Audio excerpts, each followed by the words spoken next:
And hello, everybody. Apologies for the late start. Wife got home a little bit late after a day out.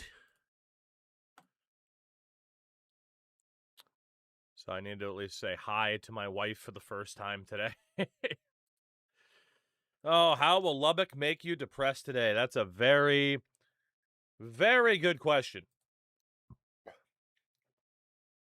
That is a very, very good question. Cody, fair enough. I'm sure it's nice to kind of have an answer. I know that's been the case for me in the past, right? Is to be like, oh, okay, that's what this is. So, all right. Think we're good. Absolutely huge relief. Nice. I'm happy for you. Good stuff. Good stuff. Good stuff. Oh, goodness. But yeah, good to see everybody. Off tomorrow. We are indeed off tomorrow, so I'm hoping tonight is the night that a good thing happens. I'm hoping.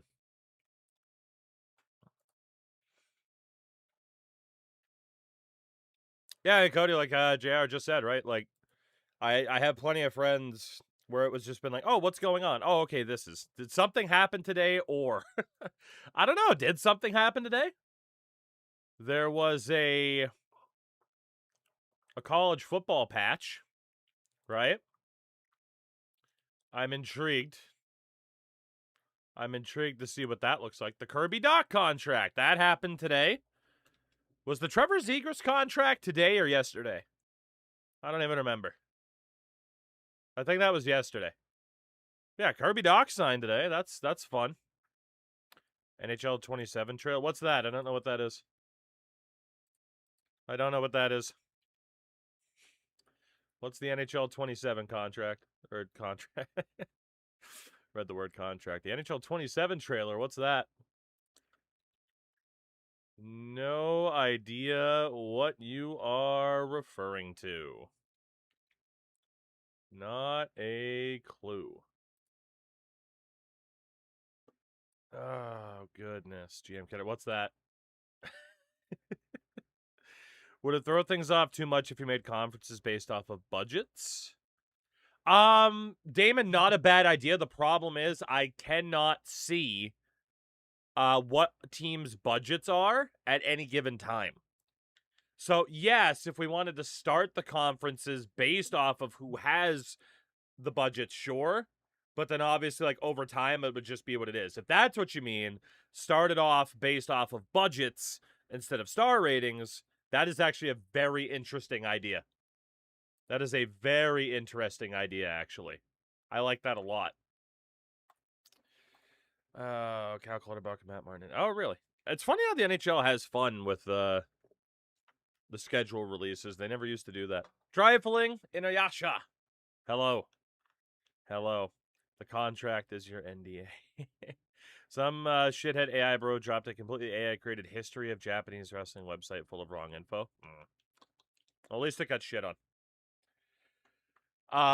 Damon, I'm definitely going to do that, by the way. The Kings hired lobby. Did they? Actually, never mind. We knew that was going to happen, right? Now it's officially official. That's what it is. Okay. So tell us how you feel about What's that? What, was there NHL news today? Was there NHL news today? Weird. Weird. Who knew? Who knew? Oh, we're not going to be able to redshirt those guys. They're going to get mad at me. What is this NHL? I don't care that you are being sarcastic. Blink twice if you're under NDA. I mean, but anything they announce, I am allowed to talk about. Is it worth talking about is the question. Oh, goodness. You have a quarterback. We do. We have multiple quarterbacks, actually. Initial reactions to patch is fun? Okay. Road to Glory is in second season. Finally won HB1 for Notre Dame. They redshirt me, so now it's up to me to keep positive. Oof. Yeah, Road to Glory, I don't know if that's going to be for me. Can you actually skate through the shark head? Yes. Okay, so look, obviously, right? We will talk about NHL. Give me a couple of minutes. Let some fucking people file in who you know are going to ask about it constantly. There's a reason why I didn't put out a video. Well, the primary reason for that is that I didn't want to be involved in the initial wave of response, right? I have seen how people have reacted to tactics, to Deke Slayer, to other people. I wanted no part in that. I wanted no part. Absolutely no part of the initial discourse in regards to the reaction to that trailer. I will give my... I know Deke had a day today. I was talking to him. I was actually texting with him earlier. You know how Deke had a day? Before my dog walk earlier? I said to Deke, I'm like, man, so you had a day, didn't you? And then I walk the dog, and as I get home, I still have my AirPods in, and Siri just goes, Deke sent a long message. It didn't even recap the message. It just said, Deke sent a long message. So yeah, he's had a day today. He's definitely had a day today. No doubt. How's my Orange Cassidy thumb doing? It's a little bit better, right? Like, I got a little bit more mobility.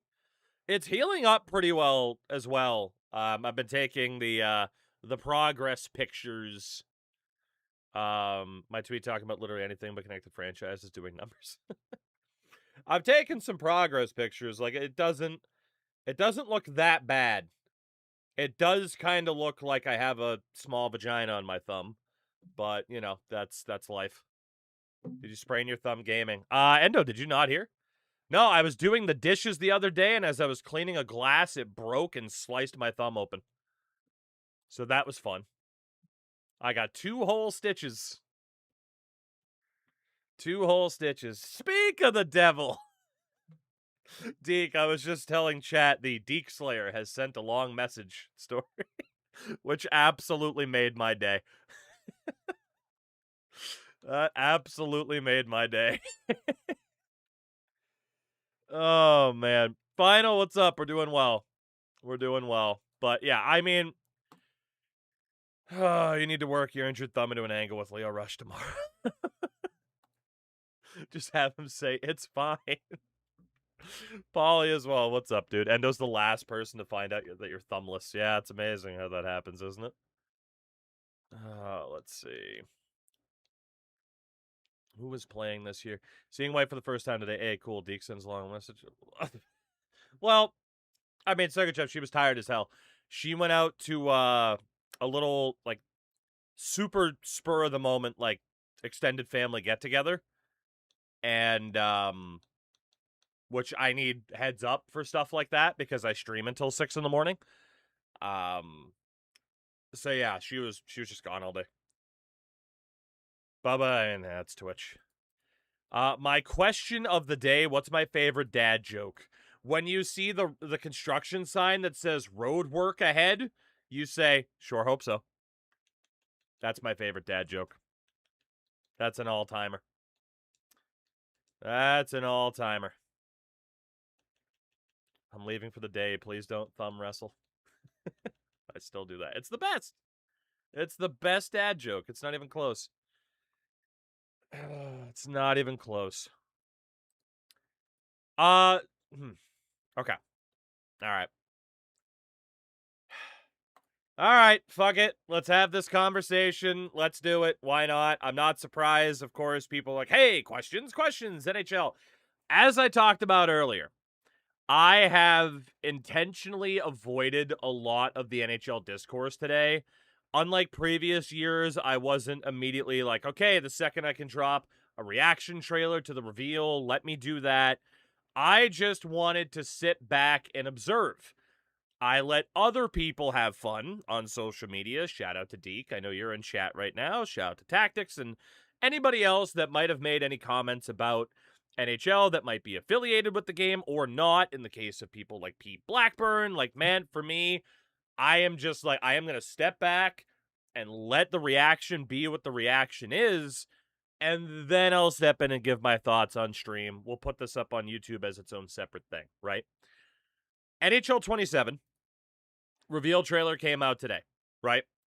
And I'll go over it. I mean, we're not gonna watch it. It's a 2.5 minute reveal trailer. People also need to remember that it's a reveal trailer, right? And actually, really quickly, let me make sure my screen setup is as I want it to be. God, I really need to get a third monitor. But yeah, like primarily my approach today was I will talk about it once the dust has started to settle because people are very opinionated. Very opinionated. And I'm not saying people are wrong for being very opinionated. People should be very opinionated. But also said opinions can kind of turn into vitriol. And I'm just like, yeah, I'm not dealing with that shit today, right? I'm not dealing with that shit. So, the reveal trailer, which most of you have probably watched at this point. Of course, it's up on the EA channel. I'm not going to bother with audio. First things first, right?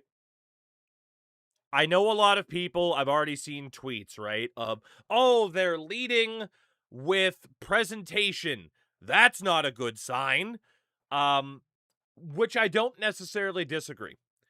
I am going to preface everything that I am about to say because I do have some complaints that I have mentioned before, that I have mentioned to them directly, but I also do think there are some positives. I get the idea of just right out of the gates being like, oh, presentation is the first thing you're talking about? That's not a good sign. I have had an affiliation with the EA NHL game since 2018, maybe even late 2017. In that time, I have had the ability to both, remotely and in person, connect with the dev team. I have been able to talk to them in person on 4 occasions. I'm not saying that to brag or whatever, including as people know, right? Like, yes, there was it's not even called the Game Changers anymore, but yes, there was a trip out to Vancouver last month for a group of us. We were asked to keep it on the down low. People obviously knew. I disappeared for a fucking week. Like, it's not that hard to figure out, right? Yes, I got to play this game at that time and its form at that level, which of course, isn't the most up to date. Actually, it was at a point, but now that's going to be out of date. I digress. I have had the ability to talk to this dev team and to see how things work. Trying to walk through I this do fucking not grass. blame anybody. Shout out to Jimmy for the follow. We will get to college football shortly. I do not blame anybody for seeing the letters EA and expecting the absolute best based on the money that company makes. I do not blame people if you are paying, shortly, right? I do not blame people if you are paying $70+ for a video game for demanding for that video game to be the best product it possibly can be. If you feel like it isn't, don't spend the money. Right? Pretty straightforward, pretty simple. The fact of the matter is, when it comes to the EA NHL series, it is, out of any of their yearly release games, the smallest of the dev teams with the smallest budget, the smallest amount of resources. That is just the fact of the matter. It doesn't take my experience with the dev team to know that. Compared to a fucking Madden or an FC, this game it isn't even the redheaded stepchild. What's below the redheaded stepchild on the totem pole? That's what we're talking about here, right? That's what it is. That's the reality of it. Not saying it should be that way, not saying you shouldn't demand more for your money or more out of the product, but that is the fact of the matter. It's the skeleton at the bottom of the pool. There you go. At the end of the day, it is what it is. Like, we just have to view it that way. That's been my viewpoint for a while. That does not mean that I have not demanded more out of them. 2 years ago, I played a week's worth of franchise mode and basically didn't touch that franchise mode again. Right? So I'm getting ahead of the shill comments. They'll still be there. When it comes to presentation in this game, though, right? Again, you could say, oh, they're leading with it. That's bad. The presentation in this game, I promise, is better. It is better. It's not the sexiest thing in the world to be like, hey, presentation's better, when people are like, we want gameplay changes. We want mode updates. And I get it. But at the same time, another thing to remember in terms of talking about my experience and communicating with this dev team, there are different departments. The people who are focusing on these presentation changes are not the same people who are hyper-focused on adding more to Ultimate Team ESHL franchise, right?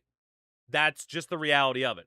The most notable person I think that has any form of active social media communication in regards to the presentation department is a guy by the name of David Pritchett, who has been there for a very long time, and some people be like, yeah, too long, haha. Any EA NHL game you liked, he worked on that presentation back in the day. Doesn't say he has the end-all, be-all of the approach. Dave is one of my favorite people that I've ever gotten to talk to because he is so fucking passionate about this shit. He is, we've joked about it for years. When they changed the Stanley Cup animation and the confetti would come down, he was the guy that I messaged to be like, hey, can we have that be team color confetti? He changed it immediately. Like, he is very on top with stuff like this, but there are limitations into how much they can do per year. But I do promise you, from a presentation standpoint, like, elements like this are not trailer fluff. The game does look better. Player models, whatever, okay, they might be pretty goddamn similar, but also that's just the fucking nature of gaming nowadays. But in terms of lighting, presentation elements, team intros, it's better, it's improved. I have seen it with my own eyes. Might you have preferred how presentation looked in terms of, like, I know later on there's a clip of Swayman and you get, like, the goalie stats. Might you, okay, or something like this. Might you have preferred what the scoreboard looked like in NHL 14? Sure, whatever. But this, I'm telling you, like, from a presentation standpoint, it is improved from what it was. It might still not be good enough in your opinion, but it is better. Do with that what you will.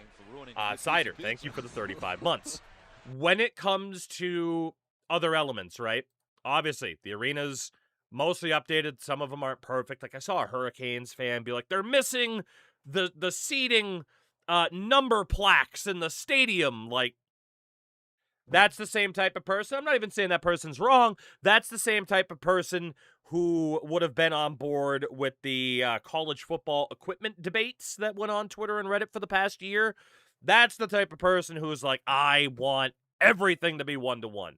Not even saying they're wrong. But for example, with these presentation elements, like, yes, the Sharks skate out of the fucking shark head. I know. People are going to be like, look, that was in the game 20 years ago. Why are we just getting it back? I don't disagree, but it is back. And at some point, we do have to draw the line between, I want this back, and I'm going to be mad until it's back. Okay, it's back. Well, now I'm mad that it took so long for it to be back. At some point, people are just looking for fucking excuses to be miserable, right? Can we not just be happy that it's back while also admitting that it is bullshit that it was gone in the first place? Can we not, like, why are we still mad? We got what we wanted. Yes, it's bullshit we had to wait that long, but you got what you wanted. Right? Like, okay. Anyway, as you go through the trailer. Oh, here was the Swayman thing, by the way. Like I said, I'm not going to say this is like the craziest presentation bit they've ever had. But again, at least it's fucking back. Right? At least the goalie stats are back. Is that not enough? Again, I can agree. It's bullshit it was gone. At least it's back now.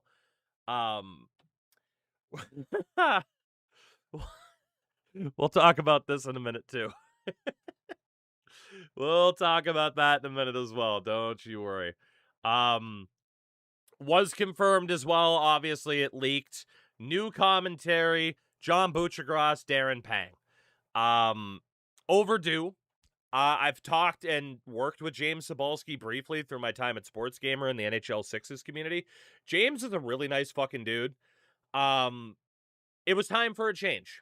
He had an impossible job of trying to take over for who preceded him. And that's not even talking about just Doc and Eddie. That's talking about all the commentary teams from before: Gary Thorne, Jim Houston. You know, you're not going to be able to replace them. The direction that he had was essentially, I would describe it as TikTok hockey in terms of commentary, which is 10 out of 10 at all times. And obviously, year after year, that's very grating. When it comes to Buccigross and Darren Pang, I'm not the biggest fan of John Buccigross. The commentary is much, much better. I promise. I promise you the commentary is much, much better. It still might not be your favorite, but it is much more befitting of broadcast commentary instead of the direction that they took with James Cebulski. It is significantly better. Darren Pang is great in general, but I was a fan of the commentary changes. Take that for what you will. Like I said, in terms of arenas, the lighting, all that shit, it makes things look a lot better. I'm not saying the visuals are going to have this unbelievable drastic departure from what it might have been last year, but again, year on year, that would require an engine change at this point. You'll get a lot more crowd shots. You'll get a lot more like mascots being involved and stuff like that. Obviously, for online play, nobody gives a shit about that. But if you're an offline player, a franchise mode player that plays every second of every game, it does do a better job of capturing presentation elements and replicating, actual, games and stuff like that, right? Let's just go through this trailer. I've only seen this like once or twice anyway. Do you think we'll ever see 100% AI commentary? I don't know. The thing is, like, back in the day, in terms of recording commentary lines, they used to have to do it in person. Now you don't have to. Like, Doc and Eddie would have to fly to Vancouver a couple times a year. With Cebulski, I know he was doing it a lot of times, or he was doing it in person because he's a Vancouver local. Her name's escaping me. Who was like the between the bench option in the modern NHL games. I know she was doing it remotely. So, they don't need Buccigross and Pang to fly to the studio multiple times a year. Pounder, yes. They are able to record remotely now, which is really nice. Again, stuff like this, like, whenever you score, the highlights, stuff like that, like little things like this. I do think it looks better. I'm not saying that's going to be, again, everyone's favorite thing. But again, the game, the lighting, I do think it looks better overall, right? When I talk about the work that they've put into arenas, like, it's real. I've seen it. It looks good. I'm sorry if that makes you mad because they prioritize that over something else, but the arenas do feel different, which is good. Yes, a game like NHL 2K10 did a really good job of differentiating arenas for years, and that was years ago. At least it's there now. This, I know a lot of people are like, well, that looks like shit. Sure. I'm sorry, like, the make or break for me is not whether or not this, cutscene that isn't pre-rendered looks amazing or not. I don't know if you've ever seen players go down the fucking fist bump line. Yeah, it's not going to look perfect all the time. Like, that is what it is. Here with Chicago, it mentions this as well. Obviously, the fucking Nazar 6-7. You knew they were going to fucking add that. This is around the time where they mention goal songs, and this has been one of my biggest asks for a really long time. Goal songs are in the game. They finally did it.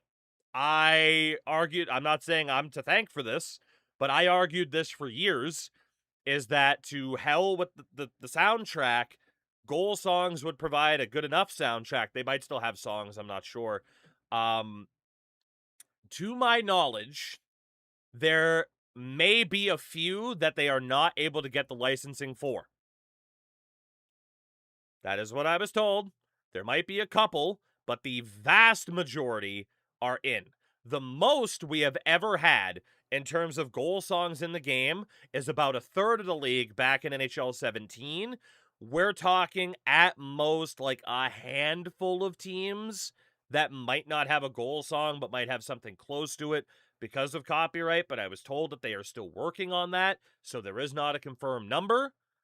But yeah, in terms of goal songs, it's the most that the game's ever had in terms of accuracy, which I will take because, as you guys know, when it comes to like the 360 era, even to this day, if I load up, well, that's not good. If I load up NHL 11 on my 360, I have all the old goal songs in the game that you were able to rip right onto the console. And yeah, it adds a lot more to the presentation elements of it. Again, is that enough to sell you on the game? Not for me to decide. I'm just saying that it exists. In terms of the whole every team playing different thing, every team you load in, you get the option to select the playbook that you want. There's going to be elements to it as well for like Ultimate Team, as far as I'm aware, and working in how coaches work. They're going to talk more about that later. I don't know the full details because you know me, I don't pay attention to Ultimate Team. But yeah, they were trying to do a better job of replicating NHL teams' playing styles. Um, obviously, like this menu and everything is the same, but they are trying to further replicate that. If that's not a good enough selling point for you, cool. If it's late to being in the game, I agree. But, and again, it's an offline thing in a lot of ways, except for the Ultimate Team element. So again, that's not going to be everybody's favorite thing, but I'll take it, right?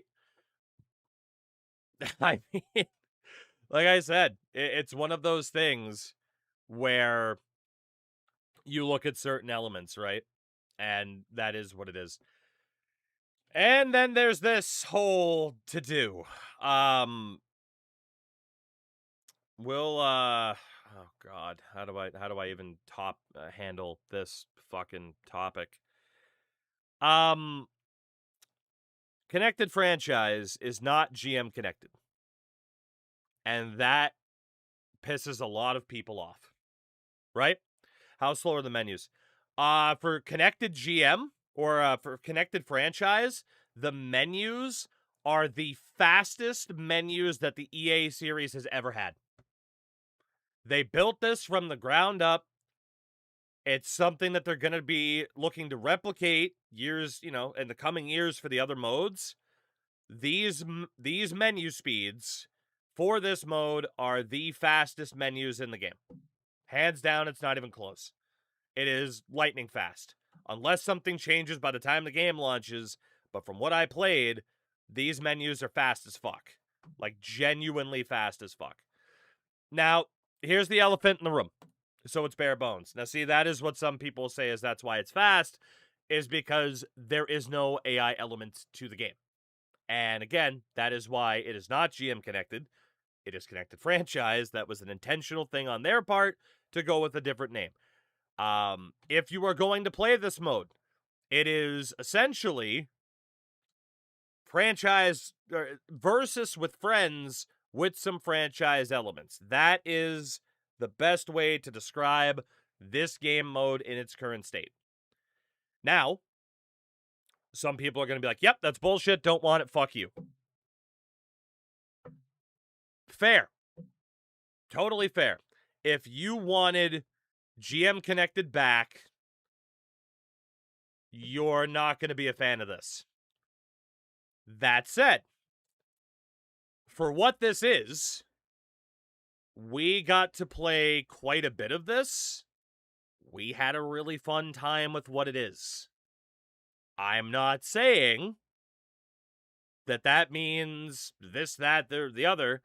At face value, for what the mode is, it was fun.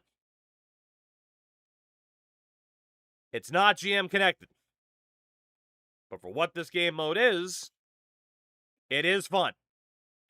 Right? I'm just saying. Don't shoot the messenger. I agree And I said as much to them, as did others, that, you know, once this was revealed to us, it's like, okay, there are going to be people who are very upset that it is not GM connected. And yeah, that has clearly been the case today.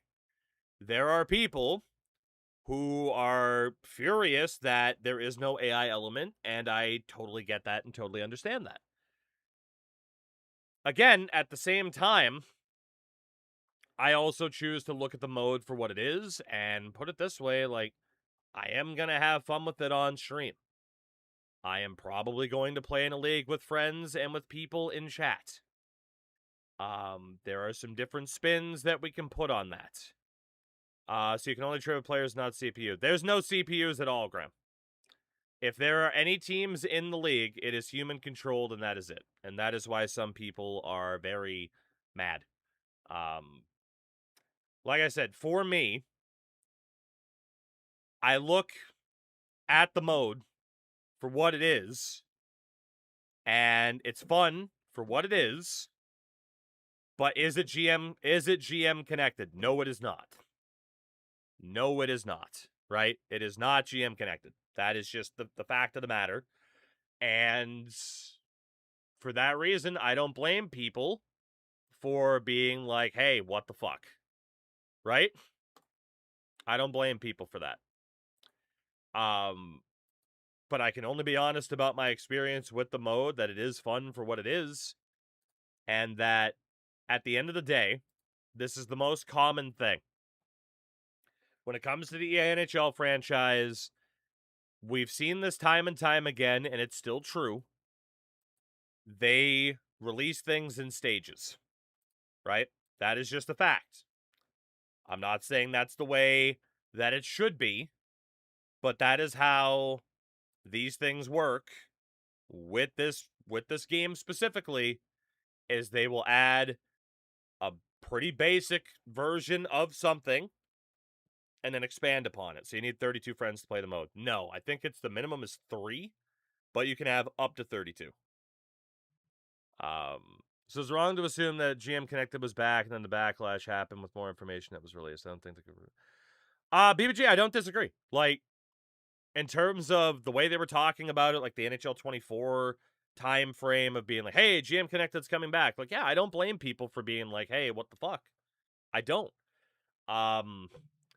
At the same time, I don't know, maybe it's just because I have different expectation levels, but like this is kind of what I expected them to do, was to bring it back and then continue or add this, because they didn't bring it back. It's a whole new thing, and then expand upon it in subsequent years. I will not be surprised if, based off of the feedback, because, you know, sometimes it takes feedback from multiple sources. I will not be surprised if one of their top priority becomes adding the AI element to this, which, you know, probably should be there. But at the same time, it is what it is. I'm not saying that's the best answer, but it is what it is. Like I said, it's up to the individual to be like, okay, here's what you're adding. Stop working for a shitty company. I don't work for a shitty company. I am my own company. I don't work for EA, buddy. You're barking up the wrong tree. Go back to Twitter. Go back to Twitter. Not you. I mean, you can't sit there and be like, hey, dev team, stop working for EA and risk not being able to get a paycheck. Like, that doesn't work either. What, am I supposed to tell people on the dev team? Yeah, guys, actually, you should quit your job when the games industry is constantly shrinking. Yeah, I don't think you would take that risk either. Just saying. The bottom line is this, and it's the thing I said off the top. It's the thing that I said off the top. It's up to the individual to decide whether or not this game is for them. Simple. If you genuinely feel like this game is going to be shit, it's going to be garbage, don't buy it. Don't buy it. End of conversation, right? Do I think that some of these additions are pretty solid? As an offline player, yes, I do. In terms of, hey, presentation elements, AI improvements, I get it. Well, we've heard this before. We've heard that, but yes, we have. Again, that's why it's up to the individual to decide whether or not they want to spend their money on it. All I can do is talk about the game and how I feel about certain things. Am I happy that we have connected franchise instead of GM connected? No. Do I think the idea of connected franchise is absolutely horrific? No. Is it what I wanted? No. But at the same time, I can still play it and enjoy it as my chat turns into a fucking Twitter or Reddit comment section. So that's great. See, this is why I tried to hold off because, of course, you know, some people just aren't going to be able to control themselves. But anyway, I'll let it go. It's fine entertainment. Make your own decision about the game. That is what it comes down to. Make your own decision about the game. Who says the first racist thing first, right? Am I going to be able to have fun with NHL 27? Yes. Am I totally happy with where the game is right now? No. No, I'm not. If people want to take a half step away from arguing, if people have questions, I will answer what I can. Again, I can only talk about things that EA themselves have talked about. So if you're like, hey, what about this for Ultimate Team? They haven't talked about anything related to Ultimate Team. I can't. I just wish it was competition again at this point. Me too. Me too. We talk about that all the time. All the time is the idea of what competition would do for not just NHL, but for every fucking sport. Because outside of football, there isn't competition, and you could argue eFootball is certainly not competition compared to FC, right? Like, that is what it is. So, anyway, like I said, I'll put this up on YouTube. I'll be in that comment section as well. But I feel like my thoughts are out there at the very least, and that's fine. Is the menu on Connected Franchise the same as offline? No. Two different things. Two different things. Besides what in the trail, did they change anything else? I just want a yes or a no. Yes, but typically the biggest things are what they reveal in the trailer. You know? Like I said, God damn it, Raging. Like I said, it's up to the individual to decide whether or not a yearly release sports game is for them. My typical recommendation that I talk about all the fucking time, if I did not stream on Twitch, if I did not upload videos on YouTube, if I did not update the screen for a long time, by the way, because it does still say Game Changer, that's funny. I would never buy any yearly release sports game for full price, ever. Ever. Why? Why would you do that? Like, you can look at the problems that a college football, that a Madden have, FC. Like, obviously, NHL is going to have its own problems, too. So, I think the best way I can sum this up before we finally get into some college football here, I am not surprised that people are unhappy. At the same time, some of the loudest people are the same people who are mad every single year. And eventually, you need to make that choice of, am I going to complain about this every year, or am I just going to stop caring? And there have been people who have legitimately stopped caring, and then there's people who do still complain every year, and I'm sorry, but a good amount of those examples are people who just like to fucking complain. And I love to complain too. I really do. But at the same time, eventually, you gotta just be like, fuck it, this isn't for me anymore. I'll see you in like 3 years. Maybe it'll be better. Right? Like that's what it is. Like, how many times can you say, boy, this game's disappointing me. Boy, this game's disappointing me, before you just go, all right, fuck it, I'm out of here. Versus, just being like, okay, I'm done with it. I'm done with it.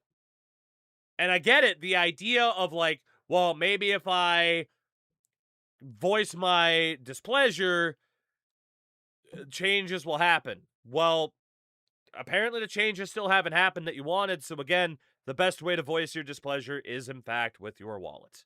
Right? That's the best way to sum it up. I will have some fun with NHL 27. I don't think it'll be the NHL that I play the most of in the history of any NHL. But, again, it is what it is. Are they still using NHL stat tracking and presentation? Yes, they haven't ditched that. They have not ditched that. But like I said, like, yeah, there are definitely elements of the game where it's like, yeah, you want it to be better. That is completely fair.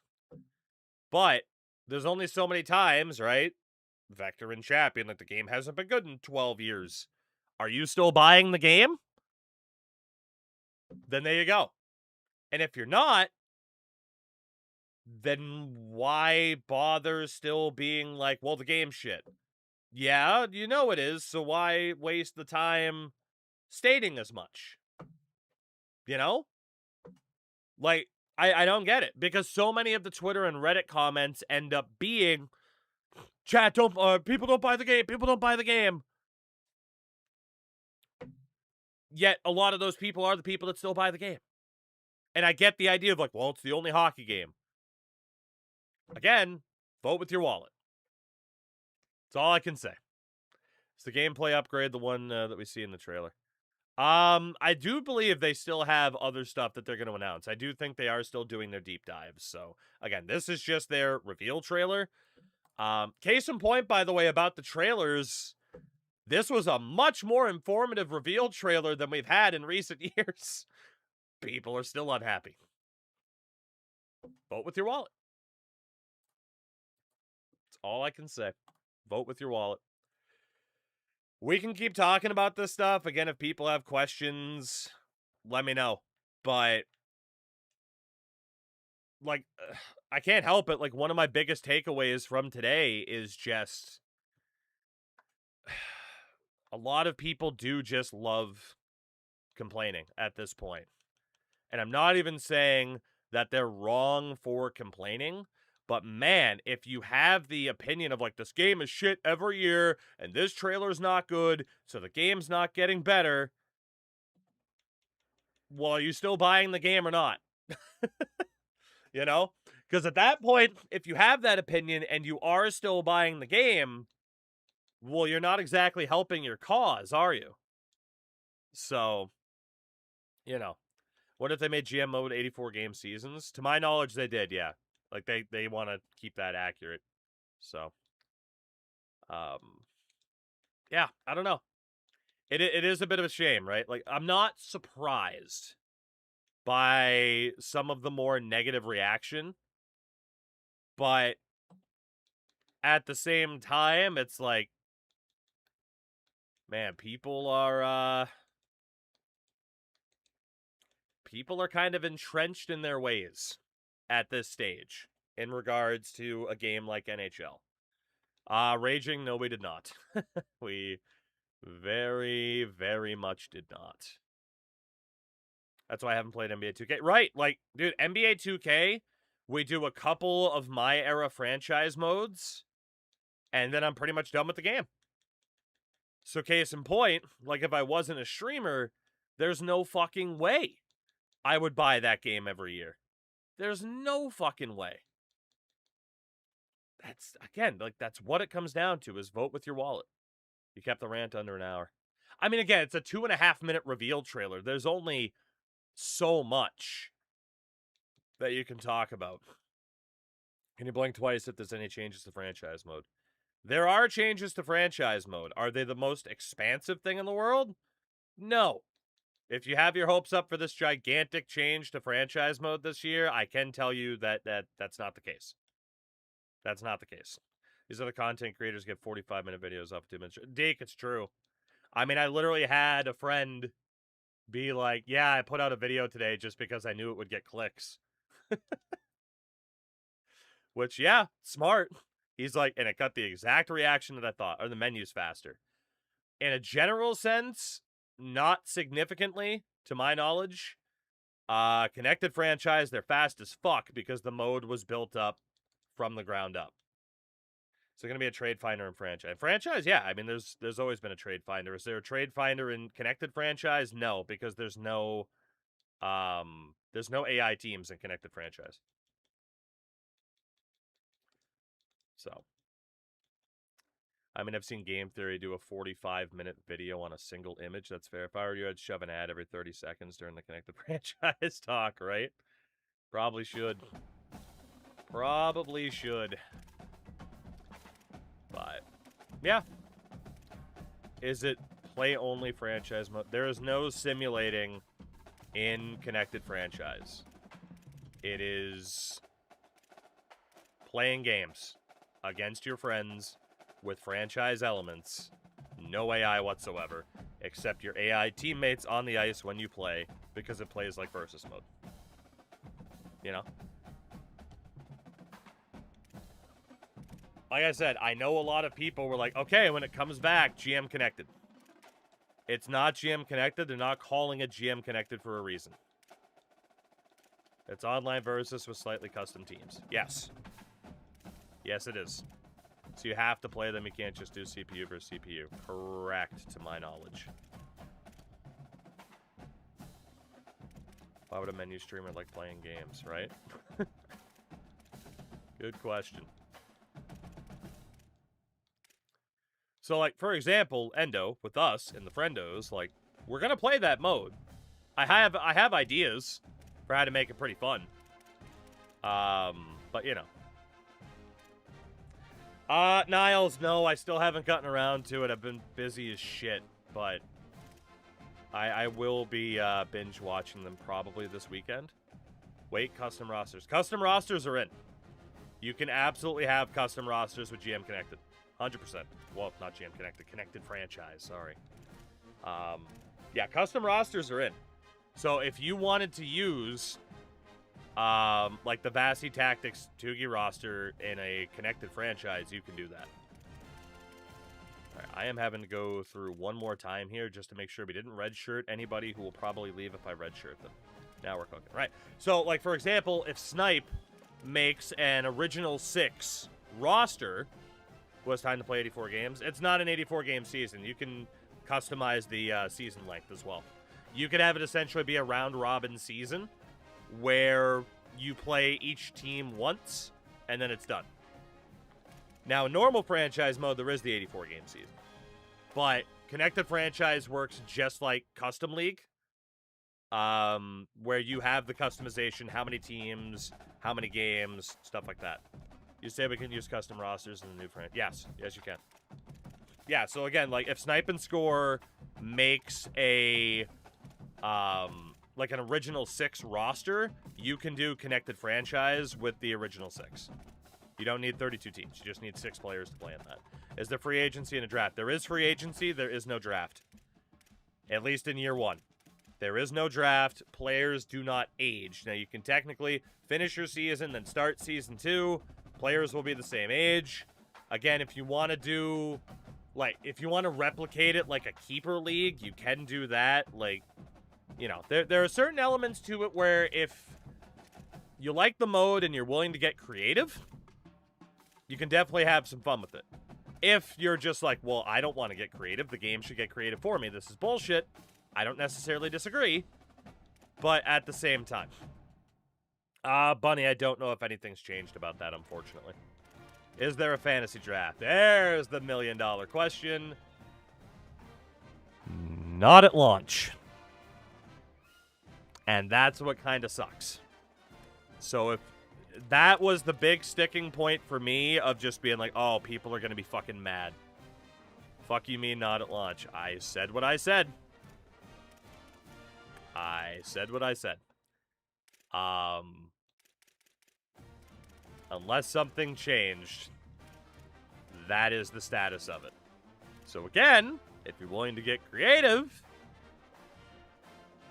you can have some fun with it. But the game mode in its current state does force you to be creative. Cameron, I don't think that's changed. Crypt, not at launch. Are we ready for another second round exit? Does EA still have the ESPN license? For NHL, I don't think they do, because, yeah, otherwise I'd presume that they use it. I don't even think they have it in general, right? Because they don't have it in this. And you'd think if any game were to utilize the ESPN license, it would be this game. So. Were there enough Europeans to do a franchise mode in the show? I don't think so. There might have been, but I don't think there was. Isaac Hoffman. You expect an update later on franchise. So Berg's like, as far as I know, the plan is, you know, if they're able to work fast enough and get shit done, they patch it in, much like how roster sharing initially was a mid-game patch, but their timelines change, you know? I really got people stuck with nostalgia saying they'd rather play NHL 14. I mean, honestly, for some people that might be true, and if it is, then sweet, play NHL 14. Like, it is a good game, for sure. But,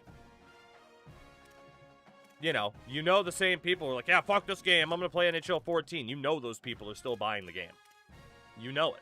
We've seen it. A million times. A million times. Hey, I mean, BBG, if you're offended by that, if the slipper fits, buddy, I don't know what to tell you. I mean, Ace, yeah, that was the biggest problem with that mode. We've talked about that a million times. Is like, look, GM Connected was a good mode, but it was DOA because it took 17 fucking years to do anything. Like, that is a reality of the situation, is it took 17 goddamn years to do anything in that mode. You know? So. Oh, fuck, the offensive line. Ugh. Figure that out. But, yeah, like I said, I mean, I'm not surprised that a lot of people were frustrated, disappointed, upset, right? For me, I can look at the game and say, like, I've had that attitude for a couple of years, though. Of just being kind of the same thing with this game. I just kind of accept it for what it is. If I can't accept a game for what it is, I don't play it. It really is that simple, you know? I haven't enjoyed playing the NHL games. Franchise only played the last few years. Would you say franchise itself is worth it if I haven't, right? Probably not. There aren't massive changes to franchise mode this year. If you haven't liked what it's looked like over the last couple years, I wouldn't get the game. If you're a franchise-only player, at least, especially at full price, I wouldn't get the game. If you're only franchise mode only. Like, that's just kind of the reality of it, you know?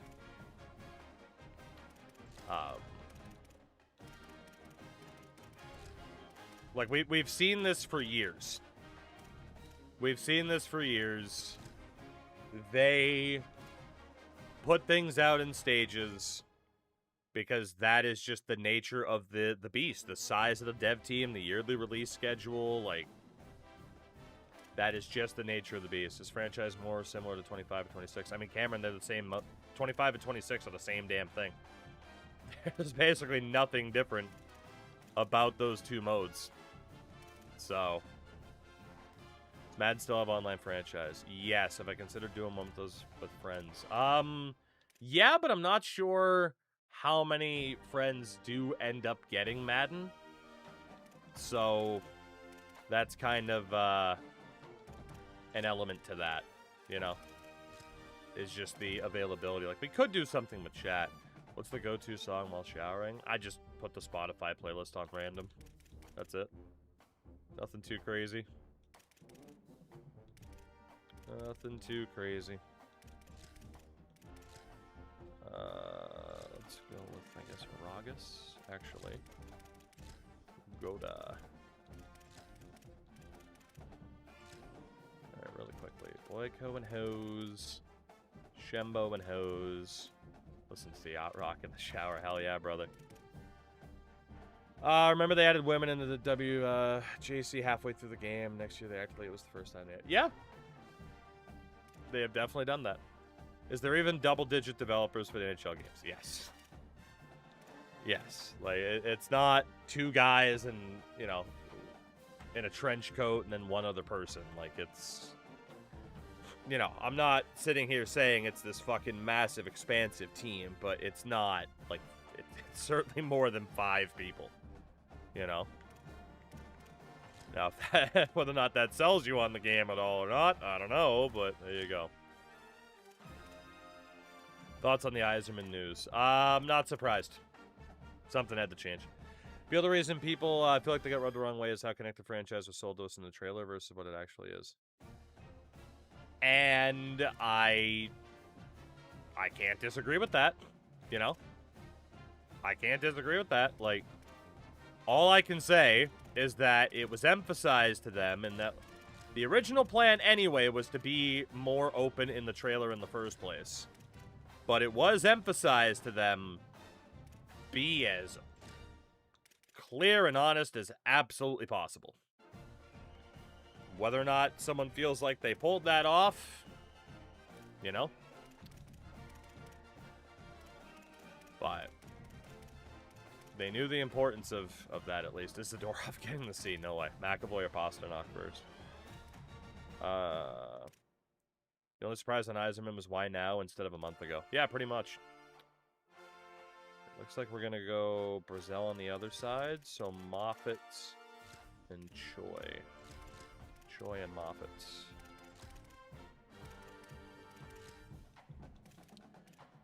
Oh, man.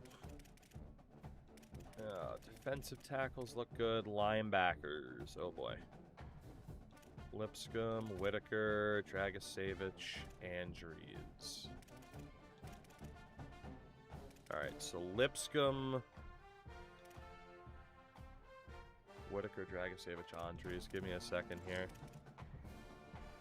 Means backup linebackers are Clinton and probably Hayden over Aikman. Probably. Alright, so Lipscomb there. Whitaker, Dragisevic, Andrews. There's Andrews, which is fine.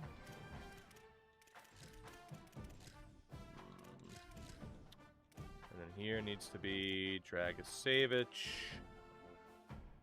and Whitaker. If not, it is Clinton and then Hayden. Cool. Other than the obvious, how's the dog? Good. Went for a walk tonight. She's good.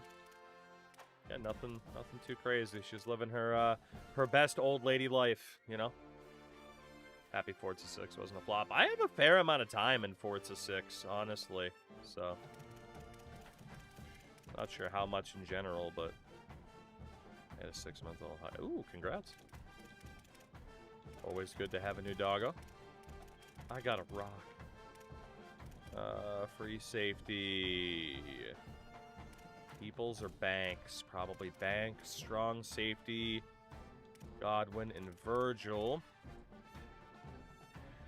So far, playing the new NHL game shortly after knee surgery while I can't move doesn't seem like an enjoyable possibility. So, like, I will say this, right? I will say this, like,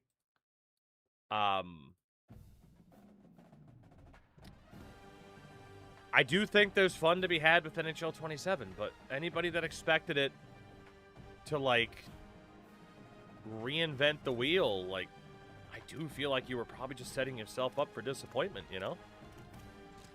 Like, I'm very surprised at some of the reaction from people that I have seen react before, you know?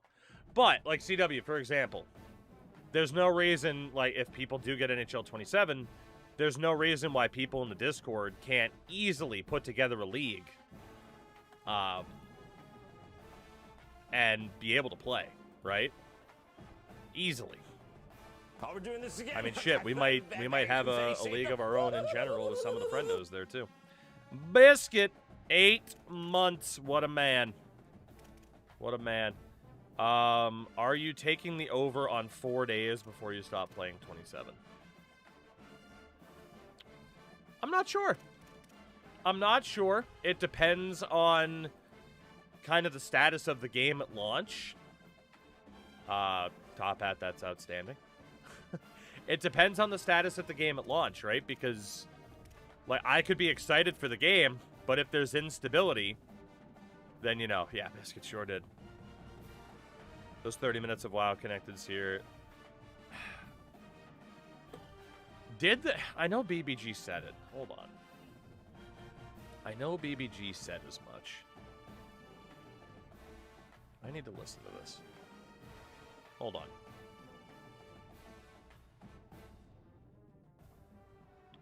Do they actually say GM Connected in the trailer?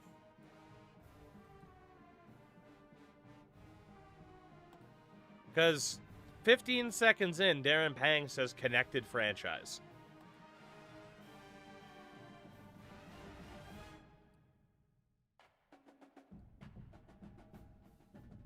To the highly anticipated online Connected Franchise.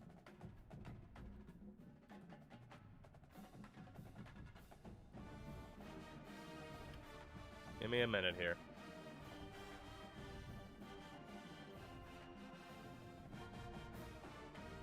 Connected Franchise is here.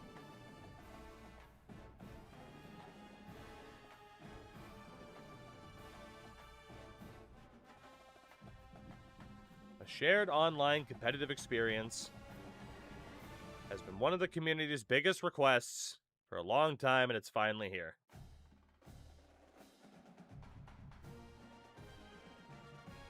I mean, again, like, I guess I can see why people would read into that, but at the same time, they never say GM Connected. You know? They never say GM Connected in the trailer. But at the same time, if you want to argue they didn't do enough to establish that Connected Franchise and GM Connected are two different things, I can't totally disagree with that. You know? Like, I don't think you're wrong in that instance. Alright, anybody but Godwin can play. So Banks, was he the starter there? Yeah, so no Godwin, no Banks. And there's Peebles. Let's just bump up Mr. Canty. That's why you wait for the deep dive. Oh, but at the same time, like, it is the reveal trailer. Like, you don't want to leave people asking certain questions. Is there a coding reason why the trait point system like this can't be... Yeah, I mean, Damon, for sure. It's an entirely different system. It's an entirely different system. Like, trust me, I'd rather have this than fucking GM Connected in terms of the upgrade system in this game. Mikey, I've heard mixed results from people so far. We haven't experienced too much of it yet ourselves. So I don't have too much of a personal opinion yet. I don't think you'll be up that late, but ask me again at the end of the night, and I'll have a better idea of how I feel about it. But yeah, for the moment, I just haven't played enough of it. In terms of the patch notes, I mean, you hate to say, like, hey, some of it sounds promising. But yeah, and then at the same time, hey, boy, some of it sure just looks like they're backpedaling on certain things. Like, yep, that's true as well. So, Thundery, you did. I'm gonna put it on YouTube as its own thing in the morning. But you can always go back to the start of the VOD as well, either on Twitch or on YouTube, and be able to listen to it. My general thoughts, though, to sum it up, right? Yeah, people are right. It's not GM Connected. And people are upset that it's not GM Connected. Do I think what it is can certainly be fun? Yes, because I've played it, and I did have fun. Whether or not that's enough for people, You know? I get it. But, you know, the trailer directly says connected franchise, not GM connected. And I know some people are pretty upset about that, but, you know, that is what it is. Like I said, in those instances, it is solely up to the individuals to decide whether or not that means they want to get the game or not. And that's pretty much all you can say, is just implore people of like, look, if the news doesn't do anything for you, do not get the game. That is the only way to speak, is to speak with your wallet. You know? Is GM mode still a computer? Yeah, so like obviously like normal franchise is still there. Like there's no changes in regards to normal franchise. Like that hasn't switched at all. In terms of like any sort of like drastic differences. It is an entirely different mode. Like while it says connected franchise, like it is entirely separate from franchise mode. Entirely. To stay the starting rosters, what they'll always be, I'm sure. No word if like they'll be able to get anything college-wise or anything like that. But so again, like at its base level, franchise mode is still franchise mode. Connected franchise, entirely different thing. Honestly, the idea of calling it connected franchise in its base form for what we're getting for 27, not great. It's not the most fitting of titles. Once they flesh out the mode more, which is what they'll do, it'll better fit the title. But for now, you know, I do get the idea that people are just being like, so it's like a season mode with, like, you know, is BA Pro still playing pod hockey? No, they got rid of that a couple years ago, actually. They got rid of that a couple years ago, actually. Funny enough. All right, we are a little bit behind schedule tonight because of all the hockey talk. That can continue. You know, I know people have questions. I will answer what I can. We can talk about whatever. That said, yeah, this team needs to win a championship tonight. Tonight, because this team is nuts. We obviously went through all of the red shirts and everything like that. Quarterback-wise, it is Jason Whittington's team. He has not quite lived up to the hype or the expectations so far, but it needs to happen this year. It needs to happen this year. We do have a good backup, though, in Stanley Snowden, that's for sure. Running back situation, a lot of red shirts. We're not going to redshirt Kaufman and Cheeseman, because they would probably just go pro anyway. But yeah, a lot of running backs. Wideouts. Still looks pretty good with the top three of Tompkins, Wimper, and Hurd. It does dip a little bit, but at least there's speed with someone like De La Rosa. Tight end-wise, also looks pretty good. At least there's some speed with like Fournette and Byler. It's not great, but it's not awful. Boyko at left tackle, who's insane. Again, triple platinum. Triple platinum in terms of physical abilities. He's unreal. Left guard, Byron Hunt. Centers, Eddie and Wiley. And then at guard, we also have Sony Senor, Ragas and Goda for the depth. And that depth right tackle, or depth tackle in general, Joey Hose. There's Kashan Shembo's in there. So the O-line looks great. Defensively, also looks pretty damn good. Like, we definitely have some options at edge rusher still. Defensive tackle, Marcus Leon, looks great and had a great freshman season. Was Texas Tech 4 stars when we took over. They were down to 3, if not 3.5. So we have improved them and gotten them back. Linebacker situation is also phenomenal, primarily because of Kerry Dragisevich. Corners, we'll talk about in a second, but again, linebacker situation looks great. Corners, it's okay. It's not amazing. We actually have a depth safety who's going to be the top corner. That will be Matt Canty, who actually was supposed to be a corner anyway, or typically would have been a corner. But yeah, he'll be playing corner this year. And then safety, like Jarrell Godwin's a beast. I mean, this team is insane. This team is absolutely insane, and we have no excuse not to win a national title. Anything shy of winning a national title is brutal. And honestly, we're going to have the entire team on Keep Fresh because we actually do have some depth here. So we are just going to send waves at the opposition constantly because we have that team depth. To that point, offense is still the power spread. Our defense is going to be switched over. I want to try out... Oh my god, it was all the way the other side. I want to try out the multiple because of the depth that we have. We can run 3 on the D-line. We can run 5 on the D-line. Like, we have that depth to hopefully get away with a multiple defense and take advantage of the team that we have and the versatility that we have.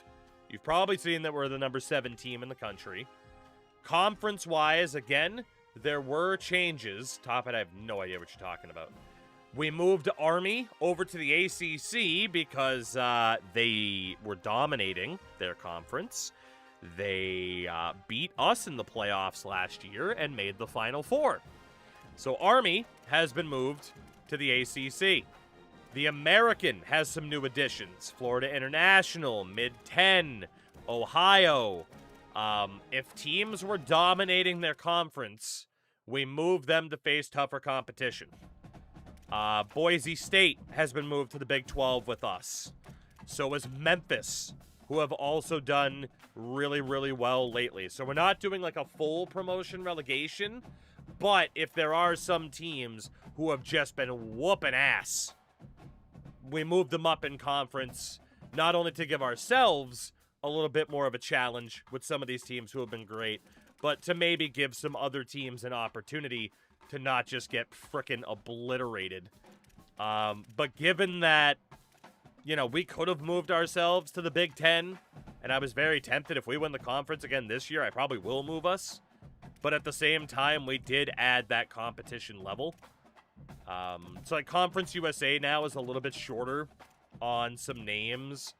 The only independent team now is Notre Dame because we moved UConn to the MAC to help fill out a spot there.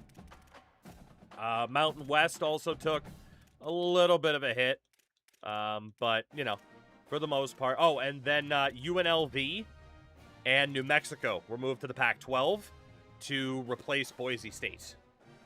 So, again, some changes. SEC didn't change at all. Sunbelt didn't change at all. But definitely some changes there, just to recap what we did last night. Heisman favorites, Whittington and Tompkins, quarterback and wideouts. Again, we have no excuses. We are all over the preseason All-American list, at least conference-wise as well.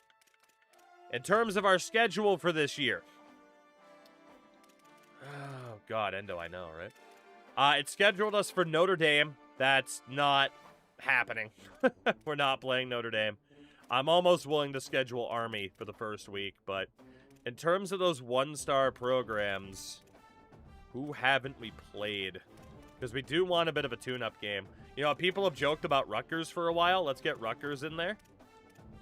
And then FCS Midwest. Who else do we have as a one-star program that could replace? Why not? It'd be fun facing Notre Dame. No, it wouldn't. Any interesting 2-stars? Didn't we lose to Rutgers in the past? We sure did. You know what? New Mexico's been a pretty good team lately. We'll put them in there. So we do have Boise State in conference this year. We have Memphis as well. No TCU. And then instead of Penn State for the final game of the year, let's go with another team that's done pretty well recently. Let's go with Mid-10. So a couple of the teams, well, New Mexico and Mid-10 that got moved in conference, but we'll put Rutgers there too for the memes. We need a couple of tune-up games, you know? We need a couple. And then in terms of staff management, we're also fine, right? We have what we're looking for. I mean, we are just going to consistently pretty much be set up from here and not have much to worry about. So the recruitment board. We have not looked at this yet. Let's see how many 5-stars we might have.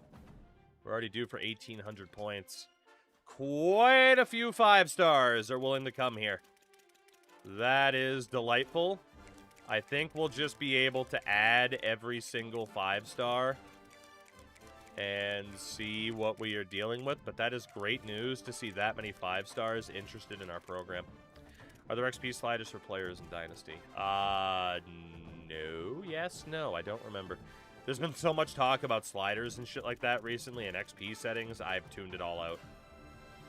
Levi Anthony is unhappy because of the other wideouts in the conversation. Okay. Achilles, you are just a coach. Technically, you can turn off firing, though, to replicate being the team owner. And yes, you can improve the program as well through facilities and stuff like that. All right. Let's scout out these 5-stars. Spam that button a whole bunch. And we'll see what we're dealing with. We'll see what we are dealing with. Oh, goodness. I knew that NHL conversation was going to be fun. Oh, goodness. So much spamming. Come on, I want to open this bottle of water. It's a Propel. It's more like juice, but it's delicious. Diego Berkovic? I didn't even see what the hell that was. And Henry Anderley. All right, those will be the guys that we definitely focus on, and I can't scout a guy that has this on a deal breaker. This better be the year. This better be the year. Prediction will be up. Do we go undefeated in the regular season? Yes or no? That prediction is live. If we're about to lose, I will cancel it, so waiting until the last minute might not work out for you. Oh yeah, how's the thumb? It's better. It's better. It's healing pretty well. I'm still, you know, for the most part, babying it, though, just because I don't want to accidentally fuck up the stitches and have to get it restitched. So, we did not go undefeated last year. We went 11-1. We lost to BYU. Oh, it's purple. Grape, dude. It's the best. It's the best. Fake grape flavor? Come on. Predicting EA will pull some... Honestly, I mean, that's always a risk. That is always a risk. And this quarterback, despite being, you know, a 95, like, he has a lot to prove. He has a lot to prove this year. I wish he didn't. I wish we could be fully confident in him. So, in terms of scouting, Cameron, correct. Quarterback Trayvon Virgil, 93 throw power, platinum step up by default. Jesus Christ. Then there is, you know what, just, yep, immediately. Scholarship, base level offer, 25 points. Corner, Alan Aikman, 91 speed out of the gates. No abilities, but, I mean, we'll definitely go for him. We'll definitely go for him. I'm going to put him on 10 for the moment. Rashad Story as a bust. We'll move on. I don't want a normal dev 5-star. Quarterback, Kyrie Putasi. 90 throw power, bronze off platform. Yeah, I mean, he's good. The other guy's better. The other guy is better, but he's not bad. Left tackle, Antoine Blizzard. Yeah, I mean, dude, look at the pass block, power and finesse, the impact blocking, pocket shield. Yeah, he's awesome. He's awesome. 25 points. Corner, Rodney Slay, 94 speed. Yep. We'll be going for that guy, obviously. Free safety, Deontay Candidates as a gem. 91 speed, bronze blow up, 79 zone, 77. God damn it. He is absolutely phenomenal. Instant 50. Honestly, Vigil. Yeah, you know what? Yeah, we'll keep the gems on the 25. You think a very hard man is doing okay? I hope he is. I'm still sad we didn't get him. Floyd Johns is a bust. Get him out of there. Josh Wayne. 90 throw power, dot. He's not bad. That first quarterback is definitely better. But there are some good quarterbacks this year. Not bad. Corner D. DeVoe. Great name. 95 speed, 80 zone coverage out of the gates. I don't know if Moki's in here yet tonight, but here's the athletes you were worried about. Linebacker, Jem Robbie Ogle. 84 power, 87 tack. Oh, my God. Definitely immediately going for Robbie Ogle. Left tackle, Isaac Avery. Yeah, very good. I mean, you would hope the 5 stars would be good, right? Right guard, George Zombo. Great pass blocker. That's an immediate offer. Immediate. Wide out, Byron Lusk, 96 speed at 6'2". 87 spec catch. Absolute monster. Additional random question, can you think of a similar player, like a shithouse legend like Jamie Vardy? I mean, the fucking juggernaut. The fucking juggernaut. Oh, the British juggernaut, specifically. Fucking, oh my god. All I can hear is, I'm the fucking juggernaut. Vinnie Jones. Nate Whitaker. Wheels, maybe. Whitaker looks good. That is what I am most excited for tomorrow, is hopefully getting to meet him. Linebacker Matthew Smoker, 6'1", 219, 93 speed. Fucking hell, these 5 stars this year. Whew. Linebacker Lawrence Folkerts. He's still worth bringing in. Definitely still worth bringing in. Not a gem or anything, but... right guard PJ Robert. Also still very, very good. We're getting a lot of 5 stars. We got 3 last year, but the year before that, we got like 8. It all comes down to what the big boys like Ohio State do and who they end up targeting. But yeah, we have gotten a fair amount. I might not have enough, actually, to go after everybody at once. 6'2", 88 speed, Quincy Abreu. Ah, damn it, I wouldn't ask him to do something like that. Not when I'm there in a, you know, with limitless capacity, you know? I'm too new. Every time we have bad weather game, just hit the button with him under the umbrella talking about the rain. It would be very funny. Zion Etienne. Obviously, we're not going to be able to talk. And you wonder why Ohio State's linebackers are crazy, right? We're actually not going to be able to go after everybody. There's too few busts. We're not going to have the money. Fuck. Jamerson Hakeem. Wide out Lamar Parker. In fairness, he's kind of slow anyway. Diego Bercovici at right tackle. Derek Early. Okay, he looks really good. Cedric Wilkes at tight end. Henry Anderley at defensive tackle. Okay. Really quickly. So at quarterback, Trayvon Vigil is the top dog. It's not even close. I don't want to back out for these guys, though.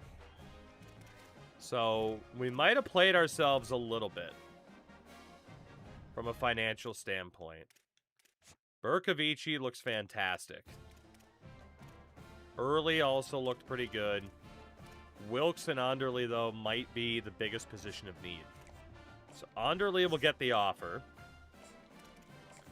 Wilkes will get the offer.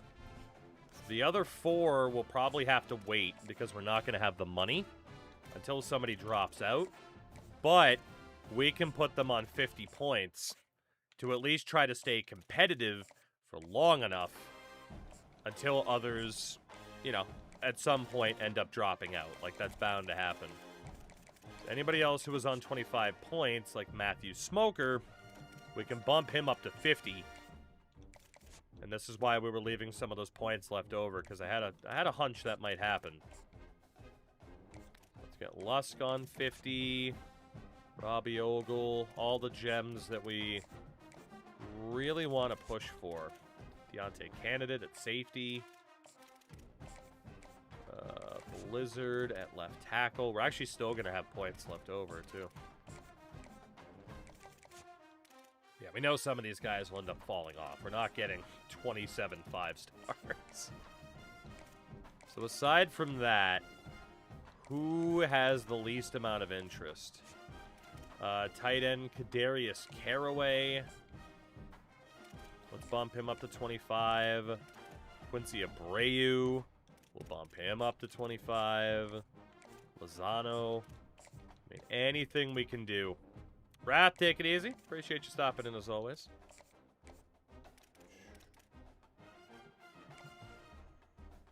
I mean, well, Cody, you notice that those people who were arguing aren't even in chat anymore. So, that was expected.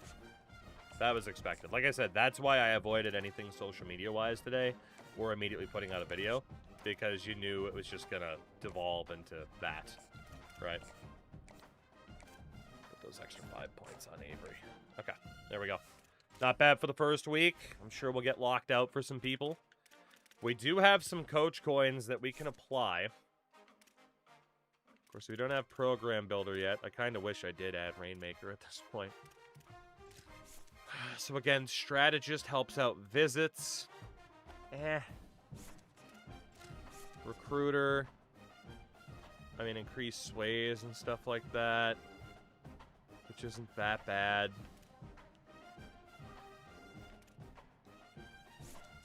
The sways might be the way to go.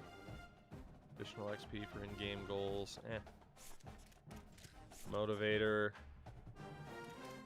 We'd have to get Master Motivator at that point. And then Architect. XP. You know, I do think we continue to spec into Tactician. So the short and medium accuracy for quarterbacks. Not really worried about the running backs' routes. Defensive tackle. Fuck it, let's make the DTs better. Wheels, yes you do. You very much do. I'd be mad at you if you didn't, because I'd love to go to that too. So yeah, you definitely go to that show. 100%.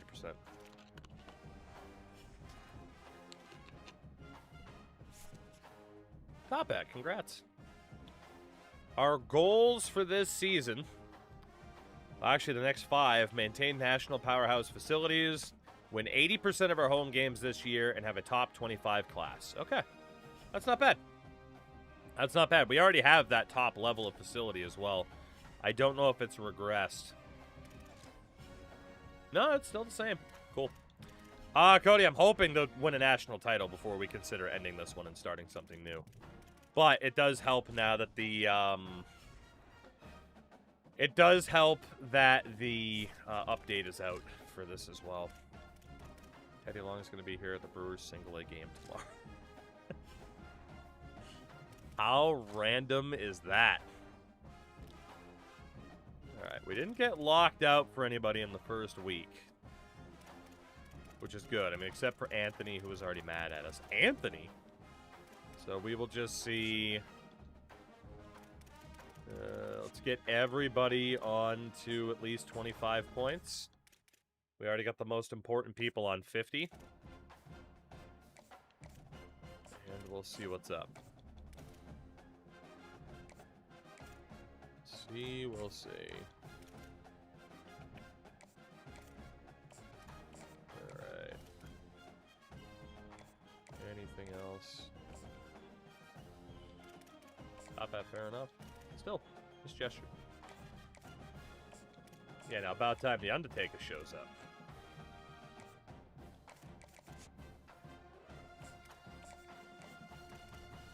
Alright, this little Harley going brap. Well, 10 points left. Let's put it on to Cedric Wilkes. Alright, so again, recruitment-wise, we look okay. We look okay. Our first game of this season is against the 67 overall Scarlet Knights of Rutgers. Rutgers in their home opener. Hello.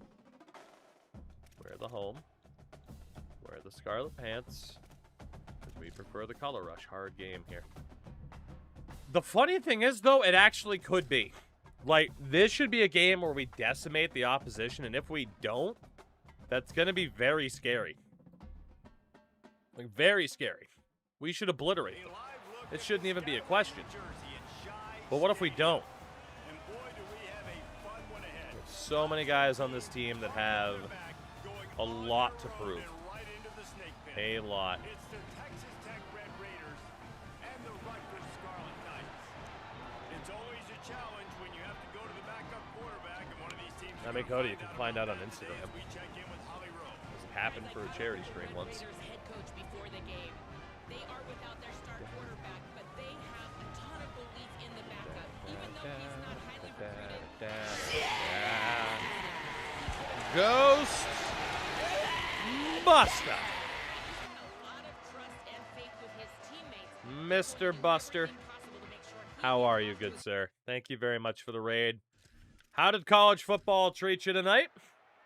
You are just in time for the start of a new season with Texas Tech, a team that should have won a national title by now, but always finds a way to trip and fall.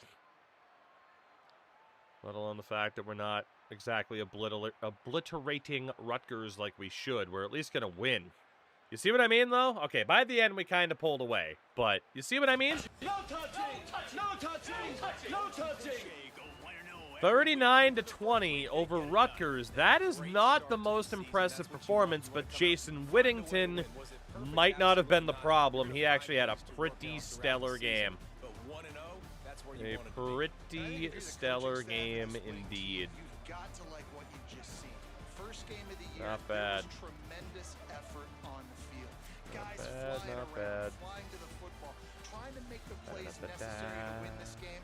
We definitely made a few How good is mistakes, Rutgers but that's defense? what I mean, they were a practice is 67 for. rated team. They're not great. I think you're very, But yeah, I mean, they gave our defense a bit of a challenge today. Their quarterback Tyree Spear did pretty well. Yeah, Jason Whittington, no turnovers. It's good. Blame the rain, right?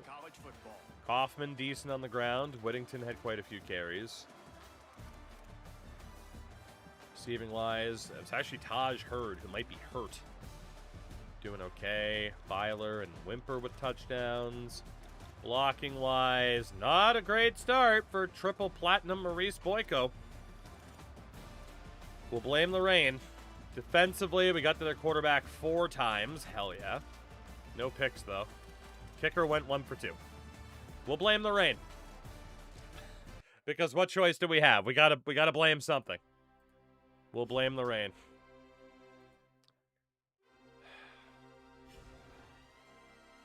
That's all we can do is blame the rain. Question for NHL is the playbook thing. I actually knew we're just the old stuff with the new name. A little bit of column A, a little bit of column B. I mean, it has been a rework of the AI to better follow, but, you know, it's not like this big, massive, like, in-game overhaul in terms of on-screen presentation. Might be the highest overall left tackle in the country, and he gave up 2 sacks against Rutgers. Yep. Cody, I'm actually not sure. I'd have to double-check what that trait does. If you're that intrigued, I can. Dislocated hip for edge rusher Dallas Brazel. Finally gets to start as an edge rusher instead of a linebacker. Immediately dislocates his hip. Some people have no luck whatsoever. Genuinely impressive. So to answer your question with fan favorite, increased composure gains at home. So basically when he's doing well at home, he gets an extra boost to his confidence. Is what that means. Shout out to Avery Hardman. Which one of you did that? That didn't take long. Account, wait a minute. Account created December 2nd of 2014. So that's a name change. That's just an outright name change. That's not even a new account. Jesus. All right, Alan Aikman has locked us out. D. DeVoe has locked us out. Raheem, for what, for this? I'm not sure. I'd have to check the default roster. There are also databases for, if you're talking hockey, I don't know the answer.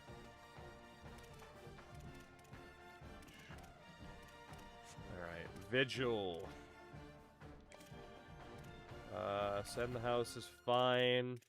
My guess is we're going to have to offer him more money. And that's where we're going to end up being in trouble here. We haven't improved at all for Patasi or Wayne.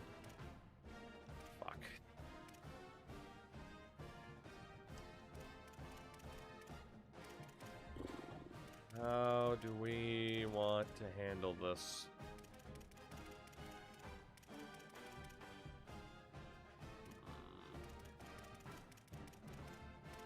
How do we want to handle this?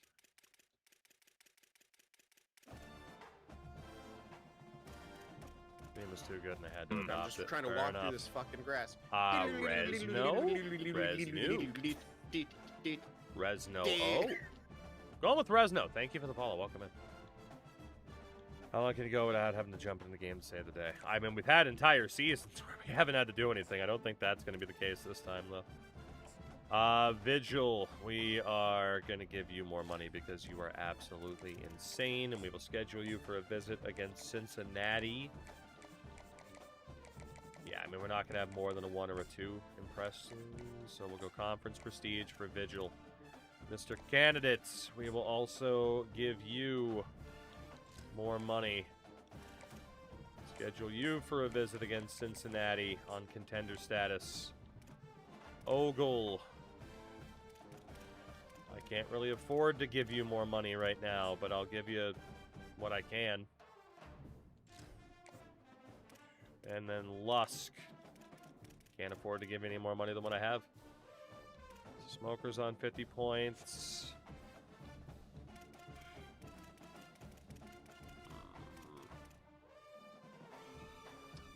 Sort by interest. Has Meg finally tired out of the marching band soundtrack? Is this the On to Cincinnati Bill was referring to? I believe it was. I believe it was. He envisioned his future college career while dating a college-aged woman. I don't even know if dating... I feel like dating should be put in the freaking air quotes, honestly. New Mexico. We're in a brand new conference this year. The Lobos still only rocking a 65 overall. Do they still have that weird teal alternate? Yep. Yes, they do. Do you have pants to match? Nope. No, you don't. That is quite the jersey combination. What the fuck's the Zia helmet? Well, that's just disgusting enough to not want to look at the entire game. So we will. Cody, in real life, yes. In the video game, he didn't sign his licensing away. He's infamous. Belichick hasn't been in a video game in over 20 years. So, he is not a fan of giving up his license to be used in games. I'm just trying to walk through this fucking grass. You guys are ridiculous.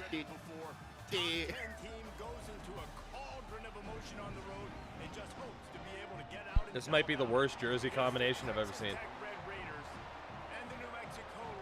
Delightful. Delightful, delightful. Kind of excited for an intro or mad. Then my best advice, don't buy the games. Just gonna say, if you feel like they haven't done enough to impress you to deserve your money, don't give them your money. Just keep that in mind. Looking to go 2-0 here on this trip to New Mexico. And, well, I'm going to hit the button now. No touching! No touching! No touching! Because this game's already over. This game is already done. Lofa, we haven't moved Texas Tech. This was a non-conference game. This is what you're looking for when you have the better 51-21 over the Lobos. Who's the best Belichick replacement after Hal Ophammer? I mean, there's no comparison. It's Hal Ophammer. Although he doesn't compare to Barry Bonds being Reggie Stalker, you know. Yeah, Hal Ophammer's the goat. The goat of coaches. It's not about the X's and the O's. The goat. It's the Jimmys and the Joes. This is why recruiting is so important in college. Would you give football. EA your money for NHL 27 if I had to? They were faster than Probably not. At least not full price. No shot. No shot. Ender, we were talking about that earlier, and I've said it a lot. There is not a single yearly release sports game I would buy for full price, ever. Their quarterback threw 5 picks. Jesus. Yeah, there's not a single yearly release sports game that is worth that extra money when you know it's going to be discounted by Black Friday. Right? Another solid game for Whittington. Rushing-wise, Kaufman, Whittington, Buck, all with touchdowns. Not bad. In the air, great game for Timmy Wimper. Yeah, Byler with a touchdown. O-line, couple sacks allowed. Boyko's already allowed like 4 sacks in frickin' 2 games. We only got to the quarterback once with Marcus Leon, but 2 interceptions for the redshirt freshman Timotei Tatupu, and then Kerry Dragasevich, Emmanuel Andrews, and Matt Canty. Delightful. Kicker went 3 for 3. The Warrior. Tyler Warrior. Cat, we'll see if you hold to that. We'll see. Oh yeah, that's what I tell people. The only way to send a message is to not buy the game. Complaining on social media only to ultimately buy the game, that accomplishes nothing. That goes for any game. Ah, wow. Trayvon Vigil locked us out already. Oof, what about Madden 27? What did I just say? We've said that for years about sports games. Uh-huh. I have been very consistent about this. Timmy Wimper, your conference offensive player of the week. Very nice. That really sucks that quarterback locked us out, though. That will give us more money to work with, though. But damn, that's a great player that's gone. Putasi at quarterback's also gone. Slay and Avery. I mean, we knew this was going to happen, though. We were never going to be able to get everybody. So on Achan, ETN, whatever the hell. These guys here. These 3. It's time to go for those base scholarship offers. Even though technically we might not have to. Again, the AI can do it too. We've seen it. They can absolutely recruit people without scholarships. It's crazy. If we go off of interest status, Robbie Ogle is quite interested in us, but actually, you know what? Since we're in first for that guy, we don't really need to up the scholarship, but also I don't want to fuck around. If we can get that guy signed, we need to get that guy signed. Lamar Parker's on 50 points. We have him on a base level, but no one else has a scholarship out. Cedric Wilkes.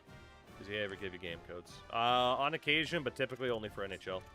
At least in terms of like giveaway codes. Sometimes I can get other games for free, but sometimes not. If they put team needs where you can find them and buy Matt 27, that's fair. Wilkes, let's up that to just very interested. Save time. So instead of fixing recruiting, they just removed a bunch of 3 and 4 stars and added 2 stars in their place. I heard the same thing. Not gonna say it's the ideal fix, but it does technically fix the issue. Right? Like, technically, it does fix the issue of 4 stars going unrecruited. Be careful what you wish for, right? And as the old saying goes, technically correct is the best kind of correct.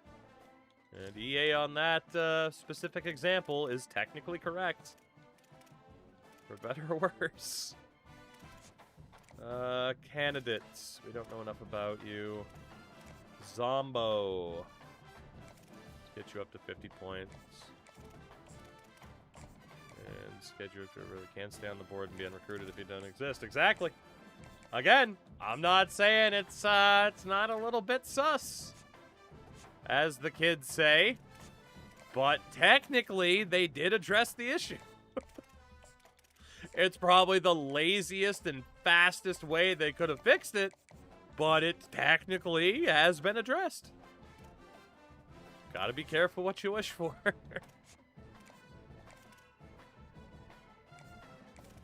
Honestly, how many other visits can we schedule out here? Quite a few. Mr. Smoker. Let's go contender status. Caraway also against Boise State, contender status.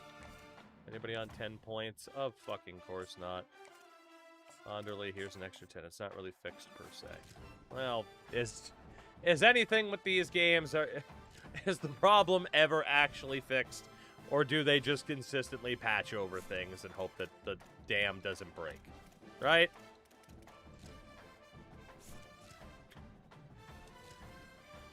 I've gotten old, man. I can't be too frustrated by it. It's expected. The Cincinnati Bearcats.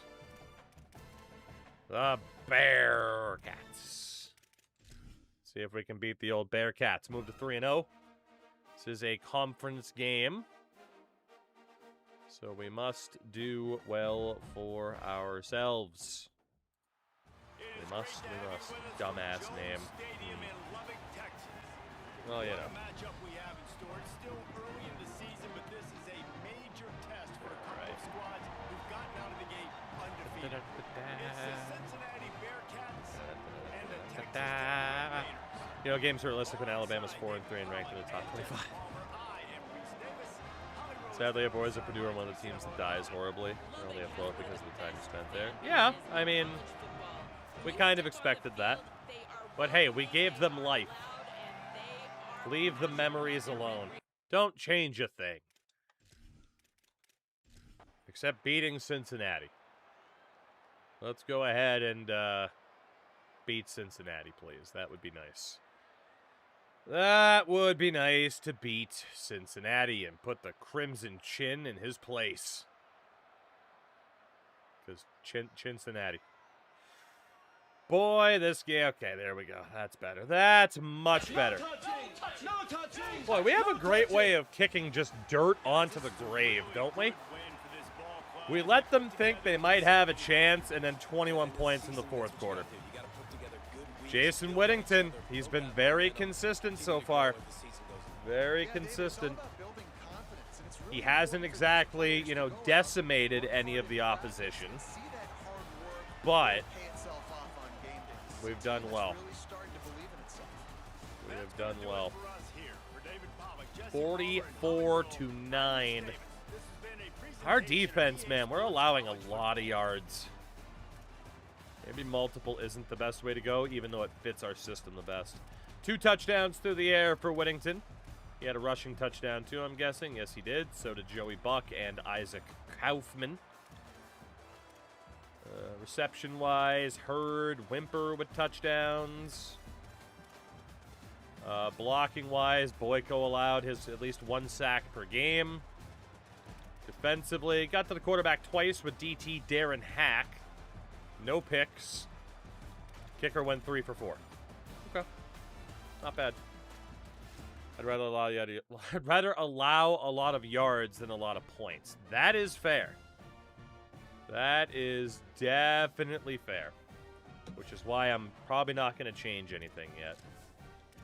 But a nice 3-0 start to the year. And already having a conference game under our belt as well. Damon, appreciate you. Missed out on Blizzard and Caraway. Okay. Bound to happen. Cody, maybe. I'm not certain. I don't think it really contributes so much to the personality. It's just more, again, like players have confident state, they have like rattled state, and then the in-between, so. You'll see that when a player has like the fire next to their name or the snowflake. Not at my school. No snowflakes here in Texas. Let's see. Antoine Blizzard is gone. Tight end Kadarius Caraway is gone. All the fun names always leave. Ready for visit. Holy shit. Okay. Ogle. Get you scheduled against Boise on Conference Prestige. Byron Lusk. Oklahoma State on playing time. PJ Robert on brand exposure. Jameson Hakeem. Pro potential. If we win a championship here, we're not doing a school switch. We're doing a save file switch. Championship contender. Cedric Wilkes on the bye week on conference prestige. And Anderley on the bye week on conference prestige. Okay. Candidates we still don't know enough about. We'll keep people on 50 points. Even Ogle for this week. That's not a big deal. 10 points for Mr. Wayne. 10 points for Mr. Whitaker. Although, you know what? In fairness, I might need to adjust some financials. Can we figure out what's up with the Ante candidate? We're already looking to pay him the most. What do we have at 2 check marks? Hometown hero. It could definitely be that. It's definitely that. Hometown hero. How do you know what week is the best week to schedule a player on a visit? I mean, it'll show a little bar of what your reward is for getting them and what the punishment is if you lose on that week. So, risk-reward, for me, I just typically schedule someone wherever. But if you're on kind of like a lower-level team and you're playing a really big opponent and you win that game, you do get a big boost for winning that particular game. Let's see, Robbie Ogle, your trifecta is Gamer. And his money is already sorted. Mr. Lusk, money is already sorted. Keep you on Send the House. Mr. Smoker, money is already sorted. Set you up for the hard sell, though. Which will be probably Sunday Player. Mr. Wayne really wants to go to Indiana. You know, he grew up with Mendoza on his TV, so... Full carrots, nothing else to do for you. Abreu. I mean, since we're in first for Abreu, let's just give him money. Actually, how far in first are we? No other scholarships? Good. Lamar Parker, we shouldn't have to update our money either. Mr. Early. Wouldn't be the worst thing worst idea in the world to give that guy some money. Wilkes, we're competing with Michigan. We can switch him over to the hard sell. Standard pallbearer. Candidate was already good. Wayne. Wayne, come back, Wayne. Let's give you a bunch of money. And put you on 50 points, and you get bonuses if you have a wide open quarterback business. Yeah, there is also, you know, if you're not scheduling somebody, if you don't schedule like 2 quarterbacks, you can get that benefit as well for not having competitive visits. Let's see, George Zombo, let's give you a little bit of money as well, and then we're pretty much out for now until somebody's off the board. Iowa State, they are 3-0 as well. 74 rated for the Cyclones. Because when I think about the great state of Iowa... oh my god, I can't possibly put them in that. When I think about the great state of Iowa, I think about Cyclones. That's why I'm a big fan of the Wichita Tsunamis. Big fan. It's a good time.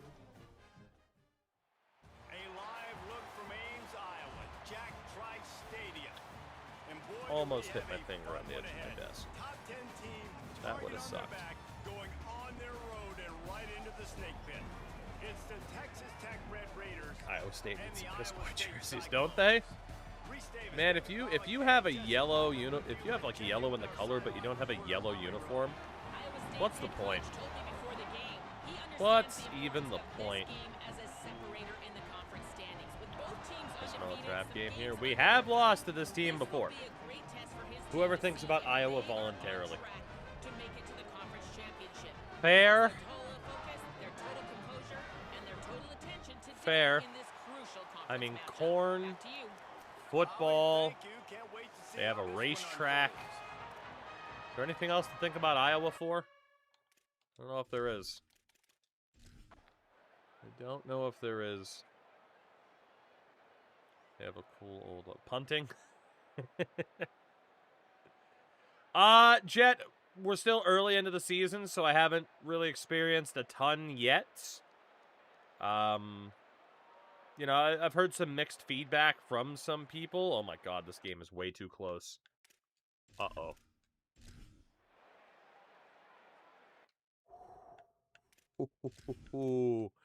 That was kind of scary, but we're gonna survive. We are gonna survive it. Yeah, minute and 20 to go. We're okay. We're okay. No touching! No touching! No touching! 34 to 20. That was sketchy. And that leads to a victory. Under 200 passing yards for Jason Whittington. That was sketchy. Have you heard anything good about it? I mean, not necessarily, but like, I haven't really heard anything too bad about it either. I mean, I guess like the biggest controversy is instead of fixing, you know, the 4-star recruits, that they just kind of remove the amount that show up. But like, okay, I'm fine with that. I don't know. I haven't really heard anything like disastrous about the update, so I take that as a good bit of good news. Why is our defense struggling? I just don't think they like the playbook. Whittington and Buck. Whittington with 2 touchdowns on the ground. Touchdown to the air was to Taj Hurd, who's actually had a pretty good season so far. Blocking wise, no sacks allowed. Jet that a bunch of 4-stars would just go unrecruited and disappear, but that's been a thing in the game for 3 years. Especially once you're talking about like 4-stars in the portal, but yeah, like I remember seeing in 25 and 26 4-stars just not signed. Like I said, it feels like a lot of the complaints about this particular game, it has to do with issues that have just been there. Yeah, maybe that multiple defense just isn't the way to go. Like, it makes sense to do because of the depth that we have, but it just isn't simming well. Why haven't they addressed and fixed those issues? Because fuck you, that's why! I don't know. Ah, Deontay Candidate went to Miami. Fuck. Is there a best playbook for simming? The best luck I've had so far is with power spread offense and like 4-3 zone pressure on defense, which is probably what we'll go back to here. Although, honestly, a 3-4 might be good enough. Even to declare a thumb war. How good was our second defensive tackle? Yeah, like, he's fine. But we have more depth at linebacker. So maybe we'll go 3-4 zone pressure since the multiple isn't working the way that I want it to. Unfortunately. Yeah, even a 3-3-5 we don't want. So if we go with a 3-4 zone pressure, which I know I just passed, I'm just double checking. Playbook options here. Yeah, we'll go 3-4 zone pressure then. Test that out. Let's see. Central Florida's next. The damn weather. Big boy, the damn weather. Yeah, some people swear by some of the 3-3-5s. So, I mean, I don't know.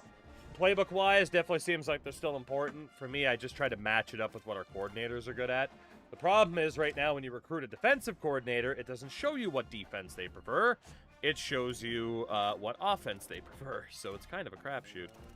There's nothing else I can do for Candidate except fight. How's the air quality in Maine? Shockingly not bad, given that it's fucking horrific in other locations. But yeah, here it's fine still. At least, as they say, in my neck of the woods. So, I'm just double checking. Yeah, good air quality. Okay, Robbie Ogle. We are looking good for. Nothing else we can do. Has your senator threatened sanctions against Canada for the fires like Ohio? Not that I know of, but she is very and strongly concerned. I cannot begin to tell you how concerned Susan Collins is. I mean, she is concerned. Would somebody please help this concerned old woman? Because she is concerned.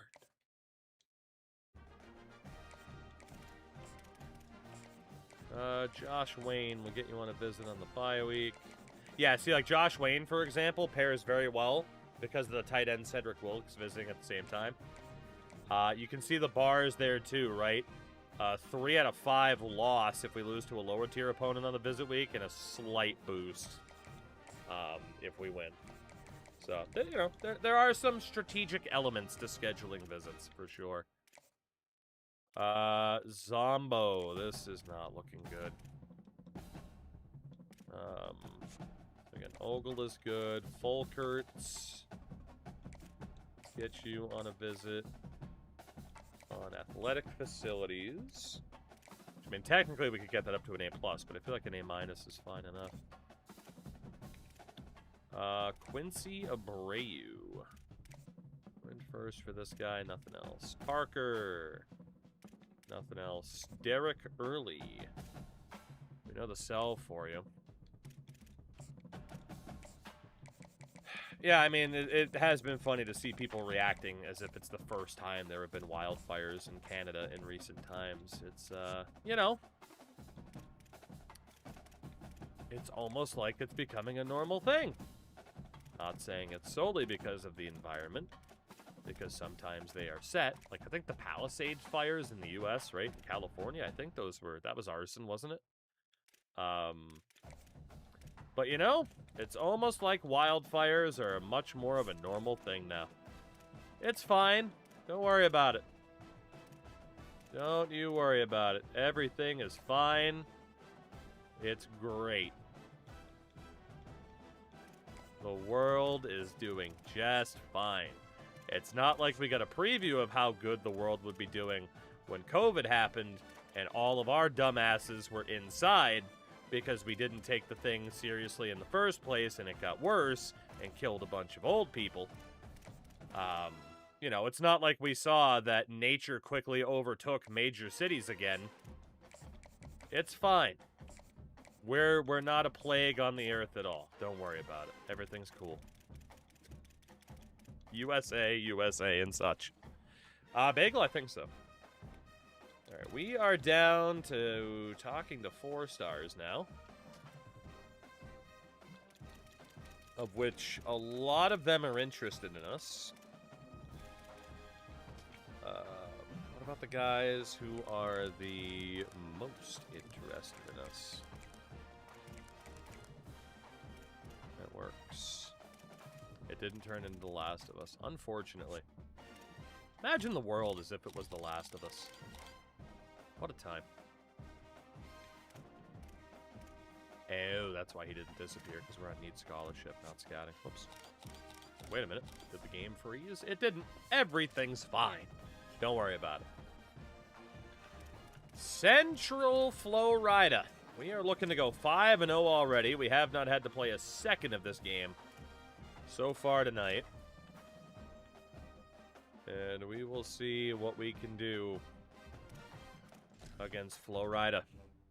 It's not like LA almost went up in flames in the last few years. Yeah, not at all. How far did you spec into the recruiter tab? Just the initial scouting.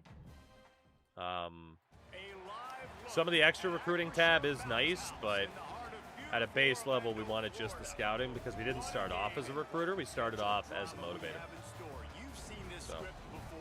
Top 10 team goes into a cauldron of emotion on the road and just hopes to be able to get out and tell about it. It's the Texas Tech Red Raiders and the UCF Knights. Restated David Pollock, Jesse Paul. Niles, not yet. My dick is in fact intact and has not been twisted off yet. But you know, we've had a couple of close calls. Florida tries to get this going loud and proud in A cyclone Orlando. nearly ripped it off clean. 2007, nearly 50,000 fans pack it in to make sure that is loud Oh, and crazy goodness. for the Golden Knights. All right, here we go.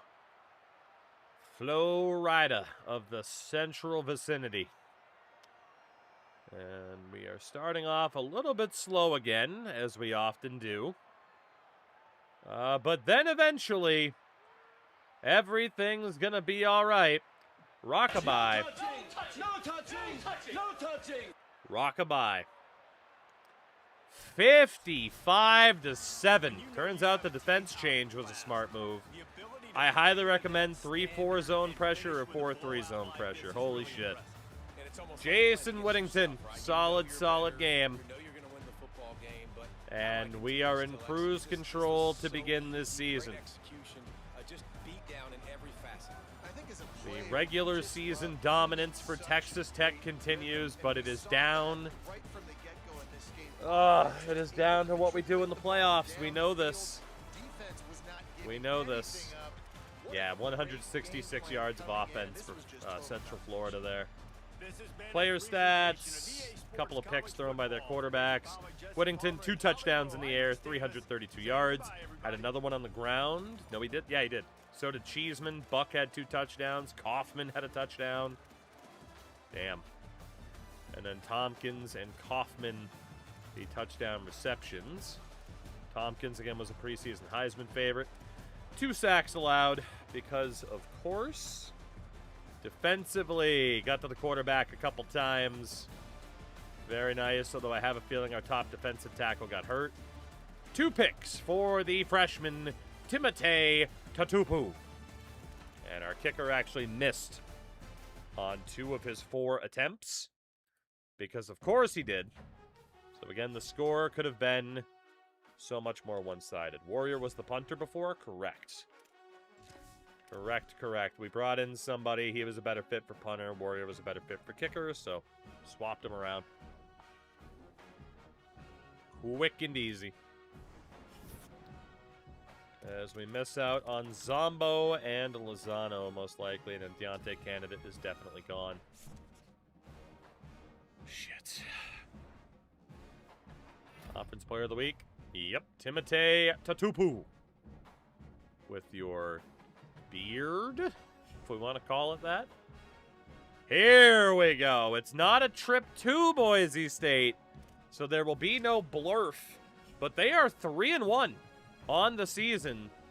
Here, it's, again, their first season in the Big 12. We moved them over after they just spent a decade teabagging the rest of the Pac-12.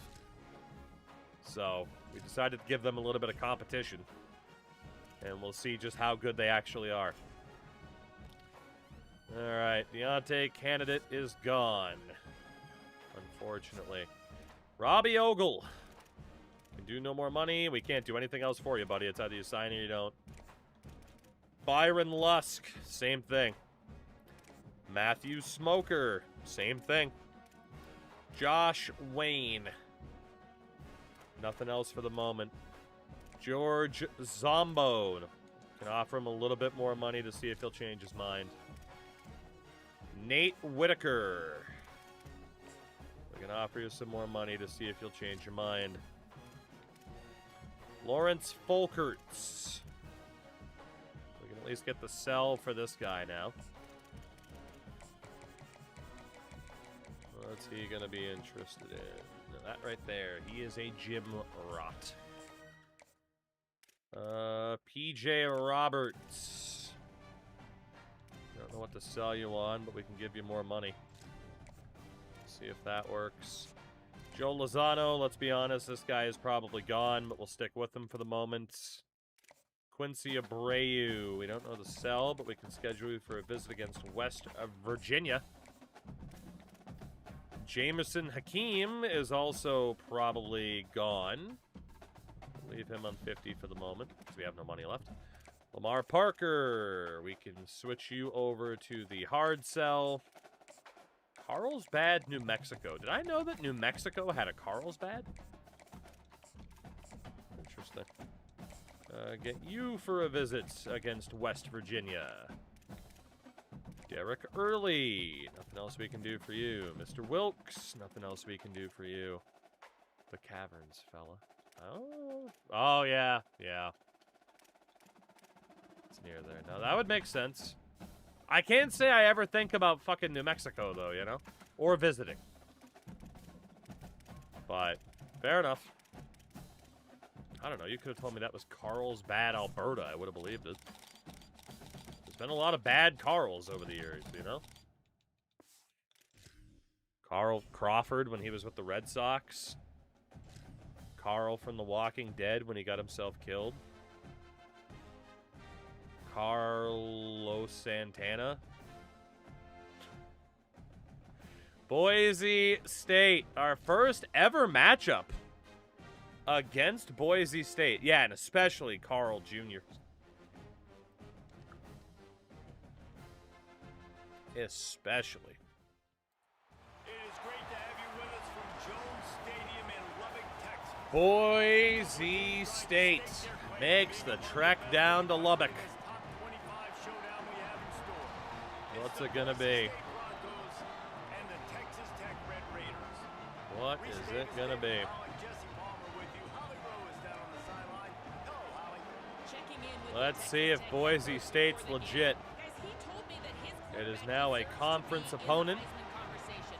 Not only is he taking care of Let's the see ball if they're and doing a great legit. job through the passing attack, Is there a he new is threat devastating in the in the Big 12? Let's find out.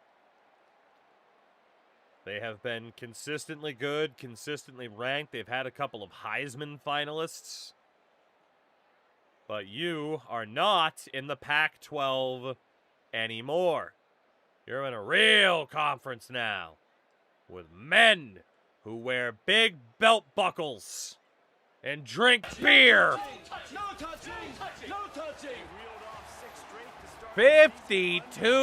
52-10. We tamed those Broncos.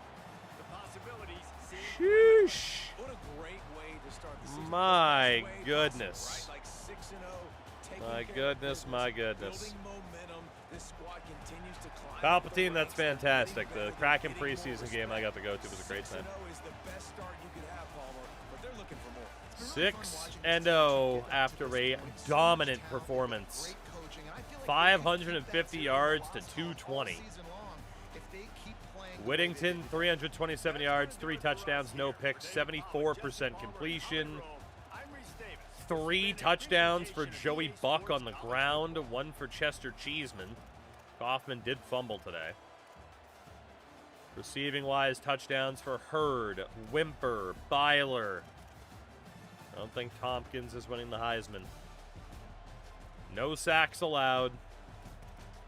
Got to their quarterback a couple of times.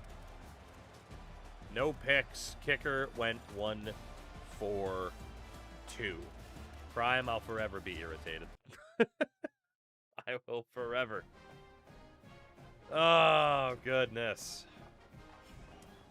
I mean, we're a regular season powerhouse. We know this.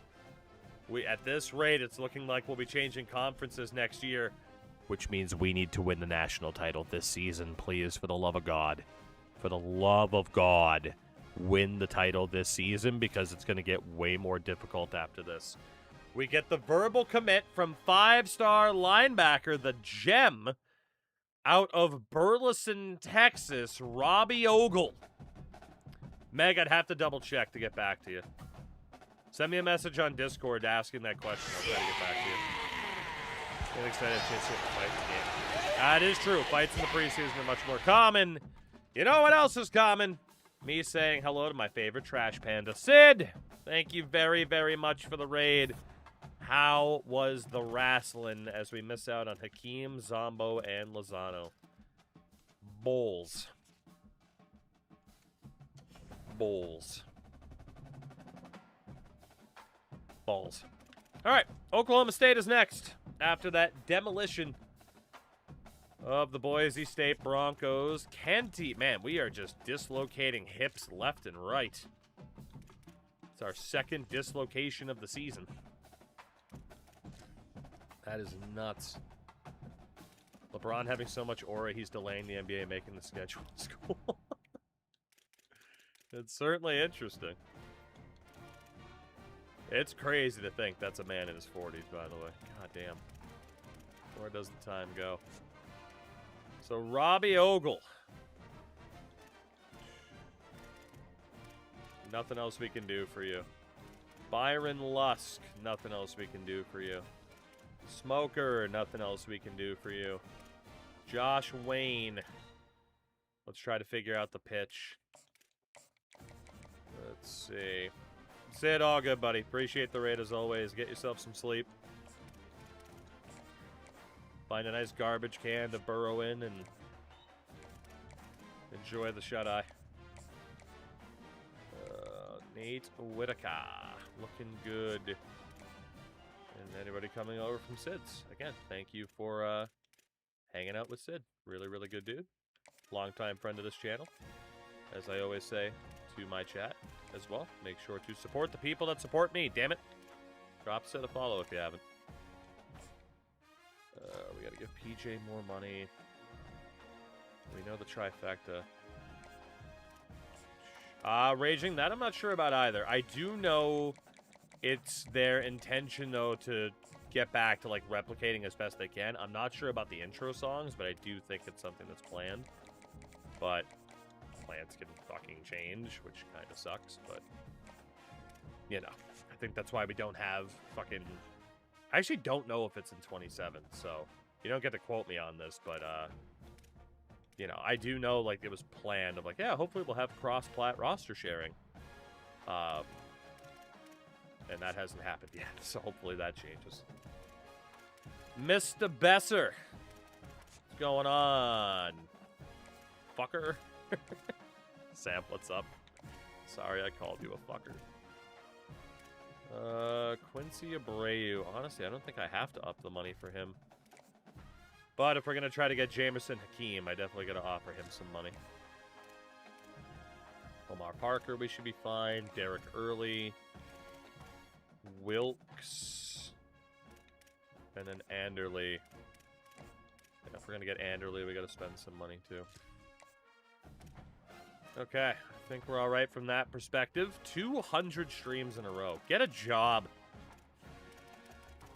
I shouldn't be here for 200 streams in a row. Why are you here for 200 streams in a row, Frank, if that is your real name?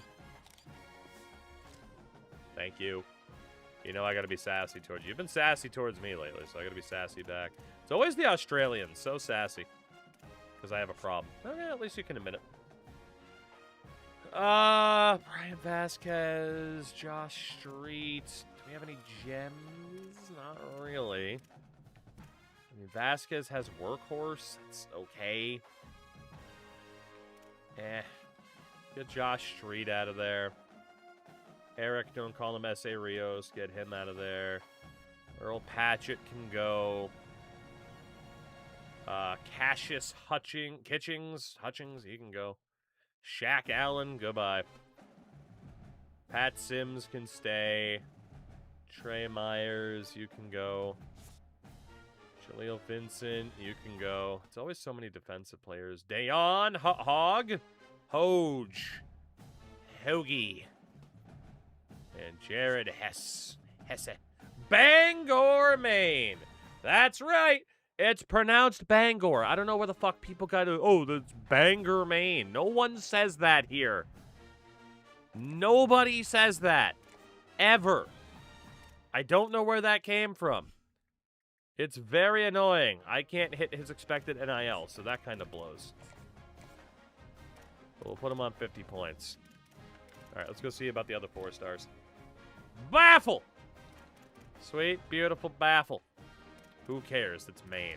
Wow! Says that right to my face, kind of. Well, through a screen. All 3 people from Bangor. Hey! Bangor, Maine, look it up, has the best air quality in the United States, okay? That's right. You ever want to feel like you can actually breathe?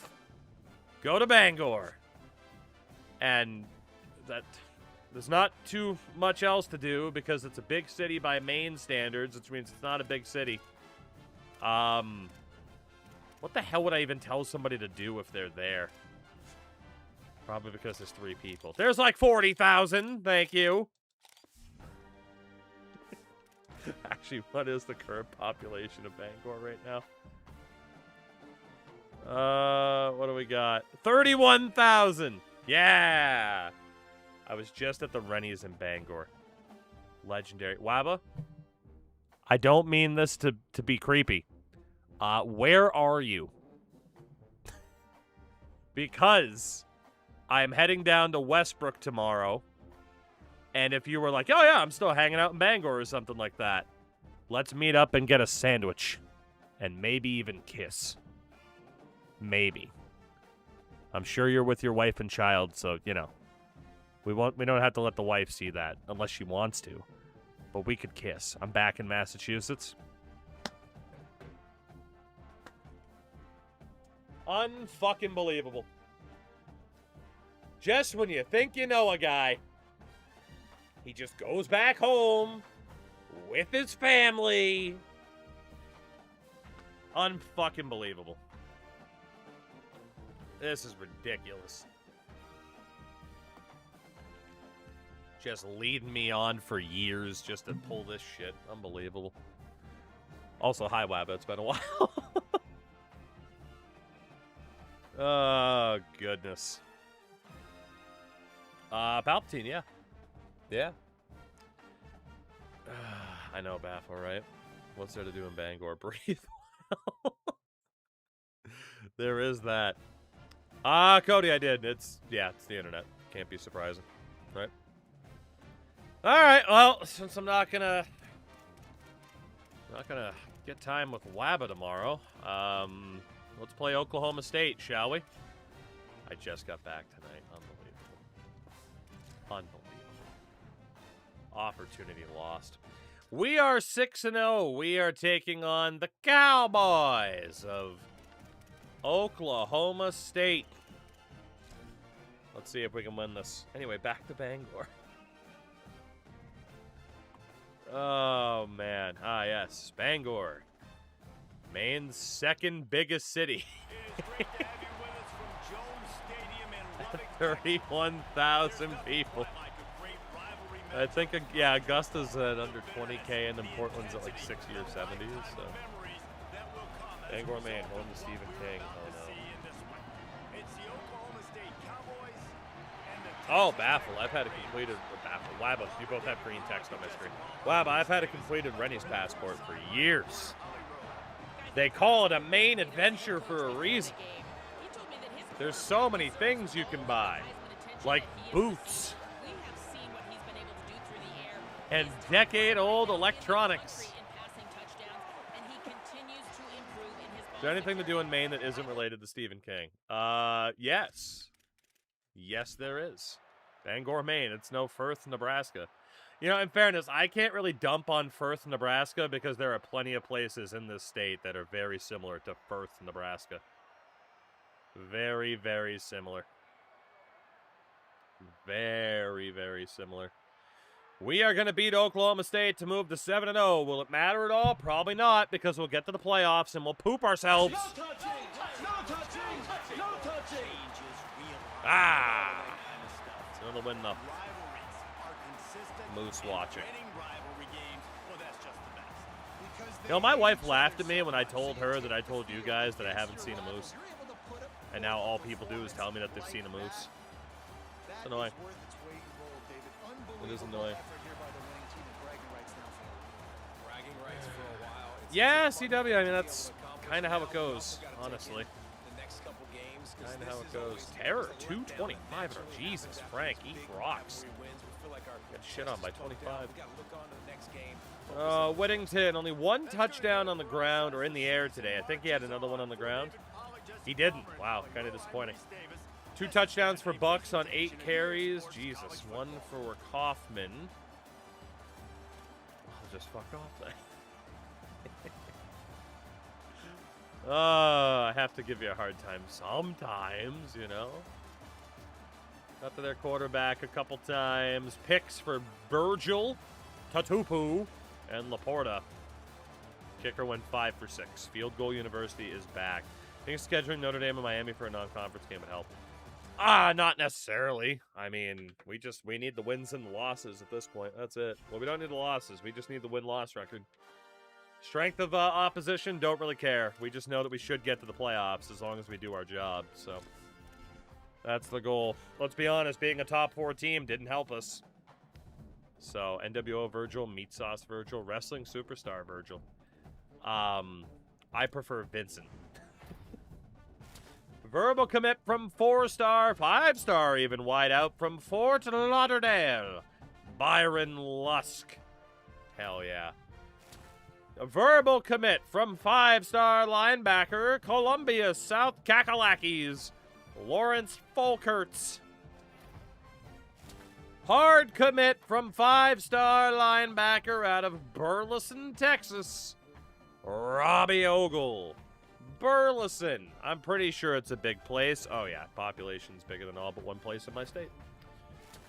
Hard commit from 5-star linebacker out of San Diego, California, Matthew Schmoker. Hard commit from 5-star linebacker, Kernersville, North Kakalaki, Derek Early. Kernersville, population 23,000? That's probably too big of a place to look at. That's boring. 23,000, that's a big place. We did miss out on a couple of the 4-stars we just started looking at. And Jameson Hakeem went to Michigan. That's okay. Arizona, who, as per usual, at least at football, absolutely suck. Sorry, Bagel, but that is the reality. A guy like the last name Smoker committing on a day like today seems destined. Is he the man who started the fires? He might be. All right, so Ogle is here. Lusk is almost here. We got the Schmoker. I don't think there was anything else we could do for Lusk, and there isn't. Wayne is either going to choose between us and Indiana. It's probably going to be Indiana.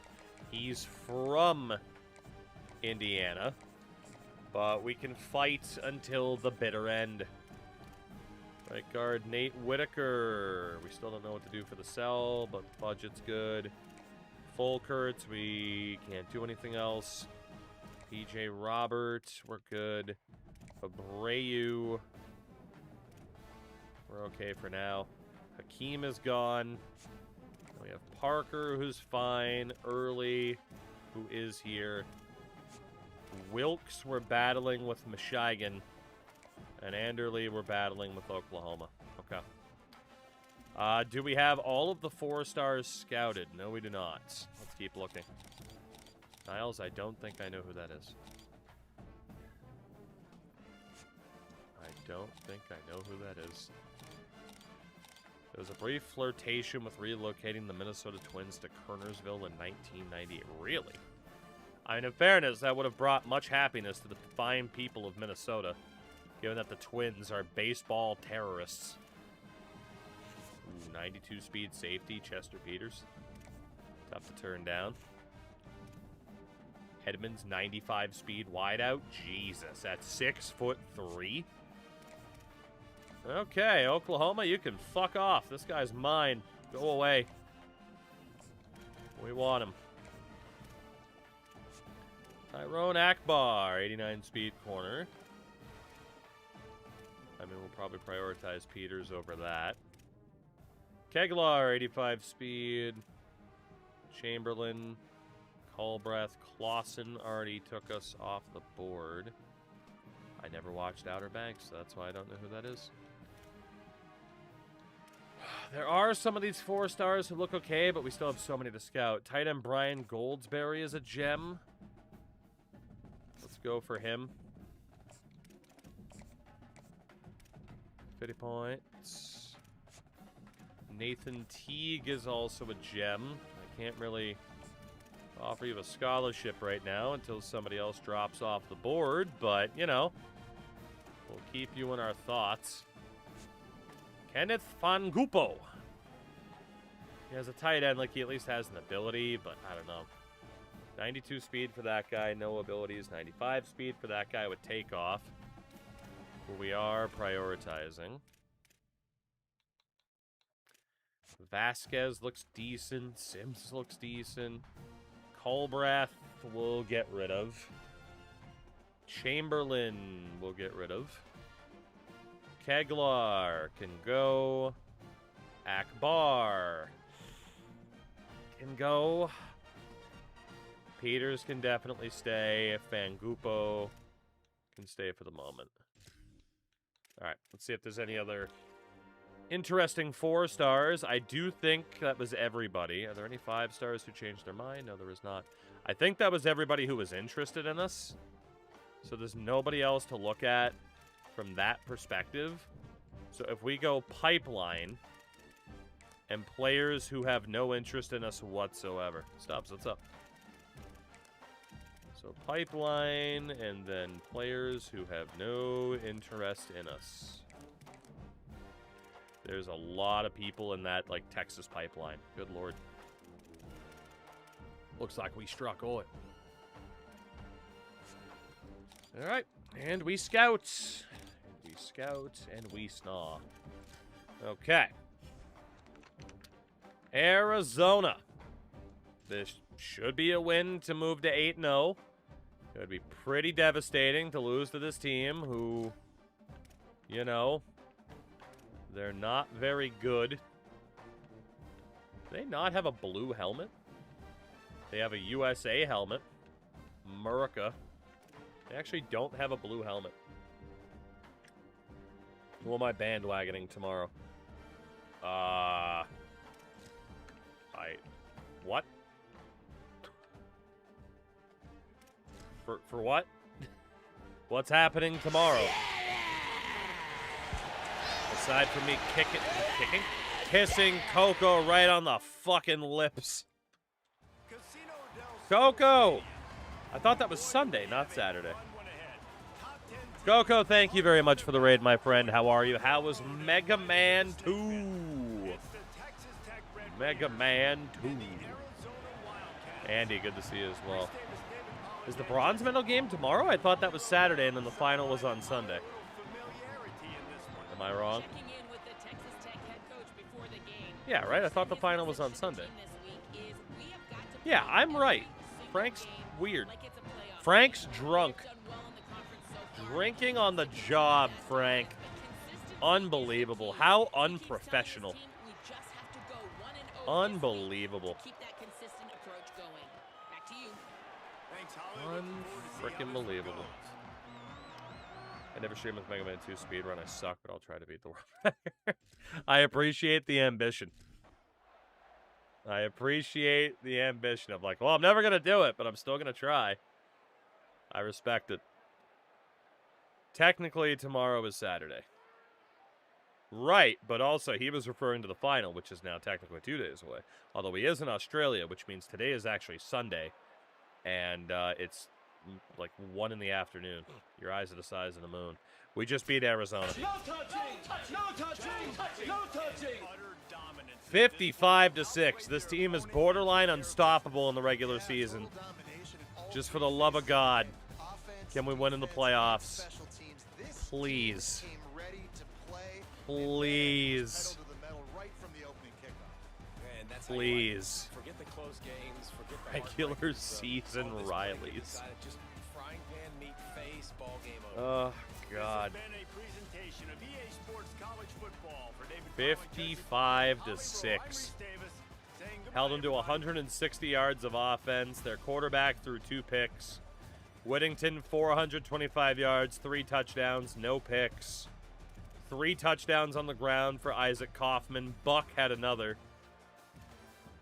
Then in the air, all 3 touchdowns to Deontay Tompkins. Maybe he will win the Heisman at that rate. Blocking-wise, couple sacks allowed because, of course.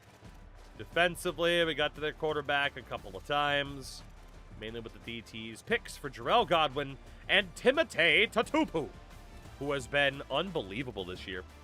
And our kicker missed on 2 attempts. We could have put up 60 on him, but we didn't.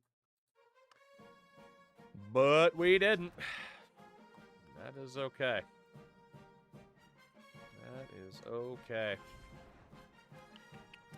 8-0, but will it matter? You know it's bad when 8-0 is like, yeah, of course we are. By my own rules, I can't justify keeping us in this conference beyond this season. We need to win. Hard commit from the 5-star tight end out of West Hartford, Connecticut. Not like it's any better than Hartford proper. Cedric Wilkes. Hartford, I'm just kidding. You're fine. But, you know, you're between New York and Boston, and who cares? Also, you're kind of a nightmare to drive through. Like, driving through the heart of Hartford blows. And I think everybody from Connecticut knows that. Welcome in, Cedric. Cedric Wilkes Booth. Yep, some 4 stars and some 5 stars said goodbye. At least we'll have some money. And Deontay Tompkins, the Conference Offensive Player of the Week, 10 receptions, almost 200 yards, and 3 touchdowns. Trust me, West Hartford's much better. I will take your word for it, but also, much better isn't saying much. Oh, man. I have a video on my phone. I should put it out at some time. It was the road trip my wife took with her parents when we went down to Tennessee. Remember I mentioned that the other night I got bronchitis because I fell in a lake. There is legitimately, it's us in a traffic jam. And, you know, my wife's parents are in their 60s, and I had the aux. So I just started blaring, "Move, bitch, get out the way." And the look my mother-in-law gave me before breaking out into laughter is an all-timer. Out of all the memories of my life, if it was like, okay, you can only choose a handful of memories to like frame to never forget, it would be a picture of her face at that moment as we are just in bumper-to-bumper traffic at like 10 o'clock at night in Hartford. Wasn't even rush hour. It was like 10 p.m. I'm not even lying. I gotta look this up now. It's important. Bear with me. This is important. Let's go back like April 2024-ish. I think that was... Yep, there's the lake I fell in. Yep, here it is. 9:13 p.m. April 12th, 2024. Bumper to bumper fucking traffic. Shout out Hartford. I'm not going to say that you suck. You know you suck. Oh, goodness. I mean, Wheels, I think they probably had that moment quite a few times. But, you know, that ship has passed. The good thing is, you know, there's been some other family concerns in regards to, you know, maybe that topic. So, by default, I look like an absolute gem without having to do anything. Shot by Cameron. What a name. Thank you very much for the follow. Welcome in. Quincy Abreu, if we're going to get you... we should still be okay. 9:13. I think they are GTA, right? It didn't make sense. I don't like dealing with bumper-to-bumper traffic at 9 p.m. It doesn't make sense. Only you would blast, move, pitch, get out of the way, and heavy on set. I don't think that's true. I think that's probably been very common over the history of time. All right, Hess, we need to offer you a scholarship here. If we're going to outduel Michigan. Goldsberry, we don't need to offer you any more money. Nathan Teague, if we are going to get you, we need to offer that scholarship and offer you some money. Edmonds. Yeah, if we're going to get you, we got to start getting those points on. West Virginia visit on pro potential. Then we have the others. The others that we have not finished scouting out yet. So let's do that. And see what we're dealing with. I can think of worse songs to blast in front of your in-laws. No kidding. 90 speed wide out at 6'4", Josh Maragos. Branson's got some good abilities. Manny Cuevas we'll get rid of. Franks has grip breaker, armor. Etling's got 94 speed at 6'5". Fuck, man, there's some decent players. Peters, 92 speed at free safety. Sims, 88 with Robber. Oh, man. No joke, John Stewart was playing shows in Connecticut that weekend as well as Springsteen. Oh, so I can blame the boss for the traffic. Delightful. Delightful. God, do we search for gems, or do we just accept some of these people that might have good attributes and abilities? That is the question. I think we'll leave them there. I'll go add some more targets. Losing my religion is also a good one in traffic. That is very solid. That is a very solid choice. Whoops, somehow we ended up on quarterback only. How's the team tonight? So far, so good, but we haven't gotten to the playoffs yet, so you know what that means. You know what that means. So we need people who are not interested, that are not in a 4-star pipeline. That is who we are looking at next. Hopefully there's not too many 1-stars. There are too many 1-stars. Shit. Alright. I'm going to have to mark down these names then. So right guard, Michaud. Right tackle, Monday. Left tackle, Meryl Streep. Center, Denny and Antwine. Quarterback, Hargrave. Ben Butt at free safety. Chance Keys at linebacker. Wide outside. There's so many of them. Holy shit. Cornerback, Wells. Linebacker, Braverman. Running back, Stites.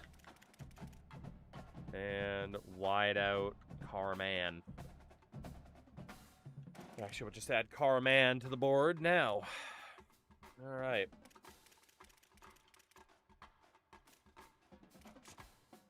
And now we scout. Now we scout. I don't want to get rid of those other guys off the board because they all look decent. They might be the guys that we want to go for. Shout out to Angel Way. Great name. Okay. Carmen, 92 speed at 5'10". That's okay. Quick step for Angel Way. Ebiketti can go. So there's got to be a starting ability, a gem, or really good speed for me to consider you at this point. Isaiah Proctor has Grip Breaker, 91 speed for Moran. Only 87 throw power for that quarterback. He can go. Henry is a bust, so get out. Kiki Fangupo, a gem of a left tackle. All right, Mr. Fangupo. I can't really offer you a scholarship yet. Angel Way by way of Angel. Son of Angel Grove, yeah. Ben Cantrell, keep him. Nolan Wade, get out. Josh Maragos, 90 speed. Branson looks good. Franks looks okay. Armour only has recoup. I'm going to say get rid of him. Etling, 94 speed. Urkavici has blow up. The other Fangupo. Peters, 92 speed. Sims, okay. It's going to be a bit of a pain in the ass to scout for the rest of the year, but that's okay. That is okay. Again, my biggest request, I mean, there's a lot of requests, actually. One of my biggest requests, let me scout from the prospect list. I shouldn't have to add somebody to my board with my limited spots to actually scout somebody. Like, it doesn't accomplish the goal of making it more difficult. It just becomes tedious because I'm having to actively write down names that I will eventually add to my board to scout instead of just being able to scout out who I want, and then if I really want them, then I add them to my short list. It just doesn't work the way it should. Byron Lusk, the 5-star, has commit, as has Lawrence Folkerts. Welcome in, Lawrence. We're definitely getting some 5-stars this year, which is nice. And up next is Memphis, the other new team to our conference. We already beat Boise State this year. Memphis is another team. We beat them in the playoffs last year. They are another team who was just terrorizing their conference alongside Army. So we moved up both of those teams. Again, Army went to the ACC. Have you ever done a run where you can only go after busts? No, because I appreciate my sanity, or at least what little I have of it left. But I fully expect that to be a channel point cash-in at some point. Alright, Abreu, we're down to second. Out of nowhere, Indiana really started pushing for this guy, and they offered him money that I currently do not have. How's Army doing this year? We'll check eventually. Parker's good. Yeah, I mean, if I were to lose other people off the board right now, that wouldn't be the worst thing in the world. Yeah, we are definitely short on NIL at the moment. Teague's not in that next role. Edmonds, we know his trifecta. Find a double. It's one of these two, and it's that one right there. And you have these guys that we've been looking at recently. Etling locked us out for playstyle. And Gupo's on 40. Let's get him on to 50. You ever put that pop-up that someone you scouted or pursued decommit from user? Someone you never scouted or pursued decommitted. No, I actually don't think I've seen that. How many years can you play this mode for? I think the year limit's 30. Back in the day, it used to be more, but... let's see, Proctor locked us out. I guess all these guys were decent. Let's go back to the prospect list, add some other dudes. So right guard, we want Michaud. Right tackle, we are gonna want Monday and Merrill. Centers, we want Denny and Antwine. And then quarterback, we want to look at Hargrave. Free safety, Ben Butt. Wheels, yeah, it feels like most are around like a 25, 30-year limit. Which is a shame, but... Alright, spam. I'll remember to check Army, see how they're doing. Alright, all that button spamming. How are these guys looking that we just found out about? Ben Butt, 92 speed safety. Hargrave, 93 throw power. Denny, nothing crazy. Antwine, at least has workhorse. Merrill's got ground and pound. John Monday. See you Sunday. And then Michaud also has workhorse. I mean, it is only workhorse, you know. He's a good run blocker, though. This is video cam for Twitch drops. I don't think Twitch drops are active. I can check that, though. See if they are. I don't know if they've done anything for drops yet. Let me see.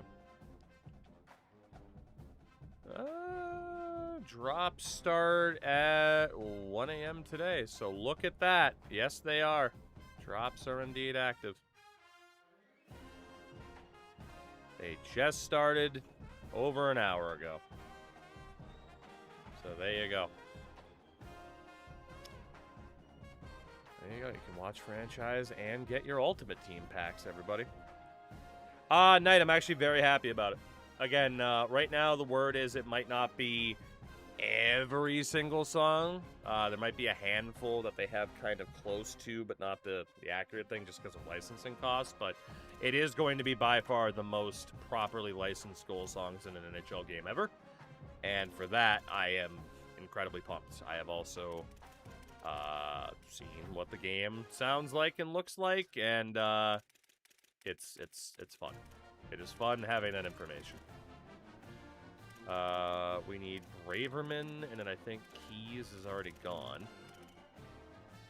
And then we need a wideout named Song. Alright. Let's see what these guys look like. Marquise Braverman. Damn, he's good. And what about Malcolm's Song at wideout? No, he's out. All right, I got 2 more guys from the 4 stars that are in at least some form of a pipeline, and then it would be 4 stars that have no attachment to us whatsoever. The final 2 are the running backs Stites, and then a corner named Wells. Perfect. So Matt Stites, 89 speed. I'm going to say no, he's not bad, but we'll aim for higher. And then Steven Wells at corner. 95 acceleration, but I'm going to say no. Okay, so like I said, scouting for the rest of this year is going to be a bit of a pain in the balls, but we'll do what we got to do. So now we need anybody that is interested in us, but, yeah, case in point, doesn't have, oh man. Oh man, it's just going to be a mess. Because there's so many of them. The other option is to mark down these dudes here and say, okay, go back for them after. And that's probably what we're going to have to do because there's just so many of them. So let's do that. So honestly, like Vasquez, I don't have the money right now to go after these guys either. So if they disappear, they disappear. Vasquez at defensive tackle. Let's get him off the board. Free safety Sims and Peters. At least we'll be able to mark down the guys that it's like, okay, if we end up having money, we can go back for them. But right now, as it is, most of our money is tied up in either other 4 stars or the 5 stars. So better to just do it this way, I think. And that way we can keep scouting out and then truly pick the best of the best. So Franks is gone, Branson's gone, Maragos for the moment. Most of these dudes will sign somewhere else. But, I mean, if we can get them later on, it's not the worst thing in the world. Even like Fan Kupo we have points on right now, and I can't do anything to actually get him if he decides to go somewhere else, you know? But yeah, like I said, if you could scout players from the prospect list, this wouldn't be an issue at all. Then your recruiting board would legitimately only be guys that you are actually recruiting. But that is not the way it works.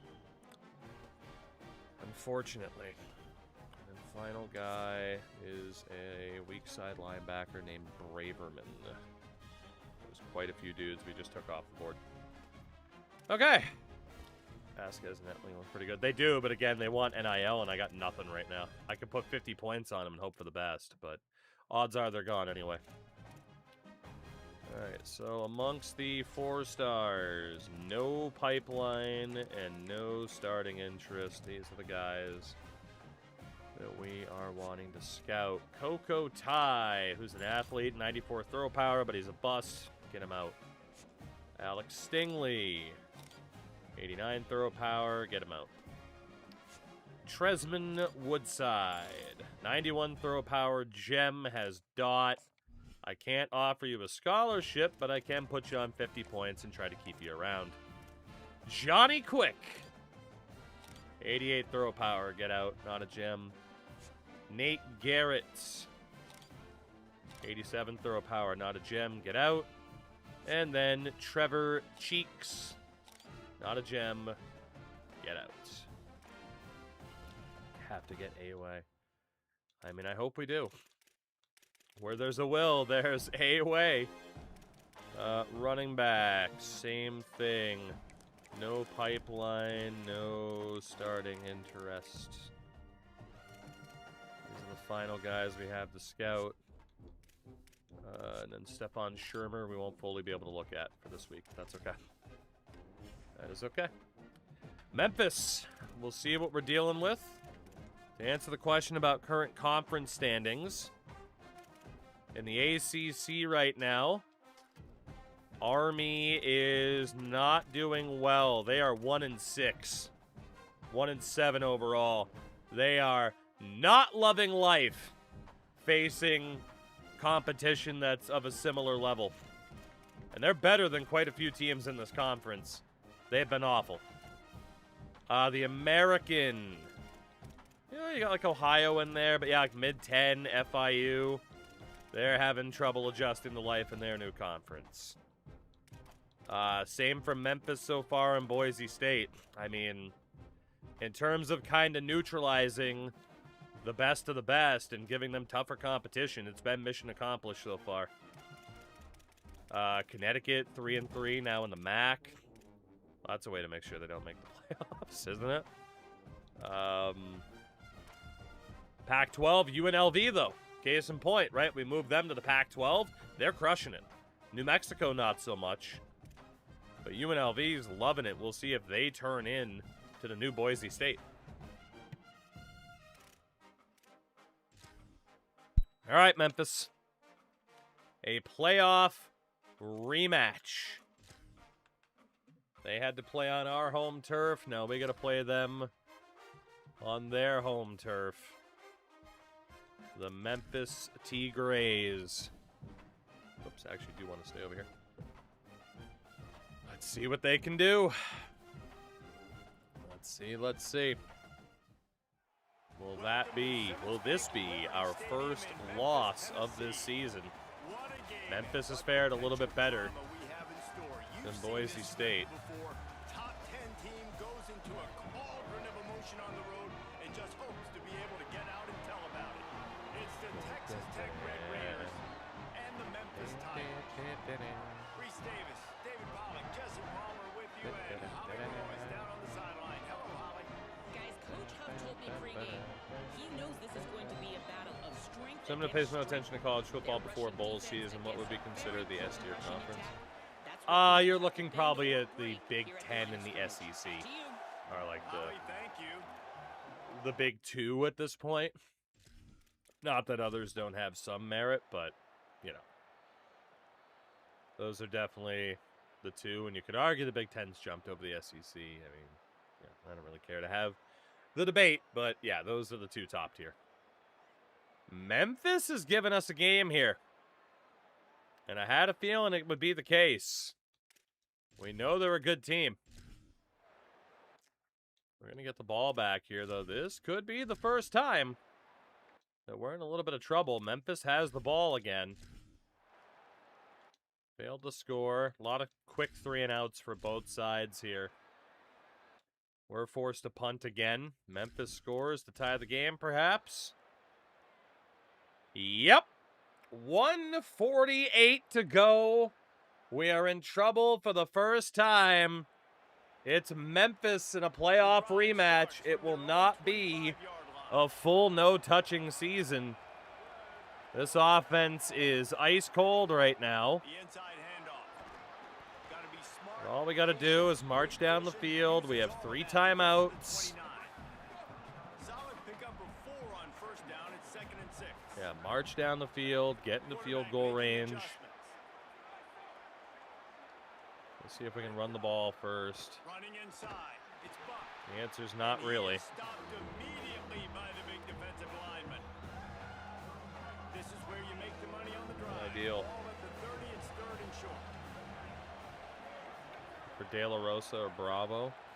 Looking downfield, it's Whittington. The quick There we go. out. Let's make sure we get the catch. And it's a Whittington catch. now He's got out for the 250 first down. yards, They'll hurry to the line with the but clock still no running. touchdowns on the They got a day. good play right there, and they've got a quarterback now who has been in a lot of 2-minute situations. They drill this all the time in practice. He's the leader. He's the guy that can Bad. win this game. It's going to come down to him understanding when to clock the We'll ball. run that flood how to drive throw the again. ball, get it out of bounds to put themselves And in we'll start position. using our timeouts after this. We still don't want to leave them too much time in case we turn it over. He's got the first down and he gets out of bounds. 19.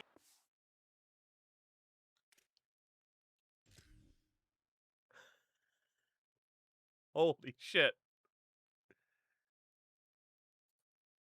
Look at this. We mistimed the catch. I should have gone to the guy behind him. Bobbles it off of a knee into the air and whoop.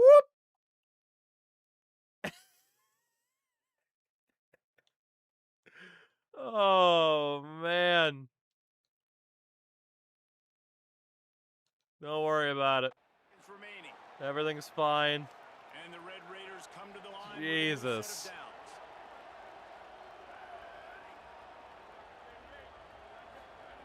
Lost a throw on first down. Got his man.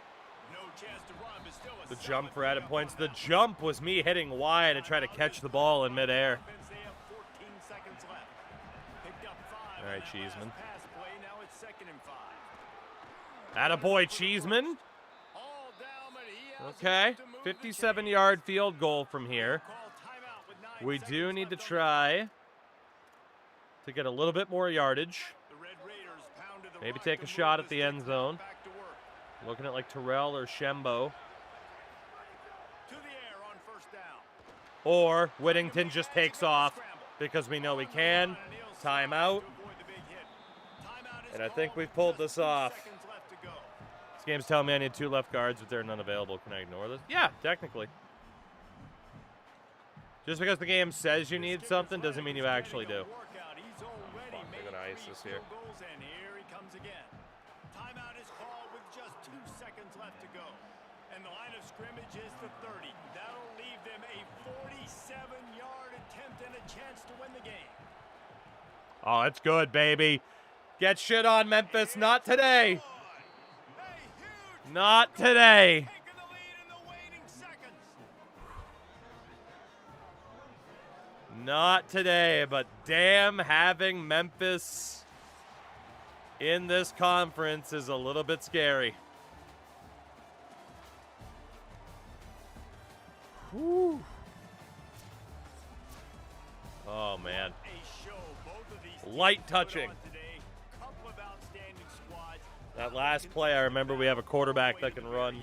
Yeah, we came into this one expecting this to be a back and forth battle. Isaac We knew it was Kaufman, going your to player go of the down game. late into the fourth quarter. At the Not a end of full the day, the no-touching Irish season, did it. They were really but we able are to still lean on those undefeated. playmakers and that leadership they've got in the locker room. Yeah, and now I think even more so you're starting to believe in them. They're battle tested. This team just they find a way to I get enjoy things light done. touching. That's why they're ranked where they're at. And I expect this team to But yeah, stay in terms contention of for the college football playoff because in they're terms of the proving positional week in and week minimums, out like they're a really again, good squad. it's giving you the like ideal amount that you would have to have a full 85-man roster. You don't need a full 85-man roster. Darren Kronk threw an interception today. Whittington didn't do much. Snowden actually threw a pass at one point. Yeah, no touchdowns for Whittington. Whew. 2 touchdowns for Kaufman, not bad. That play to stay alive was wild. I'll always be happy when a glitch happens in my favor. Again, that's why I don't play these games online. Because if that happens against you and you lose because of that, like you're throwing a controller. You're easily throwing a controller. I'm throwing a controller at least, so that's why I don't play these games online. I feel kind of bad about it, but you know, we'll take what we can get. You don't know if my wideout doesn't have the power of sorcery, you know? Oh man, you don't know if I have a player with some sorcery. Clearly we do. He has the power to teleport. Texas Tech, known for their warlocks. You know? We got the verbal commit on 5-star guard out of Jackson, New Jersey. Nate Whitaker. Jackson, New Jersey. Population 58,000. Oh, that's boring. That's boring. Too big. We do miss out on the quarterback Josh Wayne, who does stay in his hometown, basically. Using Air Force, I recruit all tight ends and converted the wideouts. Hell yeah. West Virginia. We got 3 games left in the season. West Virginia is one of them. Byler, our top tight end, has a torn labrum. Much as we are defensive tackle university, we're also torn labrum university. This school hasn't seen a solid labrum in 50 years. All right, Wayne is off the board. That gets us some points back. Whitaker's on the verbal.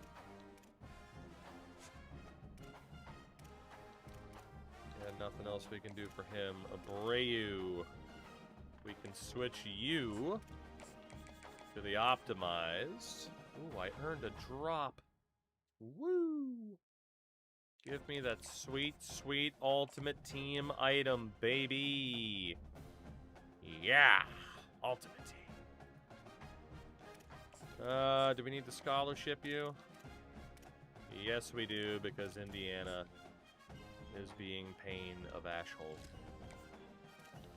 Paka, we should not have to do anything for you. Early looks good. Wilkes is good. Hess! We can kind of guess for Mr. Hess what the deal is now, can't we? It should be that he is a gamer. Goldsberry.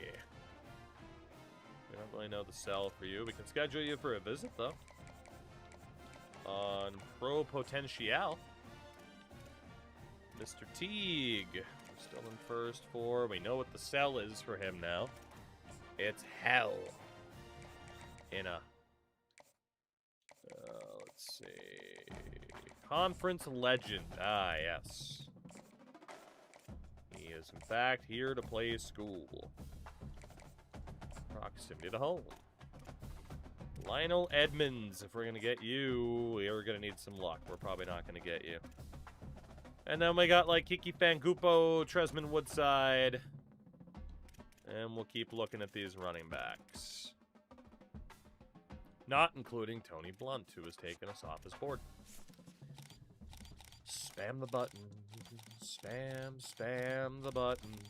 Spamming the button. Okay. Over these wideouts. Rico Aguilar, 90 speed. That's okay. Final Vitato is gone. Jabari Ajayi is gone. Greg Smith does have balanced as a power back. Jacoby Beckham, goodbye. Ezekiel Dunsmore, goodbye, regrettably. Gregory Carney, goodbye. Emmanuel Michaels, goodbye. Dalvin Dunbar can stay. Stephon Shermer can stay. And there's Tresman Woodside. Well, none of these guys are absolutely insane, but they will make my... We'll revisit you down the road if we end up with money. List. They at least end up on that list.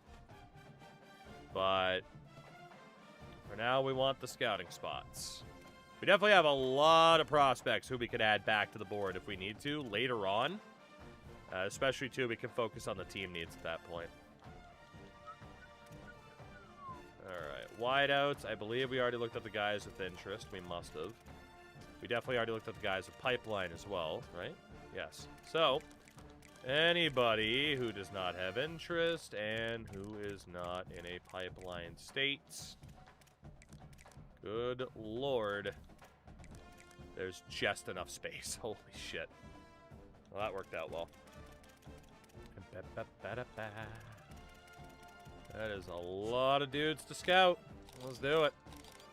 Find us some gems, some diamonds in the rough. Give them their eternal reward. There we go.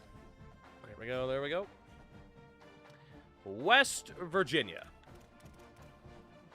We are in a 3-team tie with TCU and Utah at 9-0 in conference. So while we're 7-0 in conference, 9-0 overall.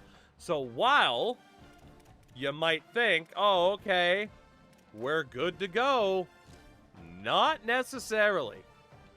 We lose even one game, and we could be in a little bit of trouble. We could not afford to slip up even once, or we could absolutely choke here, which would be very us to lose it all now.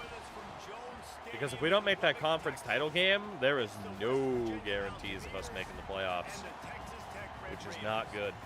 Along with David Pollock and just is in fact very, very ungood. Guys, I caught up with the Red Raiders head coach 2040 before the sounds like game. a good year He to win. loves how his team has come out and dominated Long in time the coming. so far this season, but he A lot of understands teams the road gets even harder now. in that time He's as talked well. to his team NIU, Purdue, Florida State, USC, Texas Tech. You send the Red Wings your resume. I don't know if I'd do much worse, to be honest, because I'd know not to give Ben Sherratt that much money and give up a first-round pick for Justin Falk in the year of our Lord 2026. So, you know, I don't think I could do much worse. As we are going to beat West Virginia. No touching! No touching! No touching! This one had all the suspense of a 45 to early fight for a week 15 and they did for the number splatter 5 Red Raiders. dominating performance. You gotta give the coaching Another staff solid credit. game for They Jason obviously Whittington. had I still don't know if it'll be guys enough for him to be a Heisman winner, right from the opening kick. but he has been on a very good pace. Just spectacular football. No mental Very good mistakes. indeed. They really can't play better than that. Nah, it's really fun to do this. Come out and just Very, dominate opponents, very, start to very finish. good. Nothing to worry about. You just know you're better. You're gonna do you. Put up a bunch of points. And I think the lowest amount of money the wife would let you That's move to gonna do Detroit. it for us as Oh, the season marches on. For David Pollack, Jesse Palmer, and Oh. Holly Rowe, I'm Reese Davis. This has been a I mean, presentation of the EA lowest Sports amount I'm willing to College take. I'm not willing to disclose that. You know, I don't want to screw up any potential future negotiations, you know? Yeah, big game. I didn't think Taj Hurd would be our quarterback's #1 target, but it feels like he really is. 1 sack allowed by Maurice Boyko. Alright, 1 sack allowed there. Interception. Goodness. Finland, Canada, Detroit. The most likely she's willing to move to. I could say Detroit's probably at the bottom of the list, but it doesn't mean we're disinterested, you know? Hey, Detroit could be fun. I do want to double check the O-line, actually, now that that's been talked about. I mean, we do have people within their positions, but technically it might have done the left tackle, right tackle switch. We got the verbal commitment from the 5-star wideout from Carlsbad, New Mexico, Lamar Parker. Or, as he'd be known up this way, Lamar Parker. Welcome in, Lamar. We also get Nate Whitaker, the 5-star guard from New Jersey. Very nice. Very nice indeed. Arizona State, our final conference game of the season.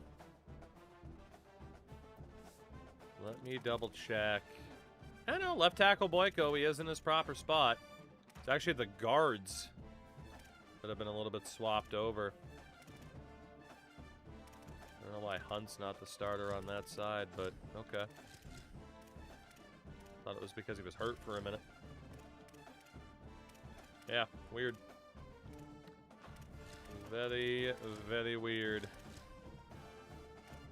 Yeah, right tackle's fine with Shembo. Weird. It was still worth looking at, though. Conference standings. Both TCU and Utah won. This is nuts. This is nuts. We are not guaranteed at all to make this conference championship game, which is wild. Absolutely wild. If we slip up here against ASU, we might not make it. That's crazy. That is crazy. Let's figure out the recruiting. I think Grizzly, I'd imagine so. Vogel's good. Bunch of commits. We're still in a battle for Abreu. Boys is getting snapped in half. Yeah, they've had a rough time. They have had a rough time. It has been much, much easier for Memphis. Parker, do they play each other? That's what I'm going to check next. Jared Hess. We've done all we can do. Goldsberry. Let's put you on the hard sell. Sunday player. Mr. Teague, if we want you, we got to fight for you. Edmonds, if we want you, we got to fight for you. And then we're down to the likes of Kiki Fangupo. Woodside, and a couple of the wideouts locked us out.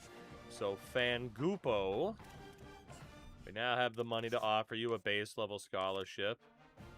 Woodside, we have just enough to offer this dude the scholarship he wants, so let's do it. But that could be all of our remaining money. Scouting out the rest of these 4-stars might actually not be worth it, because our NIL budget, at least for right now, we could end up with more money. That's why it is worth it. We could end up with more money based off players that leave our team, whether it's they graduate, go pro, or graduation really wouldn't factor in, but going pro would, or if we let them go. So the wideout, Steve Finley, goodbye. Hell of a baseball player. Tyler Garrett, we will mark you down as a future maybe. Get ready for now. Paul Skaggs, goodbye. Doug Sandy, goodbye. Carrie Shelley, goodbye. Nazir Burks is relatively fast, okay. Larry Marcock. Good old Marcock. Hell yeah. Greg Bynum, goodbye. Gregory Schiaffino.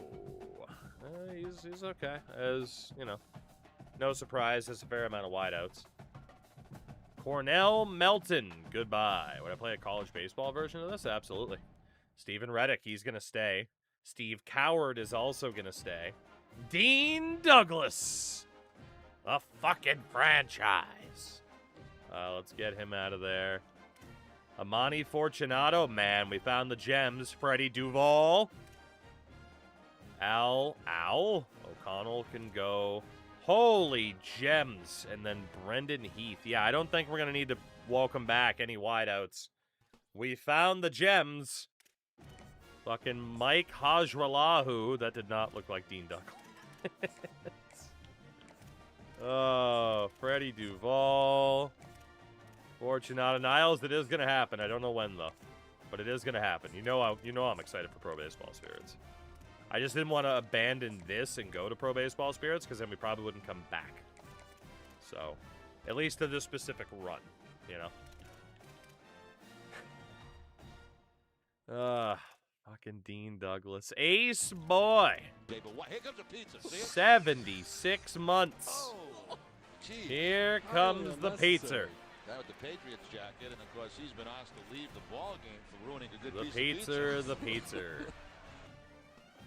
Ace boy, thank you so much for the ridiculous 79 months. At tight end, we will add Spencer Jordan to our maybe list for down the road. And then Roland Alexander Johnson is just out right off the list. Okay, let's go check out the offensive line then. Who else is left there? Who else? This whole idea of like, well, they reduced the amount of 4-stars. Good news for me. Very good news for me. It means I can scout basically everybody. This is delightful.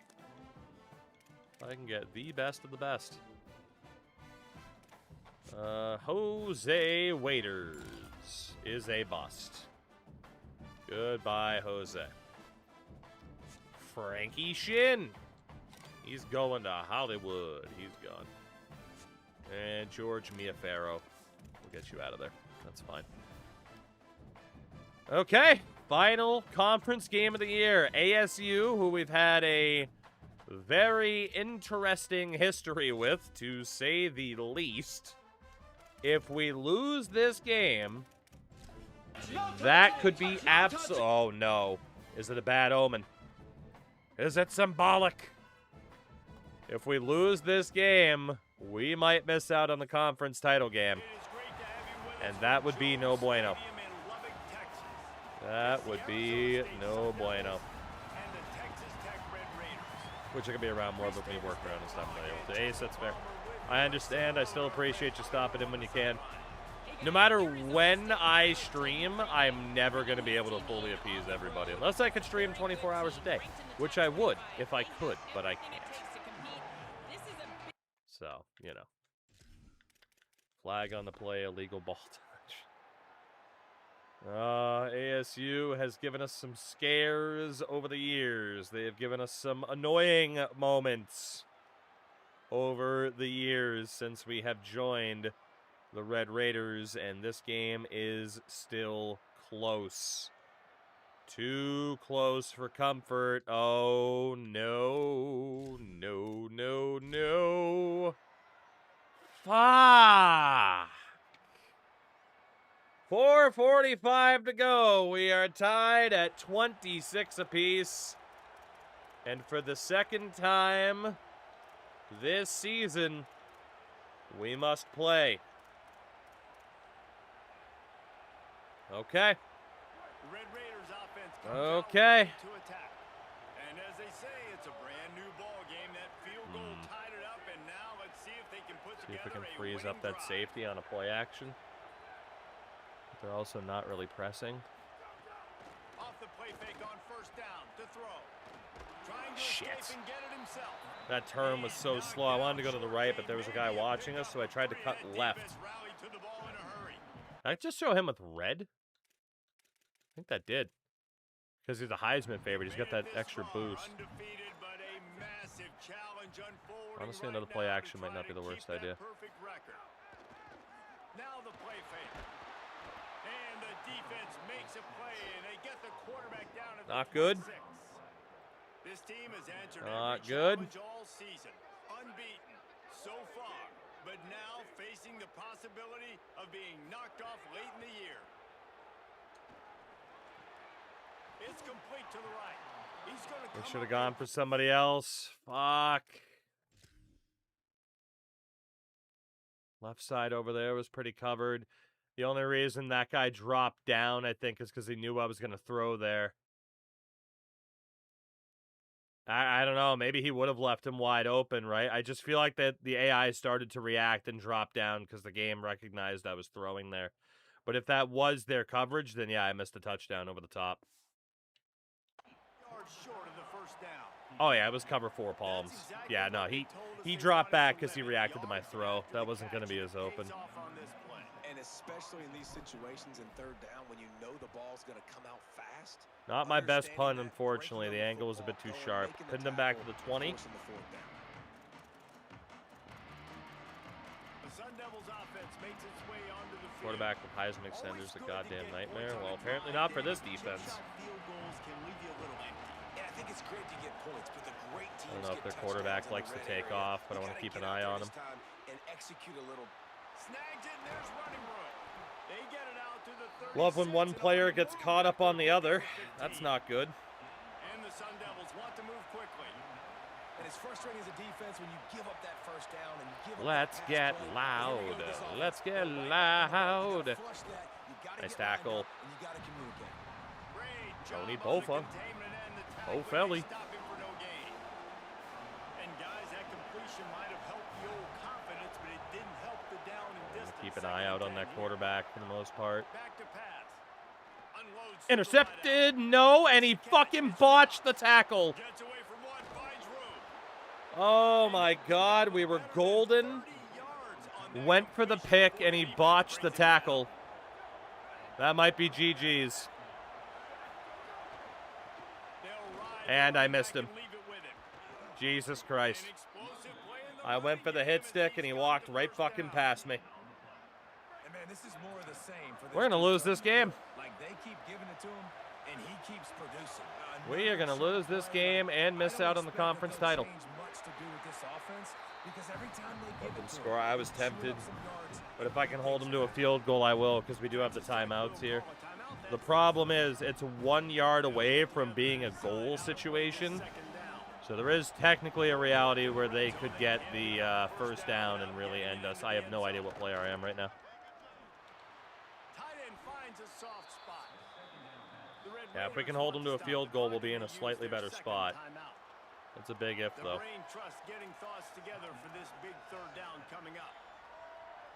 Well, you hear all the time that the Get a tight end's corner the blitz QB's on him. best friend. You saw a perfect example of it on that last play, right? Second down, you need to pick up some positive yards to keep this third down manageable. Really nice job of executing that. There's the first down. GG's. It fucking happened. It fucking happened. Unbelievable. Unbelievable defense. You're killing me.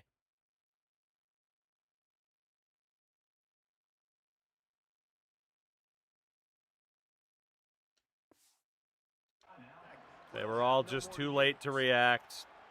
And that got under their skin a little bit, having to use the TO after giving up the first down. Wow. We're going to lose this game. Fans are bringing the noise At the very on least, they'll first probably and get the goal. touchdown here. Last game of the season is when we're going to choke, huh?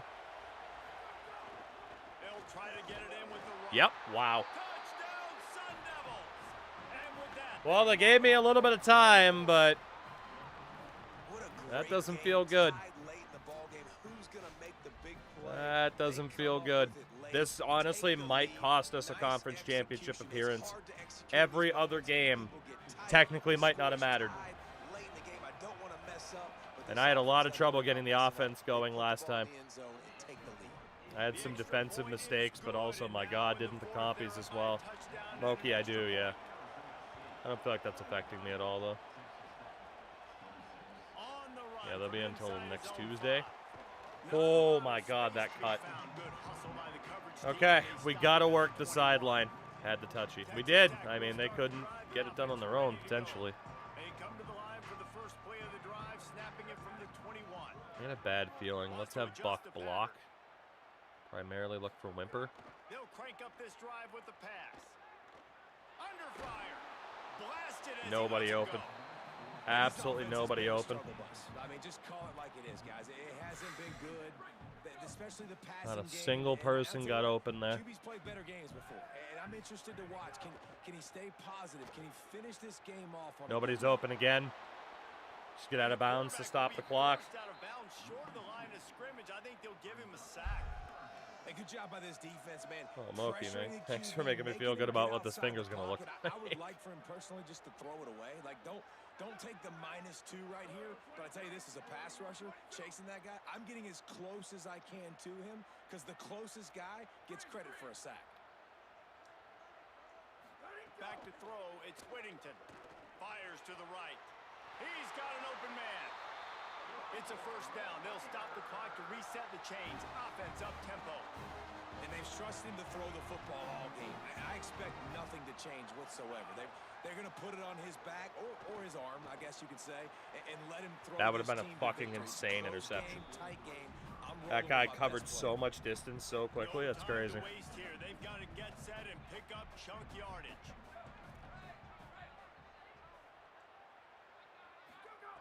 Back to throw, and he needs to make a play. Quickly out to the tight end. In this offense, they got another positive to be game, fair. but I think they're going to have to I was start gonna say, I have pushing the ball two, down so the field a little bit. I don't think it's Gotta gonna be make some plays. comparable. That clock is not your friend.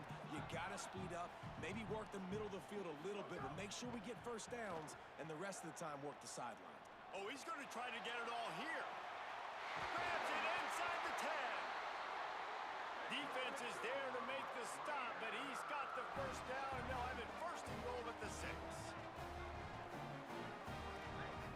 He almost walked that all the way in, too. From the gun. Pocket breaking down. Relentless, tough running gets That it was a down risk. to 4. And the Red Raiders racing to the line in a hurry up. This is it. Gotta find a completion on this one. Escapes the pressure going right. Bang. Into the end zone. It's caught for a touchdown. No time left on the clock, and they can tie it with the extra point or win it with 2. Let's go. Man, you did the hard part. What a drive, putting points together. Holy Six. shit. Now, what are you going to do? Decision time. Do you want to go for the win right now? Go for the 2-point conversion? I mean, you know we're going to look to at least see how they line up here. You know me, we at least got to look. And now they've decided to go for 2.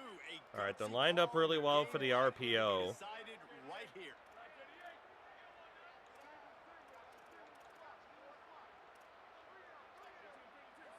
I know we don't have timeouts. We can take the slight penalty. It's fine. Yeah, they're just lined up pretty well. We'll go for the OT. An unforced error there. They don't get the snap off. That defense is kind of essentially daring us to run the ball, and that's too risky. And that is too risky. What a mess. A delay of game on the two-point Wasn't a conversion mess. It attempt. was That just intentional. can't Thank happen. you, game. No time left on the clock. The extra point will send it to overtime. Overtime it is. And he makes Dan the Campbell would extra have already lost the game. Holy hell. Well, this is turning into one hell of an end of the season. For better or worse. They won the toss. And we are going to be right back out there on offense. Fair enough. Fair enough. Going for another undefeated season, at least in We'll get it conference. started here in overtime. All right, I got so many dudes there. Play action and maybe freeze up the safety. Look for Bravo or Whimper over the middle. Wants to throw on first down off the play fake. And unfortunately, the O-line immediately fucking crumbled. Come on, man. No matter how good I make the O-line, they always seem to crumble. That right tackle got fucking cooked on an inside-outside move.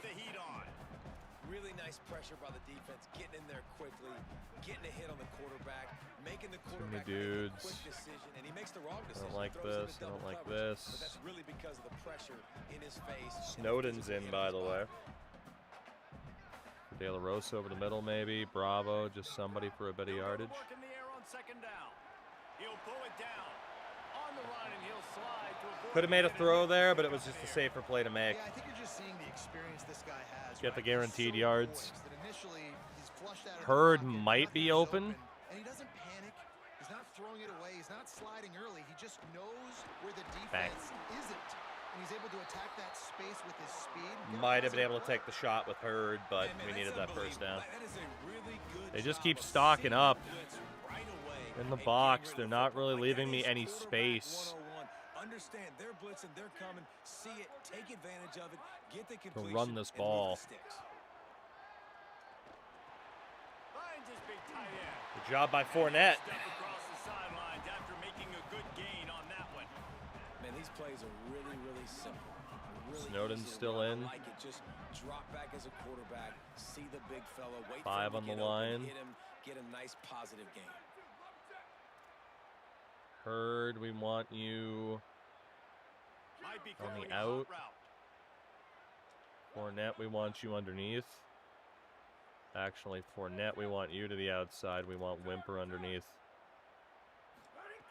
They're looking to throw on Jesus second and Christ. short. They get to him, and now they'll face a third and long. He has been terrible. Completely uncovered.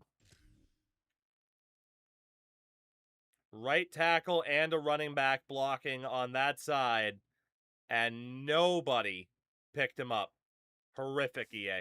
Absolutely horrific. All year long. That now his 10th sack of the season. He's got speed. Absolutely he's got power. horrific. He's gonna play on Sundays, and he is not cooperating. Oh yeah, feel free to show off his abilities that don't fucking work.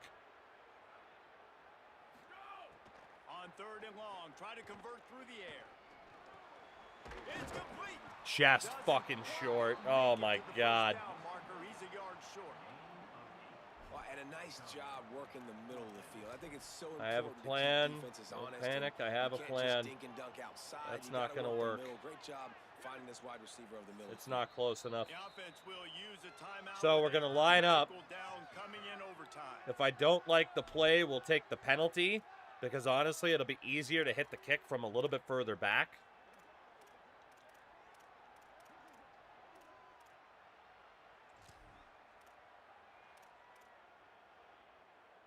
They'll pass on the field goal and going for it on fourth Okay, and Bravo. short I can't really overtime. trust.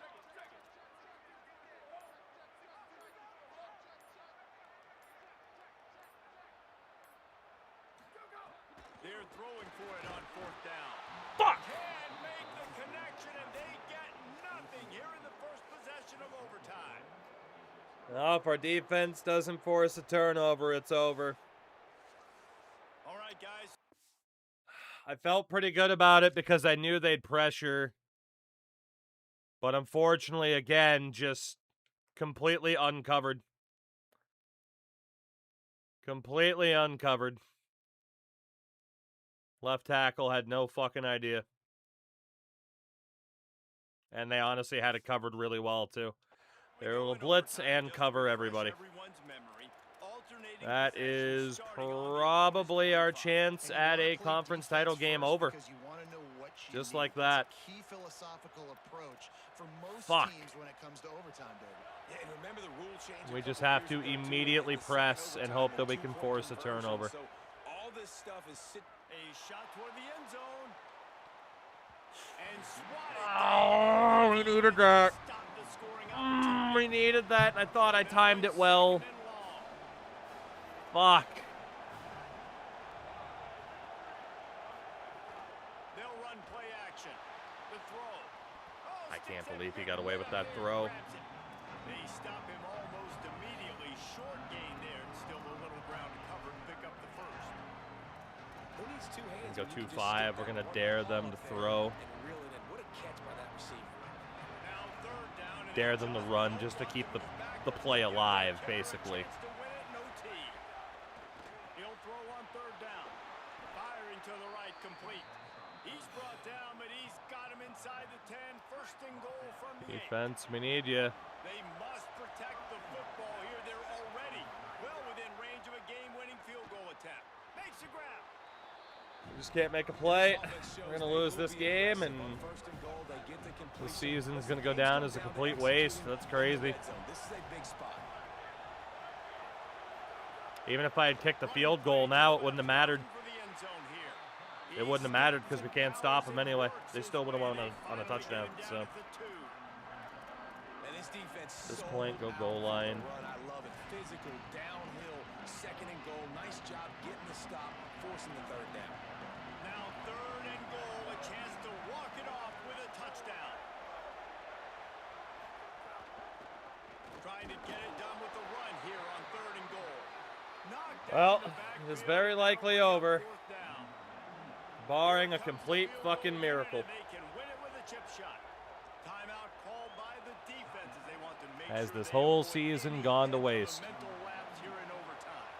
So here we are on fourth down in this Yes, field it goal. has. Kicker is ASU gonna wins. face all the pressure in the world. Just Wouldn't drives matter. it Well, I to mean, the I guess right. technically now it would have mattered had we taken the field goal because we stopped him at the end, but The great Nick Saban often says players often respond our better offensive to line losses choked they away that game. more than they do if they're getting away No with other way to games put in it. the end. From the So maybe second this I is an stepped in, that opportunity to offensive line recalibrate. struggled like I hell. think you take it first and you internalize it and you get upset because We gave up obviously the goal was to 17 win the points in game. the fourth quarter. But you've also got to flip the switch really quick. Unbelievable. Unfucking believable. I'm gonna get 7 sacks allowed. I'll take your word for it. I don't even want to look. I'm disgusted. We probably just had a complete waste of a season, honestly, is what that means. I can't even guarantee we make the playoffs now, and it was championship or bust. We got the 5-star wideout, Quincy Abreu. Missed out on Keenan Bortles, whatever. I can't believe it.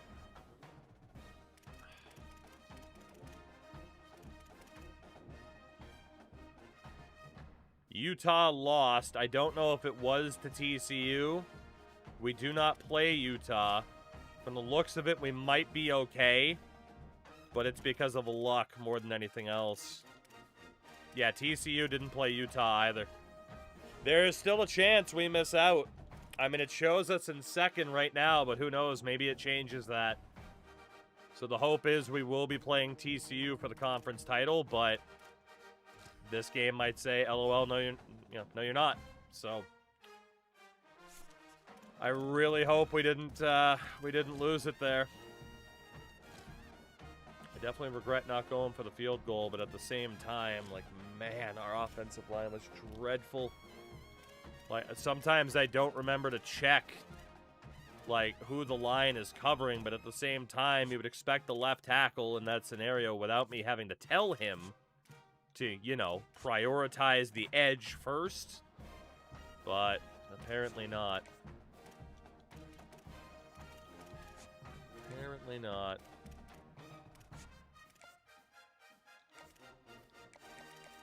Alright. What else do we have here? Left tackle George Farrow. Get out. Right guard Devin Irving. Left tackle was in a 2-on-1. He was cooked either way. I mean, had the right side been where the blitz came from, I would have had the time. But, I mean, I'll definitely take some of the blame, but I also just presume that my really good offensive line will be able to hold up for more than half a second. But they really, really struggled with that in that game without me babysitting them. We got a gem and Akeem Tongue. Johnny Boyette. Not a gem, but we'll write his name down for later, if need be. I don't have the money to offer you a scholarship, but I can give you a shitload of points for now, and then a scholarship later. Marlon Komar. Also a really good player. A lot of half-decent guards we could still go for once we get a little bit of extra money. And then Ramon Tam is not one of them. Alright, who's out there for centers? So we continue to just kind of clean up our scouting. We got a nice list of players we could very much go for if we need to later on. And then there's not that many edge rushers either, but we'll start there.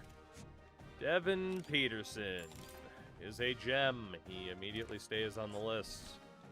No scholarship, though, because I have no money at the moment. John Fangupo. Why? There's so many Fangupos this year. It's like the third Fangupo. An edge rusher, Abdul Darnold. Nothing special. And we won't be able to finish scouting out Nolan Schaefer. So yeah, we just have to hope that that screen is accurate and we are indeed going to the conference championship. We have mid-10. I haven't really seen how they've done in their new conference. Or at least I don't remember. I don't think they were doing that well, in fairness. There's a spider on the wall. You stay over there and you can live. Glad to have you with us from Johnny Red Floyd Stadium in Murfreesboro. Let's at least win this game. But second straight year we did not finish undefeated. Maybe isn't the worst thing in the world. But, you know. You know. Seniors on Senior Day. It's the Texas Tech Red Raiders and the Middle Tennessee State Blue Raiders. Along with David Pollock and Jesse Palmer, I'm Reese Davis. Let's go down to Holly Rowe. We beat The Blue Raiders head coach told me the Blue Raiders. he knows that The there's Battle no of the fight in this game, but Raiders. most importantly, the weather is In the clear. We middle were of wondering Tennessee. how the forecast would shake out, and it is calm and beautiful. Raider versus Raider. My hope is that we just absolutely obliterate mid-10 here and get some momentum back. And, yeah, I'm going to hit the button. No touching! No touching! No touching! Shout out to mid-10 for being the absolute punching bag we needed before potentially heading to a conference title game. This is what That was a massacre. they know 63 better. to They go 10. out, they take the figurative sledgehammer and hit 'em right between the eyes. Not going to worry too much about the individual stats for that game because we are going to look at the season stats momentarily. What you could ask. But that was an absolute demolition. And now we just have to hope that that loss to Arizona State did not screw us out of a conference championship appearance. Please God, don't let that have screwed us out of a conference championship appearance, even though it means we have to play TCU. Get the verbal commit from 4-star Nathan Teague. Get the hard commit from 4-star Lionel Edmonds of Norman, Oklahoma. Boomer Sooner. Jared Hess goes to Michigan. What a douche. Oh, thank God. Whew. Okay. We have still made the conference title game. 4 years running. We've won it 2 years in a row. The first year we lost. We lost to these guys. The Horned Frogs. You knew we needed a matchup with Texas Christian, and we will get it. Thank God that Arizona State loss didn't cost us. But again, it shows that we are not invulnerable, which is kind of scary. You'd hope a team this good would be all but unbeatable, but that is not the case. That is not the case. Alright, Mr. Parker, again, there's nothing else we can do for you. We do have a little bit of money now that Hess is off the board. Goldsberry, nothing else we need to do for you. Teague, nothing else we can do for you. Kiki Fangupo. I mean, we should be okay without offering any further money. Same for Woodside. Hajralahu. Yeah, I mean, these are the guys that want scholarships, which is fair.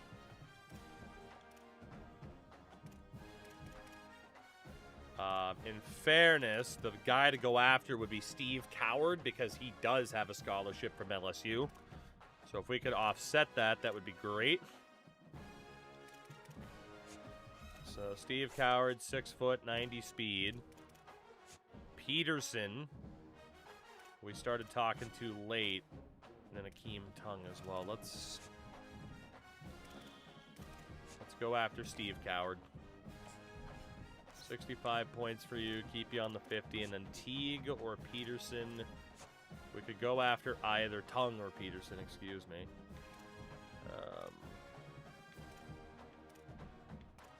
Let's go after Devin Peterson here. And that's going to be all that we have for points for the moment.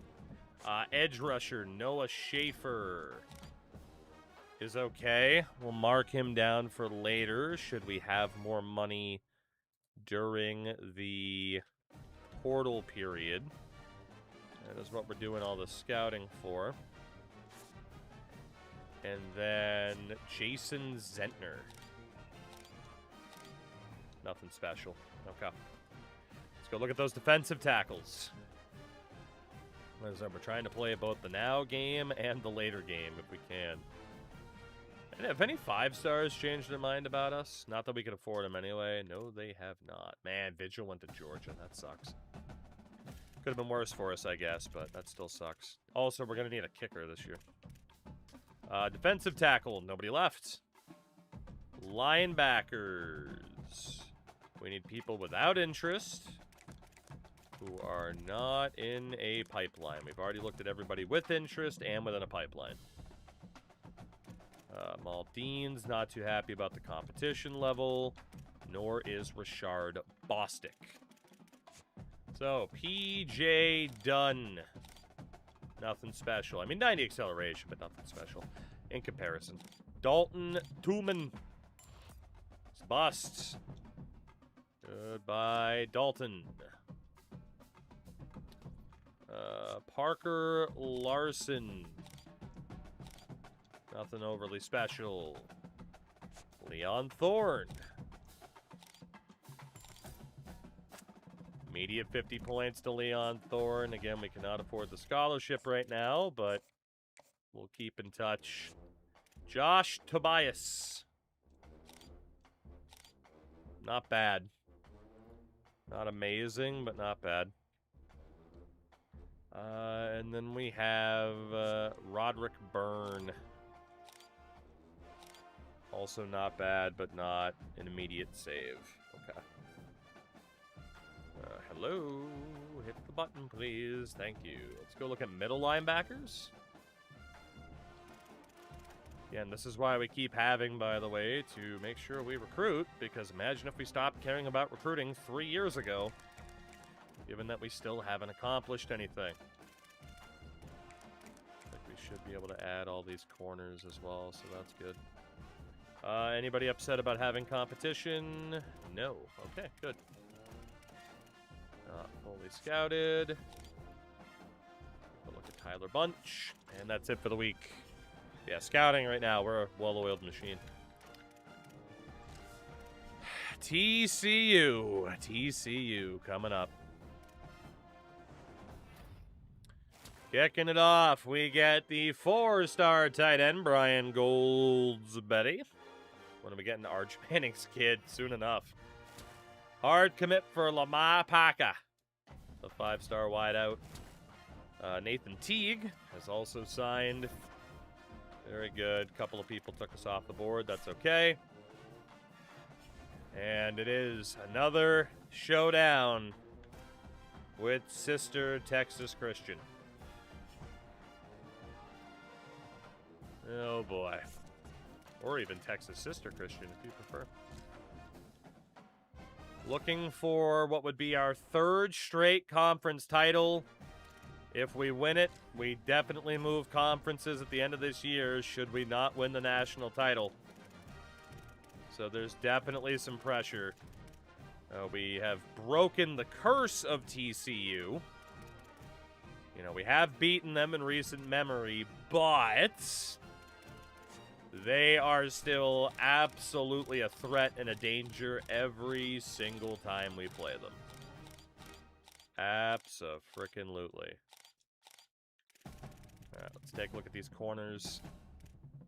At the bottom here, Tyler Bunch, certainly not that bad, but not an auto keep.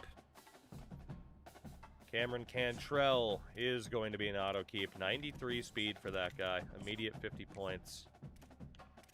Jimmy Wint is just kind of bad. Oh man, Garrett Newsel, 95 speed corner, immediate 50 points. Troy Ebron is gone. Ian Dukes could be okay. He's a bit slow for a corner. He's more of... Actually, well, yeah, no kidding. He's a fucking linebacker. That makes sense. Is that really all the corners we had to look at? Desmond Rubin also might not be the worst in the world. And then we have the last guy here, Bobby Parkey. He can go. Might be the only one, but they should have a skip option for the Heisman. Yeah, I don't disagree. Leave people the option as to whether or not they want to watch it or not. Nothing wrong with that. I'm sure for the first year, it's, hey, look at this cool thing we did. Watch it. Do it. Ignore the microtransactions, though, but watch this cool thing. And it is a very cool thing. Yeah, that was all the corners. Safeties. We got 2 on the free side, none on the strong side. Okay. So that's going to be all the remaining 4 stars, and then obviously we'll have to look at a kicker and a punter. So Fabian Gossett is pretty good, but not good enough. As a free safety, we'll mark him down for later. And then BJ Boland, we can't get a full look at right now. Okay. In terms of staff, I imagine our coordinators are leaving. Yep, they're going to be way too expensive, so they're going to be gone. In terms of coach skills, we can add to tactician. And that'll be boosting up our defensive line a little bit more. And looking at the stats from the regular season before we take a look at, you know, what'll happen with the Heisman next week. Jason Whittington, 3,700 yards, 27 touchdowns, 1 pick. I mean, for a 94, it's pretty good. I still would have liked to have seen him do a smidge more in terms of yards in the air. But, you know, that is a very, very good season. Rushing-wise, Kaufman, 1,000 yards, 14 touchdowns. Buck had 16 touchdowns. Whittington added an extra 5. Cheeseman with 2. Bravo with 1. 30 rushing touchdowns from our top 2 alone. Receiving-wise, almost 1,000 yards for Deontay Tompkins. Tompkins, but only 7 touchdowns, same as Taj Hurd. And Wimper and Byler, 5 each. Touchdown vultures? Yeah, we capped off a lot of drives on the ground. Blocking-wise, shockingly, Boyko did not finish in double digits. He kind of calmed down by the end of it. Had a very rough start to the season, though. Tackle leader was Kerry Dragisevich. Sack leader with 10 was defensive tackle Darren Hack. So Marcus Leon disappointed a little bit. And the pick leader was 7. The freshman, Timothé Tatupu. Very nice.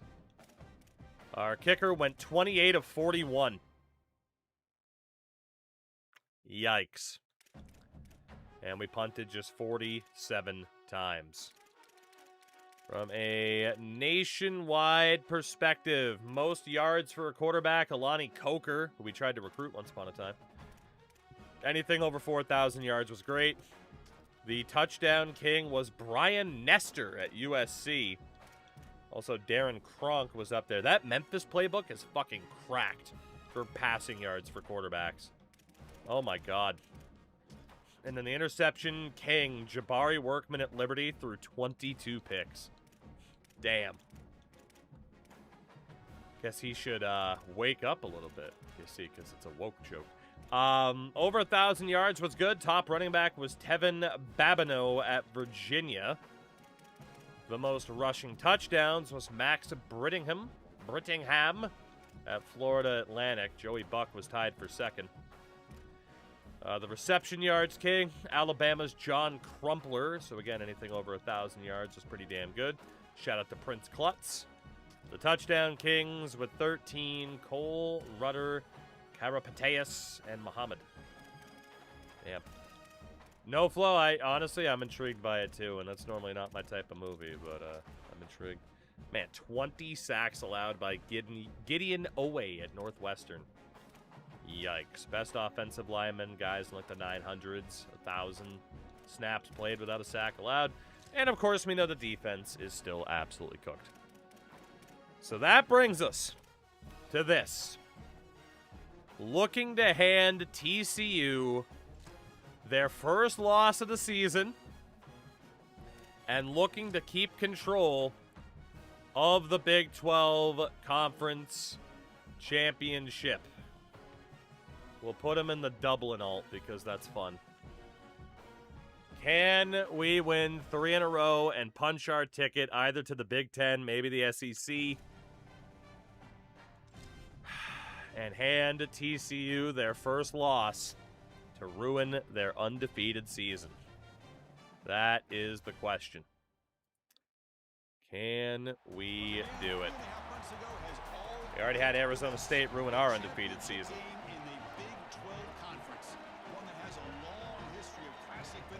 Kat, it is tough to learn the recruiting. My best suggestion is focus on whatever star level you can sign to 0 NIL. And if you have the resources, try to find the gems of that bunch.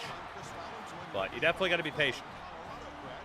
Despite all the wins, the Big 12 is still very competitive. Yeah, I mean, lost to BYU last year, ASU this year. TCU is still very much a problem for us. That hasn't changed. I mean, it is a very competitive conference, but once you start talking about winning, 3 titles in a row, that's when you might want to maybe consider an upgrade in difficulty. But, I mean, TCU is keeping this close. Oh, boy. We have another game on our hands here. We have another game on our hands. The Horned Frogs have grabbed the lead. Braden, I believe so. As we have tied this game 17 apiece after a 53-yard field goal. Interception for corner Nick Laporta. Big play for the defense. But we have to settle for a field goal. 21-yard chip shot from the 4-yard line. TCU fails to score. A chance to add some insurance. We do not. TCU gets the ball back. Turnover again. Safety Floyd Banks. We add another field goal, though. Their goal line defense is crazy. TCU go 3 and out. We can end it right here. It's another field goal. The lead is up to 9. The Horned Frogs score. With 1:18 left, they still have 2 timeouts. It's not over yet. A first down ends the game. Let's see if the boys can get it. If not, TCU can win it on a field goal. Option run, quarterback tackled as the right tackle couldn't hold the block. Colorado was making, yeah, Colorado was, I mean, we stopped them a couple of times. It's definitely a competitive division. The question is, do we change division or drop somebody from a higher division down, you know? I haven't liked demoting teams from divisions, more so just bumping them up. First down needed to fully ice this game, otherwise we could be in trouble. We run it to kill the clock instead of looking for the first down. TCU will still have a chance because we're going for the fucking field goal. The kick. Holy shit, it's good. Oh my God.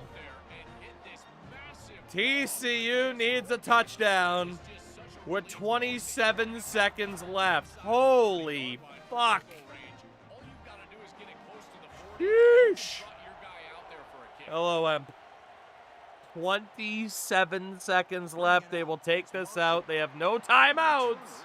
And they're stopped at the 13. A 62-yard field goal for the senior Tyler Warrior.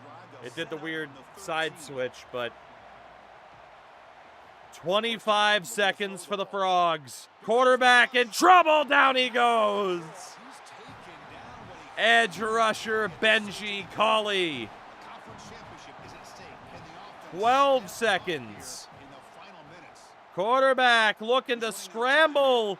Trying to bide time. Just gets rid of it. To stop the clock with 5 seconds left from the TCU 5.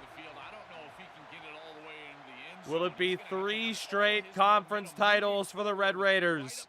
Quarterback heaves down the right side. That ball hits the turf. And the Horned Frogs are down. No touching! No touching! No touching! We hand TCU their first loss of the season and win another conference championship. We almost missed out on the chance to play in this game because of a loss to Arizona State. The Big 12 Conference Championship is ours yet again. Defense persists. The kicker wins us that game because, man, our red zone offense fucking sucked. Good Lord. Their quarterback throwing 2 picks down the stretch. Whittington threw one of his own today. Just 43% in the air. Not the best game on the ground for our team either. Let's be honest, it was the kicker who won us this game. Remember how we just said he figured it out? 4 sacks for the second time this season in a single game allowed by Boyko. Defensively, we did a good job of getting to the quarterback with Hack and Colley. But the picks for Banks and Laporta, our kicker goes 5 for 5, including from 62 to secure that game. Holy. Man, for as inconsistent as he's been as a kicker this year, he clutched it up when he needed to. Is there any way to see historical records versus schools? Yes, maybe? Maybe not. You can see, like, the overall wins. I don't know if we can see specifically against opponents. Unfortunately. Unfortunately. Gigantic win that should punch our ticket to the playoffs.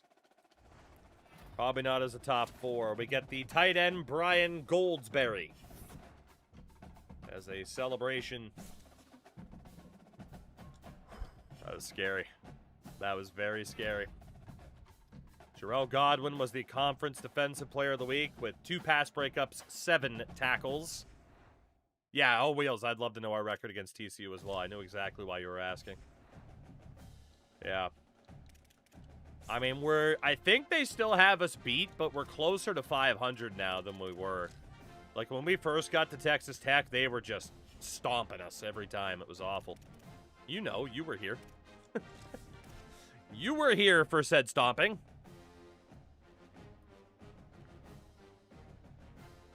All right. No new recruits this week. That's okay. We accomplished our goal of winning at least 80% of our home games this year, so that's 500 points to the NIL budget. And now, it's Heisman time. Of course, we had the Heisman winner last year. I don't think we're repeating this season. I wish, but I don't think that's happening. I don't think so. Heisman Trophy ceremony presented by EA Sports. Inside the Tiburon Theater, Brian Nestor even. Junior quarterback, USC. Joey D'Imperio, senior quarterback, Alabama. Don't say that too often. Alani Coker, senior quarterback, LSU. Jesus. Okay. The announcement just moments away. They've gotten to New York City, not by folks. And DeMarcus Putassi, senior quarterback, Oregon. An all quarterback class for this Heisman. Interesting. Very, very, very interesting. Fair enough. Let's see what chair wins it. One more look at this year's Heisman finals. 4 people gambled. Each of them gambled on a different chair. Or somebody gambled a little bit on each chair. Want to know who's going to win the trophy for this season? 2 of them are identical. Yep, it definitely glitched out. And here we go. This season, the Heisman Memorial Trophy is awarded to senior quarterback out of chair number 4. Gets the win. It's not the same suits every year. There's not a crap load of variety, but it's not every single year it's the same. Although if that guy is wearing a bow tie. He is. We have seen that suit plenty of times. I don't think it's the same for every single year. There is a lot of crossover, though. The newest member of the Heisman Trophy Break up the all white of the baby blue. Yeah, there's not as much diversity as the Madden suits, that's for sure. That is for sure. Joey D'Imperio, your Heisman Trophy winner. Leon Johnson wins the Kevin Knight Jet Award for the Return Man of the Year. We're back to winning that trophy.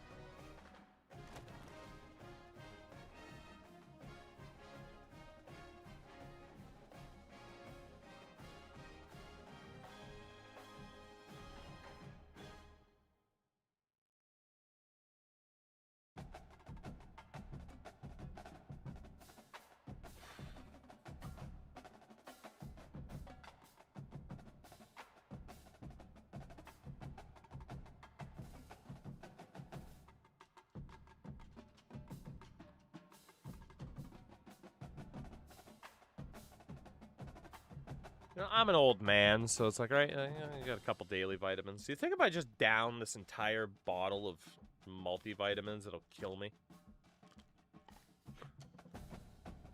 That'll be easier than watching how badly we get thrashed. Because of that ASU loss, we do make the playoffs, but we have to play Oklahoma. The second most dominant team in this timeline, only behind Ohio State. The odds that we get obliterated here are incredibly high. Even though we're a higher rated team, we know that doesn't mean much.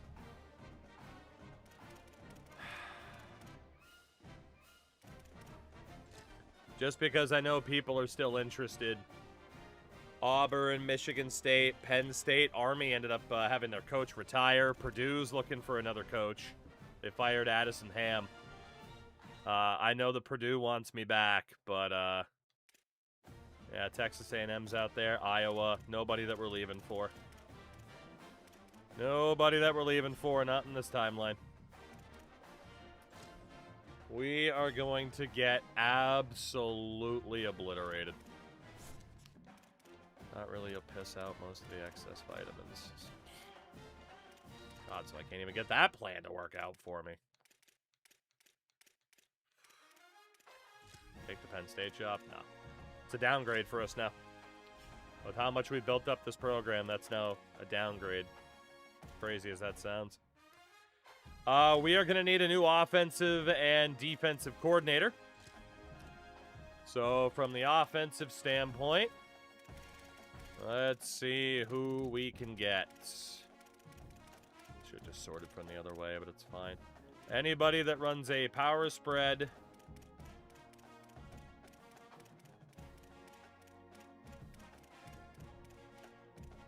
That's above a level 30, so sorry, Cliff. Jeff Singleton, who we've sent some offers to before. See if we can get him.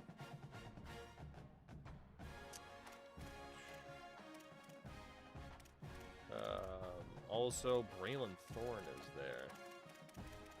Yeah, we'll just send a deal to Braylon Thorne as well. Why not? Currently at Mizzou.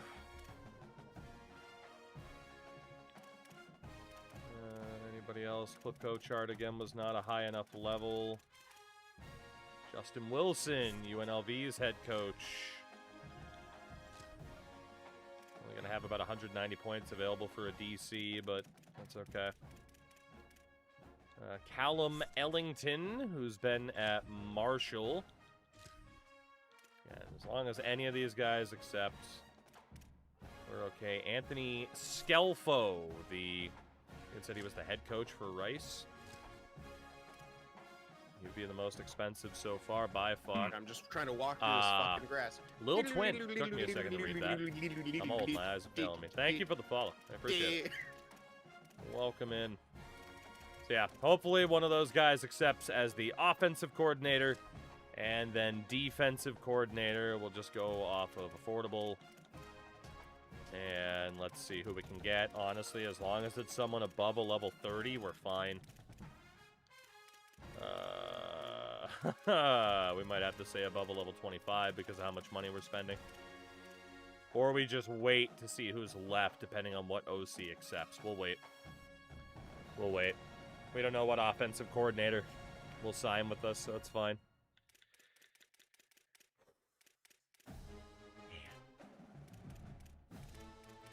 You are all Americans this year. National level. We had Timothée Tutupu as a freshman. That's not bad. Out of the freshman class as well, right guard James Ragus and Timothée Tutupu. From a conference perspective, not that many guys first team all conference. Timothée Tutupu is like the only one. Wow. That's a bit surprising.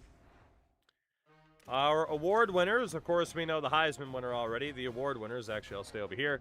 Jason Whittington finished 7th for the Maxwell, but it was won by the Heisman winner, Joey D'Imperio. He was 6th for the Walter Camp. Coach of the Year, Ryan Day, Ohio State. We have still never cracked the top 12. I hate it here. Quarterback of the Year, Joey D'Imperio. Whittington finished top 5. Best defensive player, Barry Meja at Oregon. Tutupu was 9th. Very nice. Nagurski goes to Barry at Oregon again. The defensive back of the year, Tutupu finished 4th, but Braden Conrad at Buffalo. Defensive back of the year. Running back of the year, Tevin Proche at Georgia. Isaac Kaufman was 6th. Wide out of the year, Prince Klutz at Tennessee. Defensive lineman of the year, Barry. Senior quarterback of the year, Joey D'Imperio.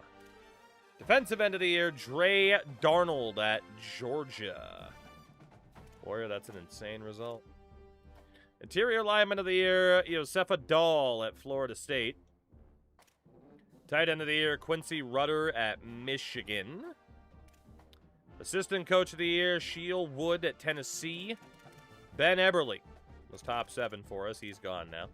Linebacker of the year, J.C. Merling at Michigan. Kerry Dragosavich finished 5th. Center of the year, Sergio Thrasher at Oklahoma. Yay! It's a good thing we have good defensive tackles, but yay! Kicker of the year, James Tobias at UNLV. Punter of the year, Shakir Angerer at San Jose State. Special teams return man was Leon Johnson. Freshman of the year, Nate Kelly Ikipi. Nate at Nebraska. And the most versatile player, Joey D'Imperio. This is going to be our first ever meeting against the Sooners, who again, along with Ohio State, have dominated. Your top 4 this year is Georgia, Michigan, Ohio State, and Tennessee. The winner of this game plays the number 1 seed Georgia Bulldogs. Fuck. Last year's path, man. Memphis and Army, we should have made it Final Four. This is not the year. Florida State plays Tulane, Nebraska, Bama, USC, and TCU. This is not the year.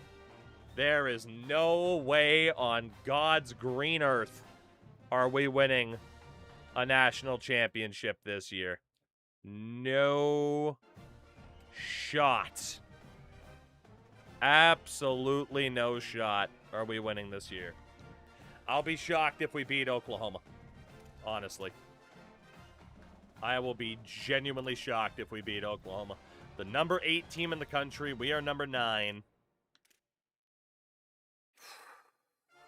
I don't even want to look at their team because I know we're the underdogs here. Plus, it's fucking in Oklahoma. We are in so much trouble. It's not even funny. Oh, man, are we in trouble here?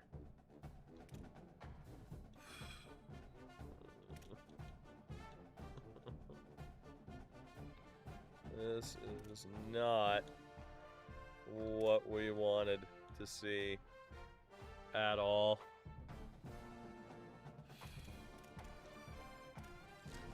Here we go. This would be the biggest win in this program's history, at least since we've taken over. But I don't know, man. I don't know. It's the Texas Tech Red Raiders and the Oklahoma Sooners. Relay Sports College Football. I'm Chris Fowler, joined in the booth by Joel Klatt. It's time to make Jim Ross cry. Experiencing this incredible playoff vibe. Guys, I caught up with the Red Raiders head coach before the game. He said that his veteran running back is in prime condition right now to start this game. He's had a great year with over 1,000 yards rushing, and he wants to take the load on his shoulders today and be the guy that carries his team further. This is a really exciting moment right here. It's always good to see that playoff patch on the uni, but man, this team has to do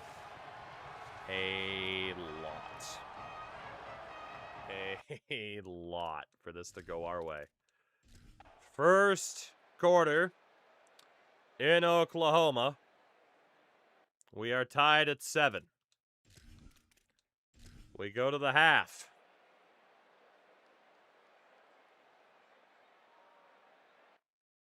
Tied at 10. Both teams threatened to score but fell short. Give them the Friday Night Lights speech.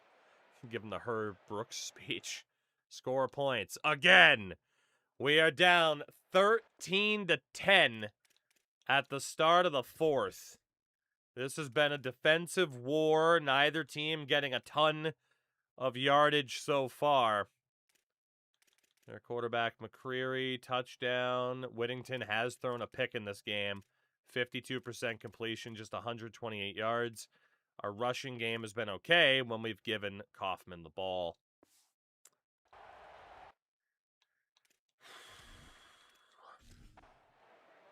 All right, we do get the ball at the start of the fourth off of a punt. We fail to score. Oklahoma turns it over. Interception by corner Nick Laporta. Big game player. And we have tied it on an 18-yard field goal. Jesus, our goal line offense is terrible. The Sooners do not score. 4 minutes, gentlemen. You got 4 minutes with the ball. Can you do it? Can you do it? Whittington. Incomplete. If we fail to score here and then they score, it's pretty much GG's. This is a risk. This is a risk. We'll let the offense go for it, but the handoff. Solid run. Gain of 8. Turn on coach mode. I don't want to. I'm good with letting them do their thing. Although, you know what? Maybe we will turn on coach mode for this specific one. But also, that kind of takes away the no touching because I'm calling the plays. So there's that. We are going to have to punt. And they are probably going to score. And they are probably going to win. Unfortunately. Like, why the fuck did they run it on third? The good thing is the punt was unreal and pins them back to the 1-yard line. Safety, safety, safety, safety, safety, safety, safety, safety. Come on, defense. Bail us out. Give us one more chance on offense, please.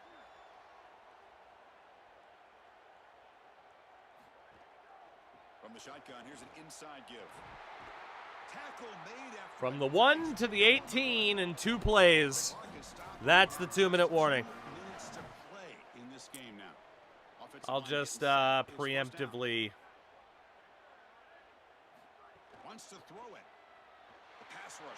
Oh my God, yes! Jesus, he broke the first tackle. But we do bring him down. And a loss of 6. Oh, thank God. Kevin Lipscomb, I believe it's his senior year. Samuel! You've picked an interesting time, my friend. Thank you again for the raid. How was CFB for you tonight? Get him, get him, get him! Almost, almost. Almost. One more stop, boys. One more. Sammy, we are in the first round of the playoffs, and we drew Oklahoma. I know you're aware of how well they've done, along with Ohio State. Get him. Yes, defense! We got to take over. We got to take over. 1:30 to go. It's been a defensive battle. The offense failed last time. It's in my hands.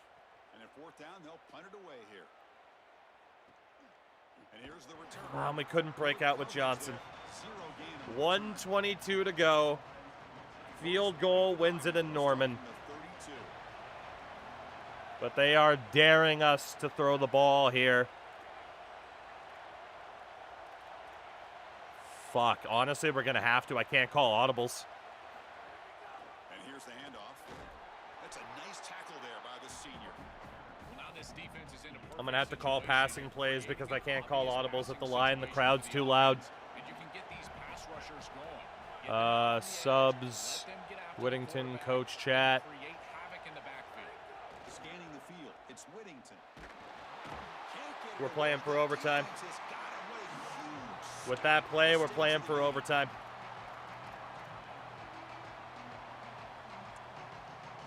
So here comes 3rd and long, trying to overcome that sack. Whittington's cold again immediately. Out of the gun now on 3rd down. Arm punt. Arm punt!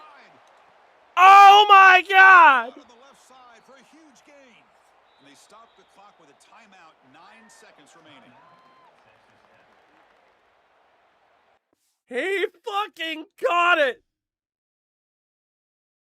We have one play to center the ball. He fucking caught it. Timmy Wimper somehow did not reverse tomahawk dunk that and drop it. Oh my God, he caught it. We're going to run one play out of the wishbone. We already called a timeout. One play out of the wishbone. A fullback sting to center the ball for hopefully the winning field goal. We'll have to take it. I never put no huddled off. We're fine. To upset multiple-time national champion Oklahoma. Everything comes down to this field goal attempt for the win. This playoff run continues with a kick. Oh my God. An absolute miracle. We have eliminated Oklahoma.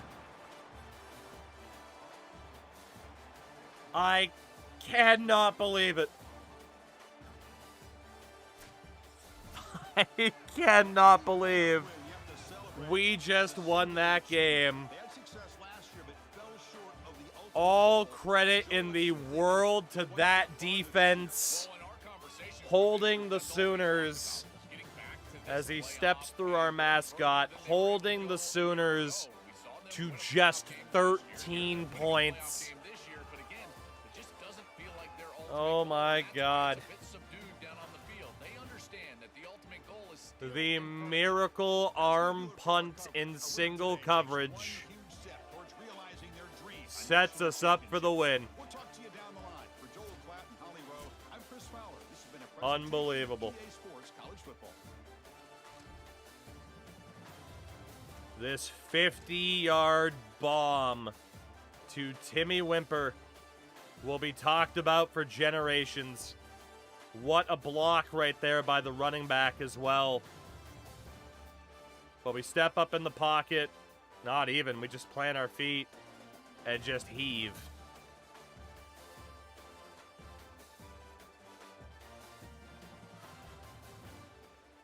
We escape Norman with the win. The defense holding Oklahoma to 246 yards. Getting to their quarterback when it mattered the most at the end of the game. Not the best game for Whittington.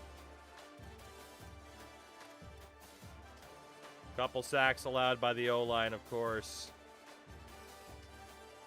But Benji Cawley and company getting it done, and man, is Tyler Warrior clutch.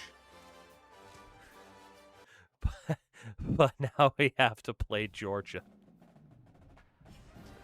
Raging, it's been a couple years, I think.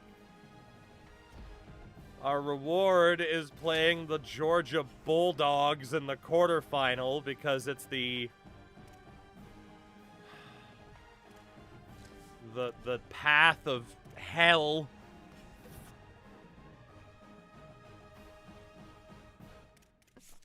But that is an unbelievable victory. One more playoff win, too. I can unlock another perk for the coach. We will play the #1 team in the nation, the Georgia Bulldogs, in the Cotton Bowl. We are also going to land a new offensive coordinator, Jeff Singleton. Finally signs with us after years. Yeah, we're not leaving. We're not leaving. Gotta play Georgia now, but man, what a win. What a freaking win. All credit to the AI defense for coming up with that stop. It looked like they were going to get out of that, first and 10 at their 1 yard line. but the defense recovered. We got a level 40 OC. I need a defensive coordinator. Whoever we can afford. That is at least, highest level possible. Level 18, 27, 28. Pretty much anybody over a level 25. We'll send an offer to right now. Including Bryce Handy. We will send an offer to Moses Burks, who's currently plying his trade at Hawaii.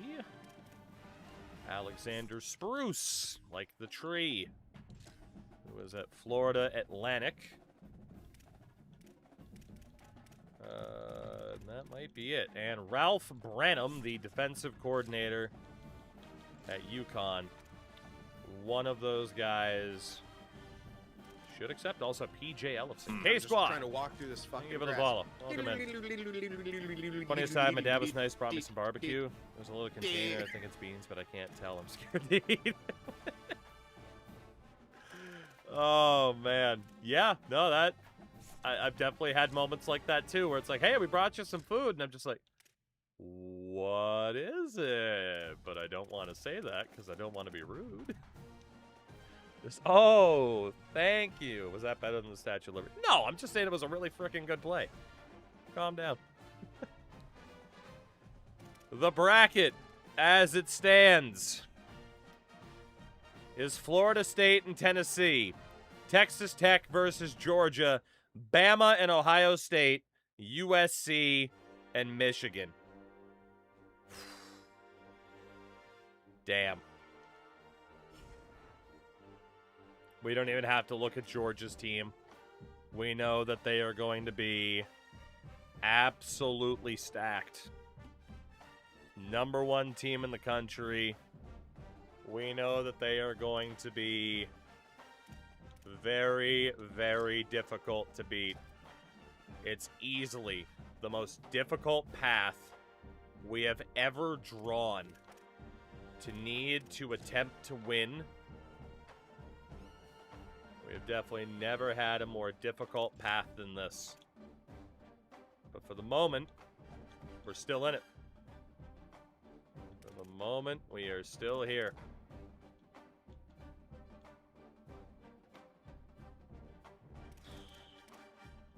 Here we go. I'm not a Bama fan, but just please beat the Buckeyes. Yeah, right? We took down Oklahoma. The only team who's come close to Ohio State's level of dominance.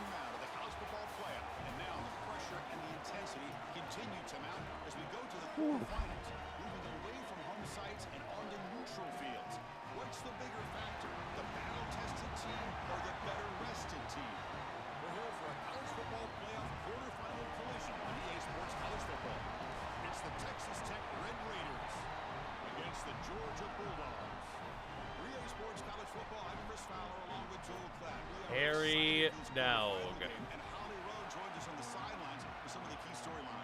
Guys, everything is bigger. First quarter at the Cotton Bowl. And we are up 6-0. Georgia takes the lead. Texas Tech adding some points. It is 16-14 at halftime. They outscored us 14-10 in that quarter. 244 yards to 208. Their quarterbacks got 2 touchdowns. And our quarterbacks continue to just crumble under the pressure of these playoff games. We might as well run the frickin' Wildcat. Third quarter. 19-14. 20-19 in favor of Georgia at the start of the fourth quarter. We have them beat in terms of offense.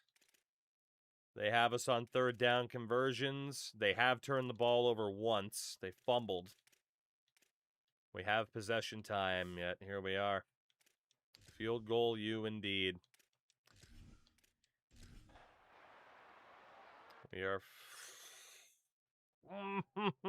missing a 65-yarder and giving up great field position. Georgia goes 3 and out and punts. Texas Tech from their own end ends in a field goal. 34-yarder. Massive drive. Georgia strikes back. If we do not jump in, there's no guarantees we get the ball again. We got to see what can happen. Down by 5 with 4.5 minutes to go. Here we go. And the Texas Tech offense. Here we go. That safety's dropping back a little bit. I do wonder if we can catch him. Off the play fake, looking to throw. Oh,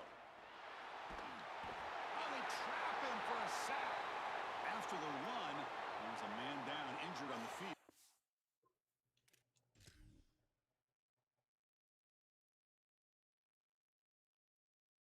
Just tried to get away from him. The running back or the tight end got caught up on the line and couldn't go around. Sophomore member of that offensive line.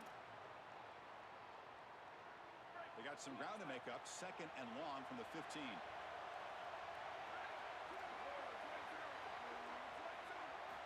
Here's the snap. Quarterback looking to throw. Moves out of the pocket. No room to run. They bring him down for no gain. You're trying to get the ball out quickly at or near the line of scrimmage, and you're just hoping that you can find a seam and that the defense won't There's nowhere to go. tackle well in space. But this playmaker on the outside not able to get loose. That's a good job by the defense and no gain for the offense. Looking to throw it on 3rd and very long. But they don't connect. There's no time. No time. Unfortunately, there were 2 blitzing options there.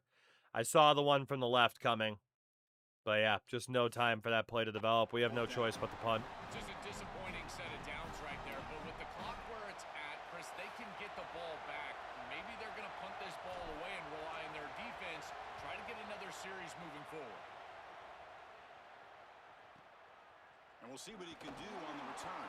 Good job, Maben. Brings down the returner. If this defense was ever going to generate a turnover, now's the time. Their last possession was Now is the time. touchdown drive. Can the defense come up with answers this time?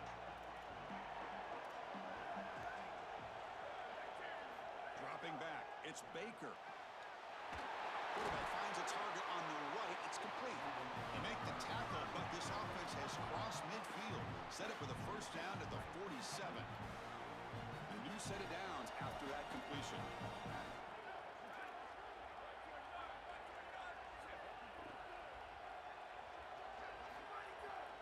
Leaning on the run game here.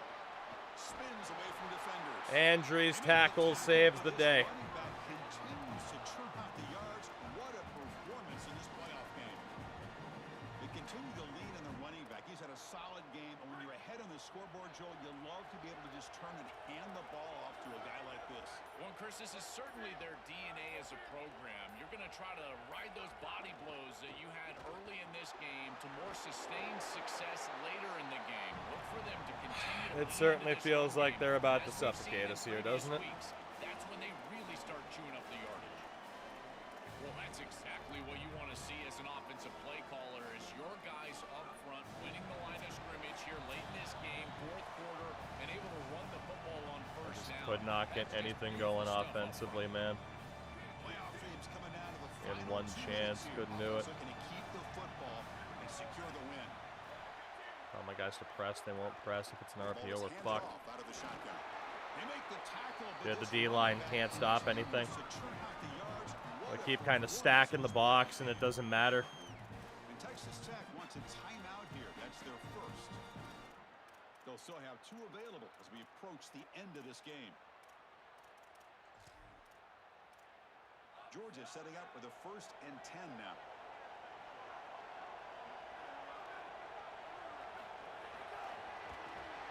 And he stopped the front We can hold them to a field goal. We'll have a chance. It's a big if, though. The pressing this team does in the playoffs is deep pressing. Very fair. This defense is doing a really good job of being assignment sound. Very fair. Nowhere to go. He can't really get the edge. He's just got to dive up in the middle of the field. This defense, if they continue to do this, Try to keep 5 on the line to force them into passing the ball if possible.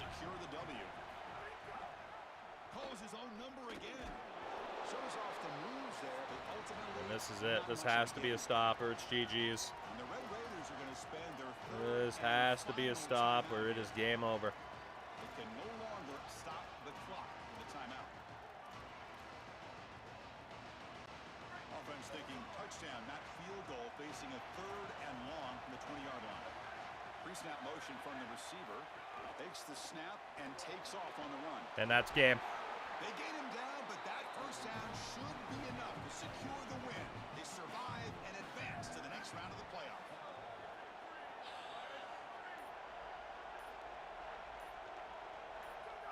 And the quarterback just takes a knee.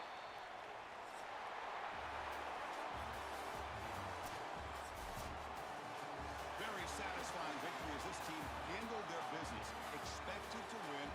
Had you managed that layoff, Joel didn't look rusty, looked ready for the moment, and they move on. We just can't win. Couldn't agree more, and that was what I was most impressed with. We've seen in the history We just can't win. These teams with the long break, they will come out and they will show some rust and they won't execute their game plan. Oh my God. This group did it beautifully here today, and it's certainly a group that is focused on the objective, which is going on to win a national championship. I certainly would not want to play this group in the semifinal. That's going to do it for our coverage. The loser begins pointing towards next season, while the winner takes a big step closer to a national championship. I am so sad right now. This has been another presentation of EA Sports College Football.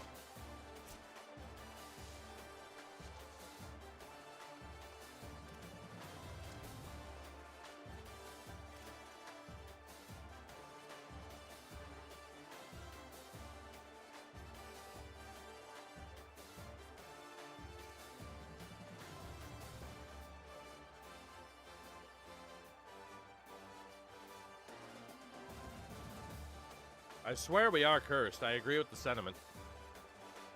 Honestly. Every time we get into one of these playoff situations, Storm Baker, 88 overall, he goes off. Jason Whittington didn't do shit. I mean, 300 yards, 67% completion, but you're just not going to beat Georgia in a playoff game if your starting quarterback obviously doesn't have any passing touchdowns. Longest pass today was 30 yards. He's got like 96 throw power. This team dies in the red zone in the ass trying for 60-yard field goals. Yep. We just cannot break through. And then, of course, at the end, they send pressure, but also they have everybody fucking covered.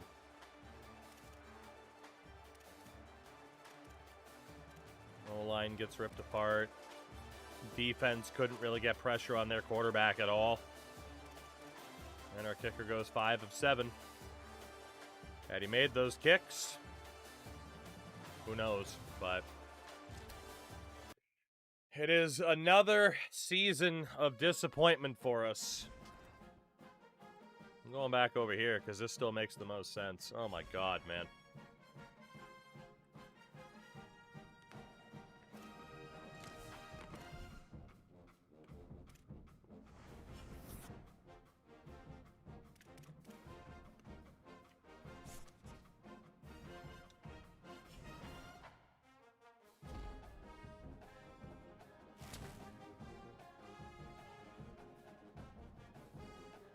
Well,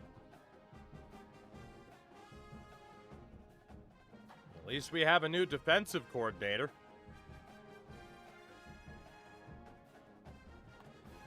Ah, man, I don't know what it's going to take for us to break through. I really don't. Give it up for year 15. Run away to Navy at this point. I'm so depressed I'm going to join the military. The Coyotes run into this as agony. It's something.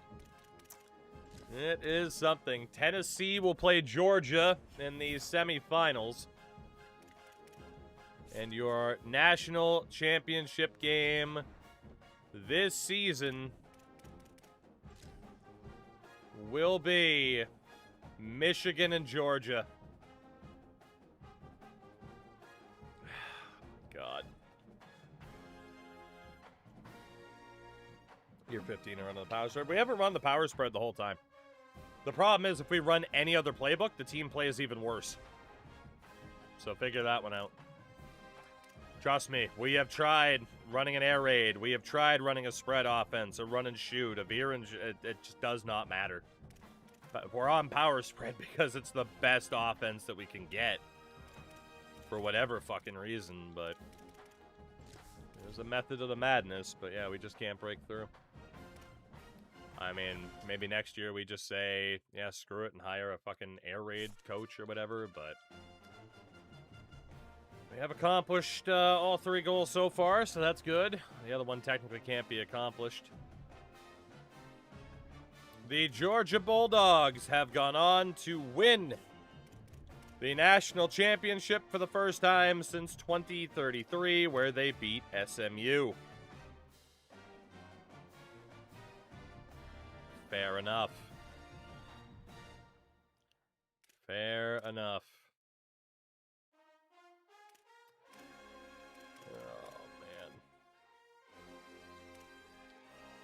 ACC conference title this year went to Florida State. No one there has been particularly dominant. Again, Army and Memphis dominated the American, which was now won by Tulane. So we'll see if they're the new dominant force. They were 13-0. We won the... Actually, I'm mistaken. We won the Big 12 for the 4th year in a row. We're probably moving conferences, too. For better or worse. 4 years in a row, you know? Against 4 different opponents, that's kind of the time to say we need to move. The Big 10 was won by Michigan this year. I mean, Nebraska had a pretty good run, but where are you going to upgrade them to? It's the Big 10. Western Kentucky wins Conference USA now that Mid-10 and Florida International are out of the way.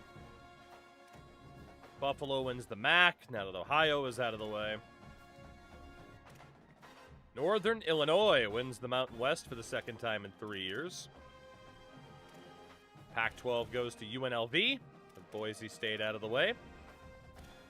SEC goes to Georgia, and the Sun Belt to Arkansas State.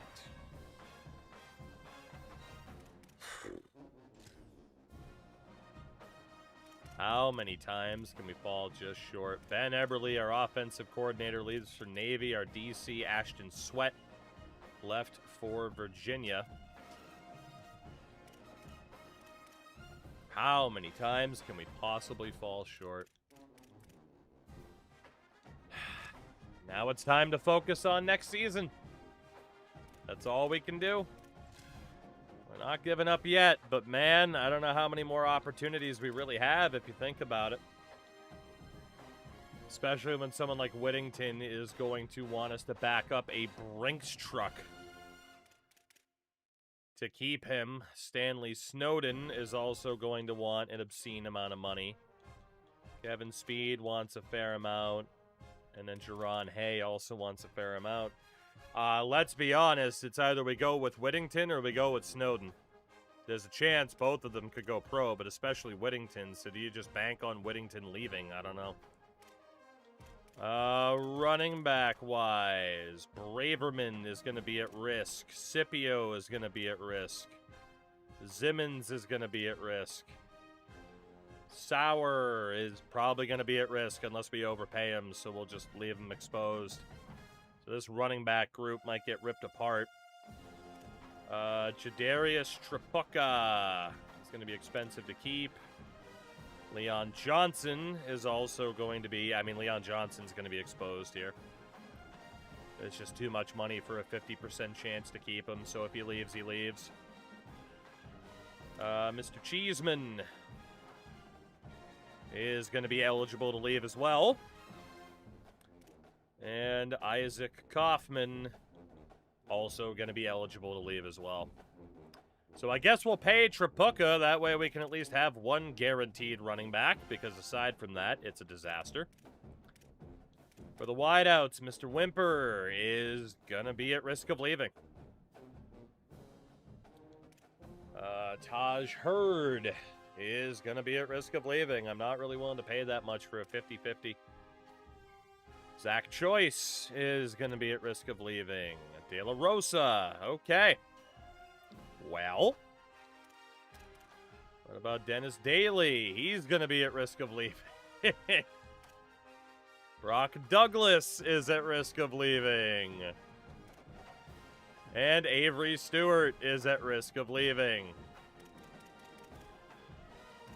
Maybe we will just pay the quarterbacks because the rest of the team's falling apart. Isaiah Byler, we should be able to keep. Miguel Bravo, we should be able to keep. We're definitely losing Max Fournette. We're definitely losing Brian Tinker. We save NIL and go with speed to load up on weapons, maybe. Spencer Terrell is also probably leaving.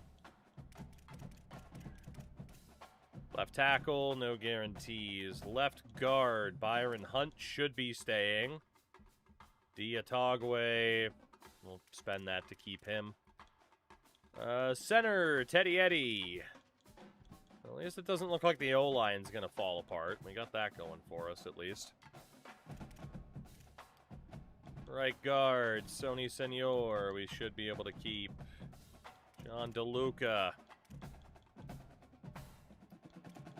Indeed, Frankie, indeed. You know, budget's tight to balance.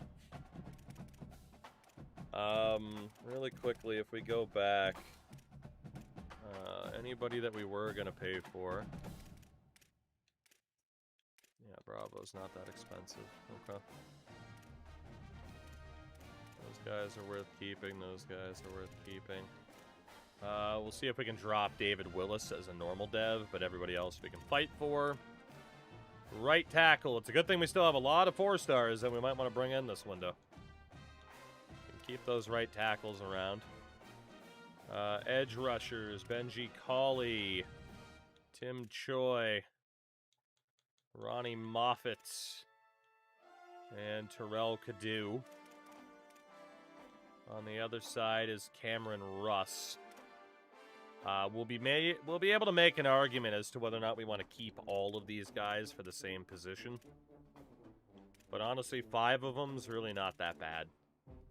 And no one's super expensive, so positional minimums, right? Defensive tackle, Marcus Leon, we got to keep. We got to keep Darren Hack. He was really good. Braylon Kuhn we'll spend for. And Stephen Pike's probably looking for too much, but that's fine. Linebacker, Lou Whitaker. We'll spend it. Larry Hayden. Arnie, or Airy Smoot. I thought it was Arnie Smoot. Sorry, Arnie. Airy. I'm calling you Arnie. Danny and Arnold. Whitaker's just too high of a rating to drop, honestly. Airy Smoot. Hold on to you. And Carlos Weeks. We'll risk that. That's fine. Middle linebackers. Gary is still not looking for a ton. Kevin Clinton is going to be at risk. And we should be able to keep Mike Ramsey. On the other side, Emmanuel Andrews should be fine. Theo Patinikun's going to be a bit expensive, but Christ, we need to keep some people on this team, don't we? Gotta keep somebody. Honestly, those guys that are going to have like an orange bar. Yeah, then linebacker John Bettis. Now, I mean, technically I have been seeing the points glitch. Like, technically it might allow me to keep them. Maybe if I didn't make these changes, but honestly, I mean, we're not going to lose everybody. There is a limit. Timothée Tupu. Actually, really quickly. Oh, that's fine. Tommy Maben. Nick Laporta. We have Levi Tucker. Zach Coates. At least we'll have corners. Jamie Klaus will be at risk. Sims is a normal dev. We'll leave him exposed. And then Marquise Hay. Yeah, sure. A lot of corners in the mix. Free safeties. Vince Peoples. Lloyd Banks. And thankfully, Charlie McCain doesn't want anything. He just wants to stay. Jarrell Godwin, Lloyd Virgil, Gerald James, and Jalon Stork. And our punter, Andy. Okay. 3,500 points. Honestly, we might as well just spend all of that on the quarterbacks because we're not going to be able to spend 3,000 points in this window. So we might as well just keep them, and in that way, if Whittington goes pro, cool, we get 700 NIL back, and then we have Snowden and Speed. Running backs. I mean, the question here again is it worth paying someone for like a 50% chance at keeping them? Given how much money we have available, I'm going to say yes. And we will just try to pay these guys to see if we can keep them. Except for maybe Leon Johnson, because Jesus Christ. But, I mean, yeah, at this point, like, screw it. We got this money to spend. We might as well spend it. We're not going to lose all these guys this season, but we will lose them eventually because of how much money they're asking for. But, yeah, I mean, with all the points left over, we might as well just try. And it's mostly on the offensive side of the ball, right? So it just kind of is what it is. But like Zach Choice, he's probably gone anyway. Dennis Daly, he's probably gone anyway. Fucking Georgia. Dude, even if we beat Georgia, like the odds that we advance to the next round were still so slim too. It's crazy. The tight ends, Fournette, Tinker, and Terrell are all probably gone. Yeah, we are still going to have a ton of points left over. So at least there are some 4-stars that we like the looks of, right? I have this big-ass list of names in front of me. I mean, we'll probably end up with a full class, but again, only 20 people can leave here, so... We'll spend for Klaus. We will spend for Caleb. Now we won't because he was normal dev. I lied. So 1,700 points left. 1,700 points left. Let's see what happens. Let's see. But the disappointment continues, unfortunately. As again, Georgia wins the national title. We are still a 4-star program. And we at least accomplished our goals, which is nice. Players leaving. Dante Tompkins is projected for the first round. Tight end Brian Tinker is going to transfer. Left tackle Maurice Boyko graduates, first round projected pick. He's going to be hated in the NFL because he sucks. Center Casey Wiley graduates. Right guard David Willis will transfer. Edge rusher Dallas Brazel has graduated. Middle linebacker Kevin Clinton will transfer. John Bettis will transfer, and Kevin Lipscomb is projected for the second round. Caleb Sims will transfer. Matt Canty has graduated. And kicker Tyler Warrior has graduated. So the only guy to try to convince is Whittington. And again, extremely high does not mean guaranteed. But Jason Whittington is back. It could have been a hell of a lot worse financially. It could have been a hell of a lot worse. So, I agree. We'll take what we can get in that regard. And we need one more playoff win for Program Builder. I'm going to start saving up for that. But also, it's when a school grade or prestige increases, and that feels so rare. But it would let us hold on to coordinators, increased composure penalties for the away team at home. 3rd to 7th round players are less likely to leave. 3 additional persuades per team. Boost your primary pipeline. Upgrade your school's best 2 pipelines. They're 25% more XP. We'll see. I don't know what I'm going to spend those points on right now. But those are the players leaving. It definitely could have been a hell of a lot worse. But we do have some money to work with now, which is nice. Maybe didn't get as good of a defensive coordinator as we normally would, but... that loss, man. What a kick in the teeth. What a kick in the teeth. First round picks, Deontay Tompkins and Maurice Boyko. Second rounder for Lipscomb. Third rounder for Joey Buck. We continue to be a prospect factory. So, as we do, let us take a look at our team and see what we might need. So we have 4 quarterbacks on the roster for next year. We have 7 running backs already. Of course, no fullbacks. We have 4 wideouts, which again, some of the running backs will probably move over. We have 4 tight ends. We have 0 left tackles. 2 left guards, 3 centers, 5 right guards, and 2 right tackles. We have 4 left side edge rushers, 1 right side edge rusher, 4 defensive tackles, 4 weak side linebackers, or strong side linebackers, excuse me. Doesn't make too much of a difference. 2 middle linebackers. And 5 weak side linebackers.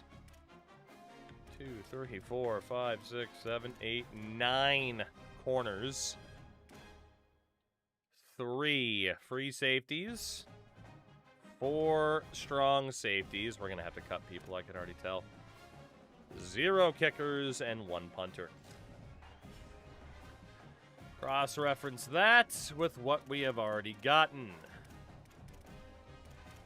Let's see. So, linebacker Robbie Ogle. Factor him in as a middle linebacker. Matthew Smoker, who could honestly be a safety for the upcoming year, perhaps. Wideout Byron Lusk. Another linebacker in Folkerts. Right guard Nate Whitaker.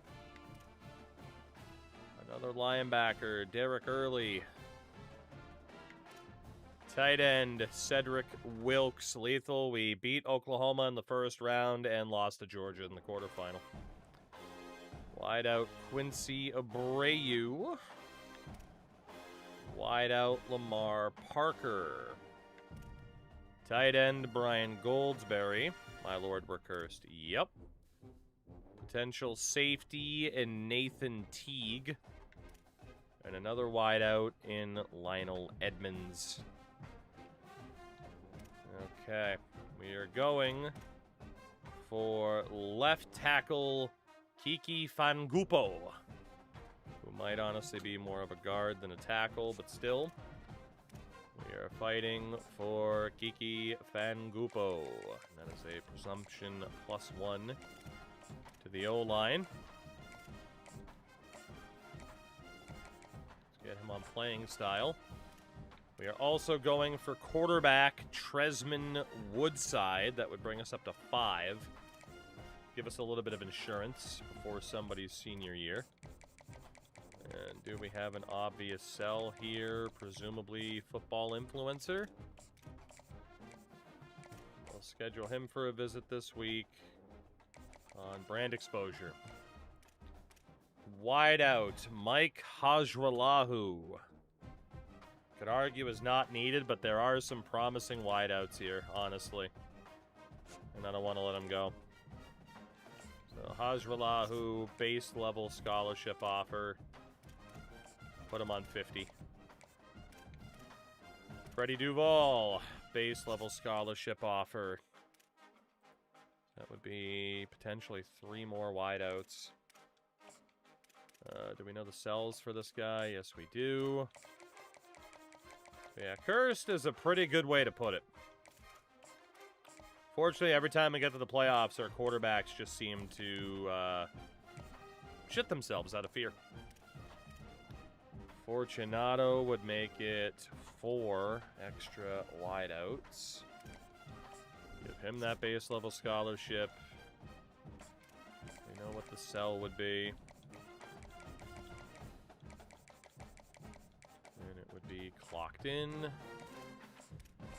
And we will schedule him for a visit on Pro Potential. And then another wideout in the form of Coward. Have to offer him a little bit more money to outduel LSU. We're trying to turn ourselves into freaking wide receiver university here. Schedule him for a visit next week on Pro Potential. And there's another gem wideout in Steven Reddick, which is nuts. It could potentially be 6 wideouts. But I mean, we are looking for the best of the best. We got to get somebody, again, especially, too, if we might switch to, like, a freaking air raid offense in the future. There's another guard in Akeem Tung. Scholarship, immediately offering the most amount of money to try to outduel Miami. Schedule him for a visit next week on Playing Style. And then there is the center, Devin Peterson, who we can also try to fight for late here. Up that scholarship offer. 50 points. And schedule him for a visit next week on Brand Exposure. And we have another linebacker, Leon Thorne. Not that we necessarily need another one, but it might mean we just need to we might not need to go after edge rushers. We just don't go after the edge rushers. Honestly, because of the competition from the likes of Army. Let's give them more money. 50 points there. A corner in Garrett Newsel. Meg, take it easy. Appreciate you hanging out. Base scholarship offer should do 50 points. Cantrell would be another corner, but he is promising, so we want him. 50 points, and then there was a safety in BJ Bolin that we haven't looked at yet, who is 90 speed. We will mark him down as somebody who could be worth it. I have a big-ass list of players we could target. Bolin's not a guarantee, though. We do still need a punter or a kicker, but also let's see if there are any 5 stars out of the portal. There's no 5 stars left on the prospect list. Out of the portal for 5 stars. There's 5 of them, and a couple have interest. DeAndre Araman, Sharif Banfield, who we tried to pick up before, David Jacques, Trey Williams, and Javier Hamilton. So obviously, these guys will be instant targets. I want to look at how good they are, too. Javi Hamilton... Yeah. I mean, honestly, would it be better to go after him or one of the other guys that we scouted? I think we'd go after one of the other guys that we scouted. I don't want him. I don't want him. What about tackle Dre Williams? Oh, yeah, we're going after Dre Williams. We are definitely going after Dre Williams. Yes, please. Please, please, please. What about tackle David Jacques? Yeah, I mean, his pass block finesse is pretty good. Freshman, we'll go for him. He might not be, like, significantly better than some of the other guys that might still be out there, but we'll still go for him. That's fine. Running back, Sharif Banfield. 90 speed. As a power back, 90 speed. He's got 81 break tackle. That's a yes. That's a yes. Not that we necessarily need another running back, but he is the best one available, so. And then edge rusher. Not that we necessarily need another good one, but, I mean, positional needs aren't really the conversation. Good Lord, 91 power moves. We are just looking for the best guys possible, and DeAndre Rahman is definitely worth fighting for. So, we could scout out 4 stars on the portal, or we just go after my big list of 4 stars. And I think we'll go after my big list of 4 stars. So, at quarterback, we got 5 guys, potentially, so I don't think we are going to need Hargrave right now. Running backs, we potentially have 8 of them, so we also don't really need to go after any of those running backs. Fullback, not really. I guess you could argue go for a kicker now. Wideouts, I mean, we potentially have a million of them, so that is also not a big position of concern. Tight ends, we are lining up to have 6 of them. Fucking hell. Tackles. I do want to take a look at the O-line one more time. That's probably the biggest set of positions we might need to look at somebody at. Defensive ends are also kind of up there. There's one guy we can look at. Defensive tackles worth looking at. Linebackers, not really. Safeties, not really, if we're being honest. Like I said, we had a fucking gigantic list of players. I don't even know how many of these guys are actually still available. We would have to look. But we can do that. Okay. Let's go see how many guys are available from before, and like week 3, we'll go after a kicker or a punter. So out of the 4 stars, defensive tackle Vasquez was our interesting player. He is gone. Shit. That's going to be the risk. Edge rusher Schaefer is gone. Okay. That was the risk. What about center Antwine? Antwine is still there. We could definitely look at that guy. Then there is a left tackle in Merrill, who was gone. And then a bunch of guards. Not including Tam, including Komar, Boyette, Michaud, and Cobbs. So these are guys we would have already had scouted. If we are being honest, the biggest thing is just like, we need big dudes. The biggest dude is Christian Michaud.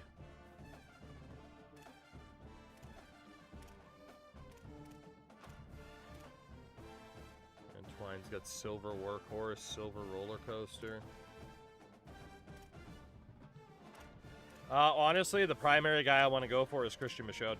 I just need another bigger body. And it's 6'5", 288. I am a fan of that. So Connor Cobbs will drop. Maybe we keep Komar just because he's freaking 319 pounds. But I think Michaud is the primary guy that I want there. And then, actually, does he have any offers? No, he doesn't. Outside of that, it's just kind of best available. I guess now we might as well just say screw it and go for the kicker punter. Or we look at 4 stars in the portal just to see if there's anybody crazy. Because there's that big list of 4 stars from elsewhere. There's a ton of 4 stars here who will talk to us. And then others that we might have to really work on. Yeah, I mean, right now, it's not even a matter of, like, position of need. It's just getting the best players we possibly can at this stage, regardless of position. I mean, we could look at these guys if we wanted, just to see if anybody is so stupidly good that it's worth targeting them. So the tight end, freshman tight end, Brian Tinker. 70 speed with outside shield. We'll let him go. Running back, Ty Flaherty. 89 speed, no abilities, no. Free safety, Raheem Brown. 89 speed, no abilities, sub 70 zone. I think, again, there were other guys who we'd have longer term. Let's go back to the portal. Tell those other 4-stars that, hey, we're at least interested in you. I think it was Valawaga and McMillian. Seth Deesh as a guard. It looks fine, but no abilities, like, And then Jamar Cobb's we won't fully be able to look at, but he's promising already with 87 speed after shock and blow up. We can say that. So, I think, I mean, again, like, we're pretty much guaranteed to have an absurd recruitment class here. It's just we are waiting for, like, what era of player we can bring in where shit just doesn't blow up in our face. We missed out on Dre Williams, which is unfortunate.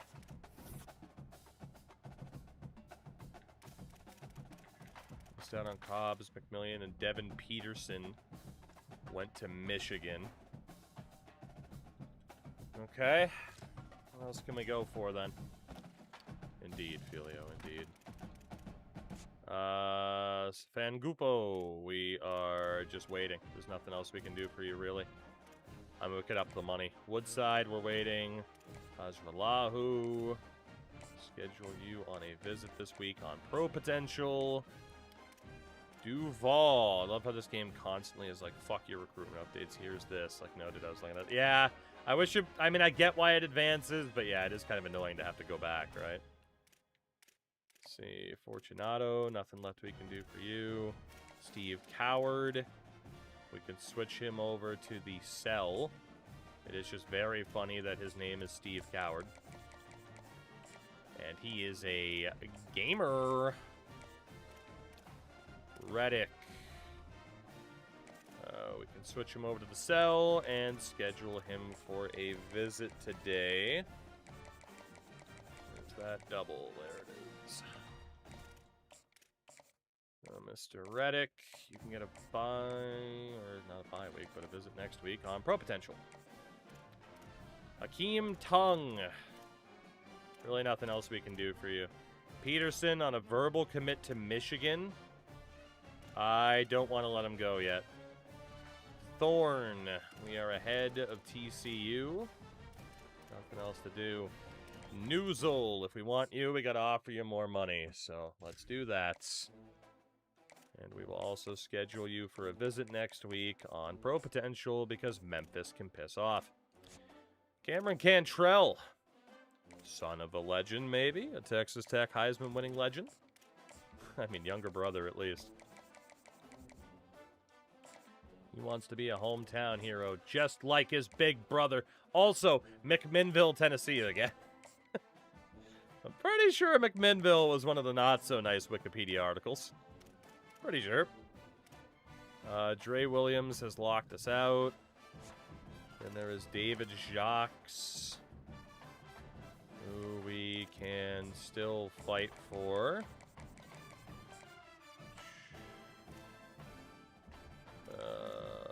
We are going to want more money on him if we are going to be able to outduel Nebraska. More money on Jacques. Sharif Banfield. We're going to have to put more money on him if we want to outduel Oklahoma.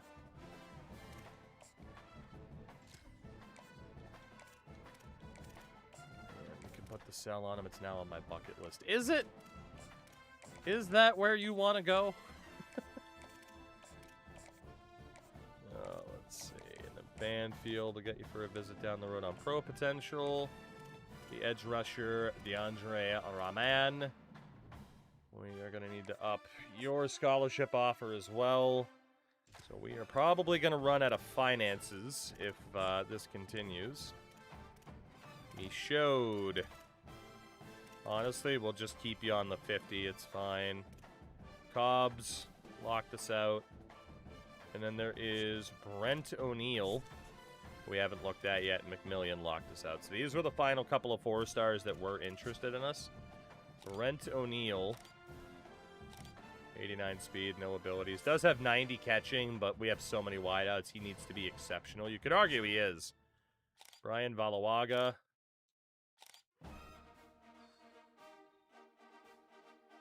Yeah, I like Brian Valawaga. We will send a base level offer for you since nobody else has. And we'll put you on 50 points. Again, there are still some 4-stars we could probably go for late, but let's sort out our kicker/punter situation.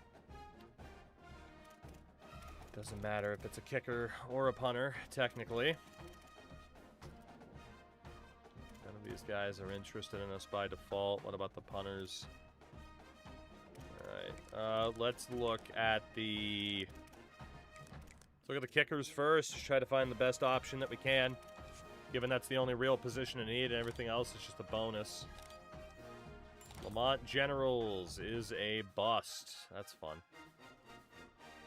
Let's just go to haven't scouted yet. Show him your genus. Jose Genus. Shane Peacock, Brian Backgammon, and Stan Silva. Will there be a good kicker?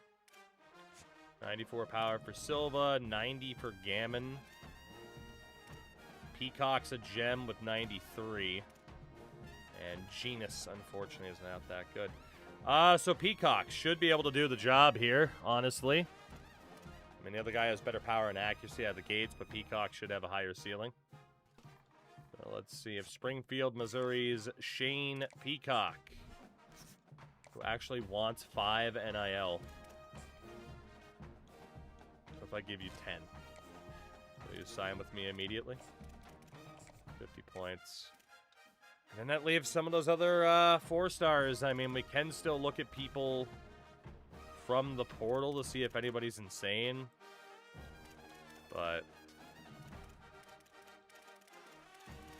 yeah, I mean, there's quite a few. Tim Cruz. We tried to bring him in before, too. Let's see. We have a freshman here and Rich Cook. Any other freshmen? Colin Wade is a wideout. Dillard at quarterback. Leon Lane. David Willis as a guard. Alright, there's quite a few freshmen. Shit. I just took Valawaga off my board. He's probably going to be mad at me. Mr. Valawaga, we will offer you another scholarship, sir. Please don't be mad at me. I didn't mean to take you off the board. I mean, we don't want to waste those 70 points. We might as well put it to use.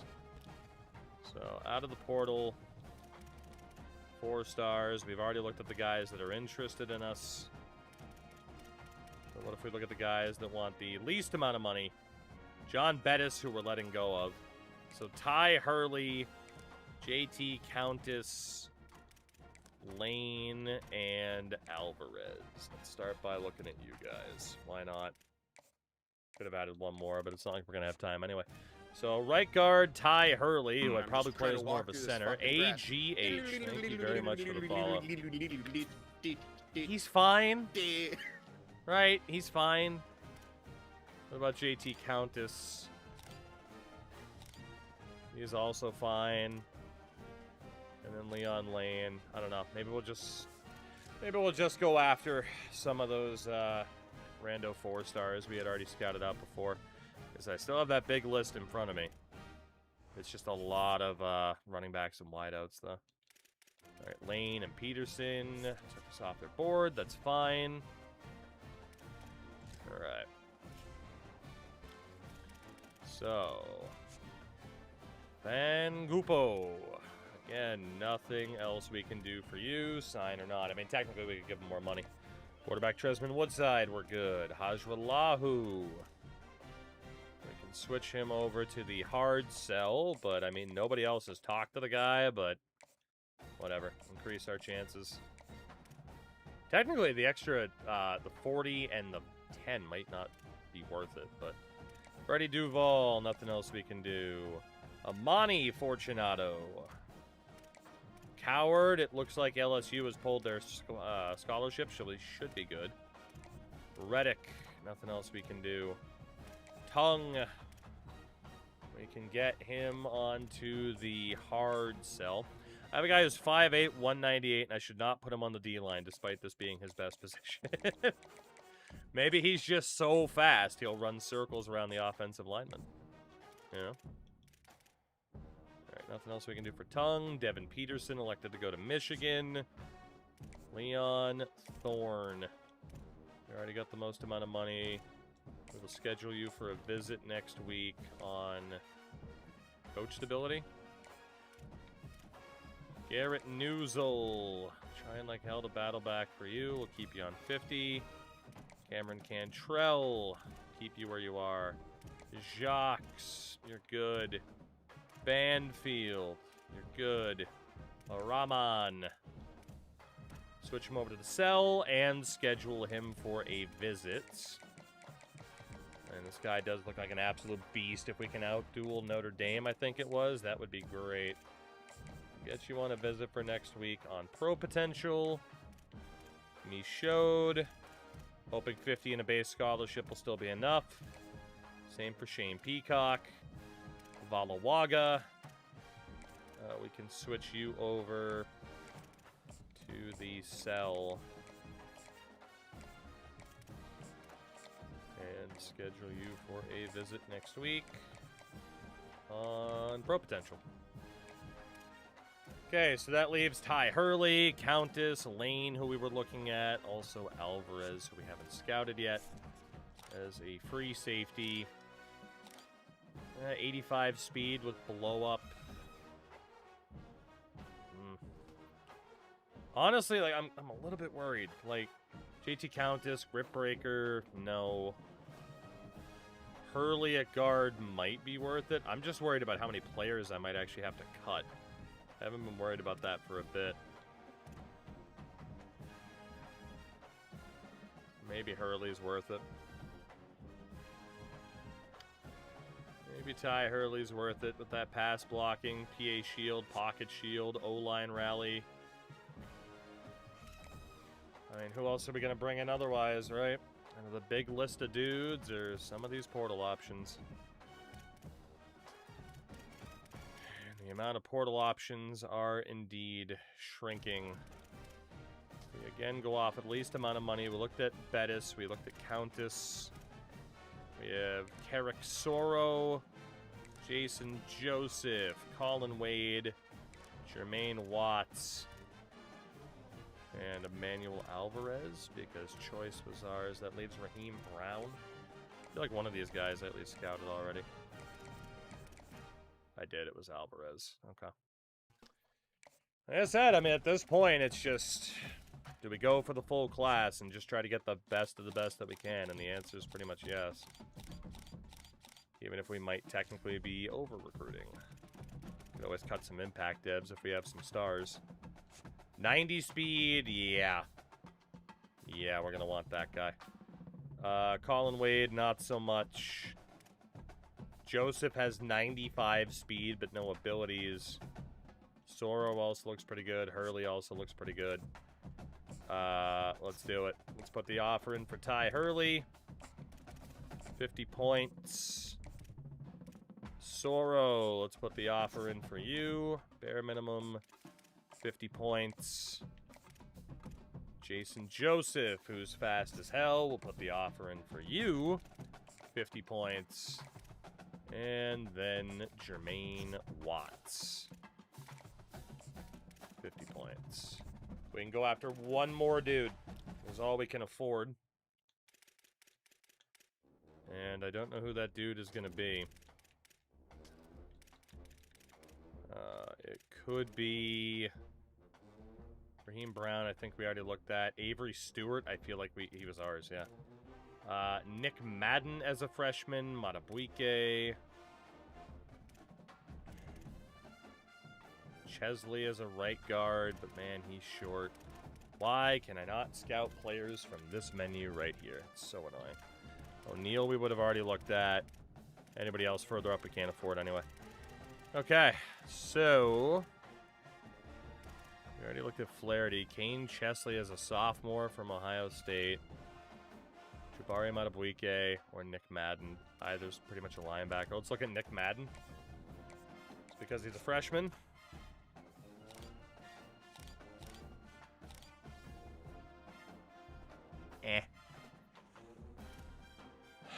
Nothing special, and now we can add the other two we were thinking about at the same time here.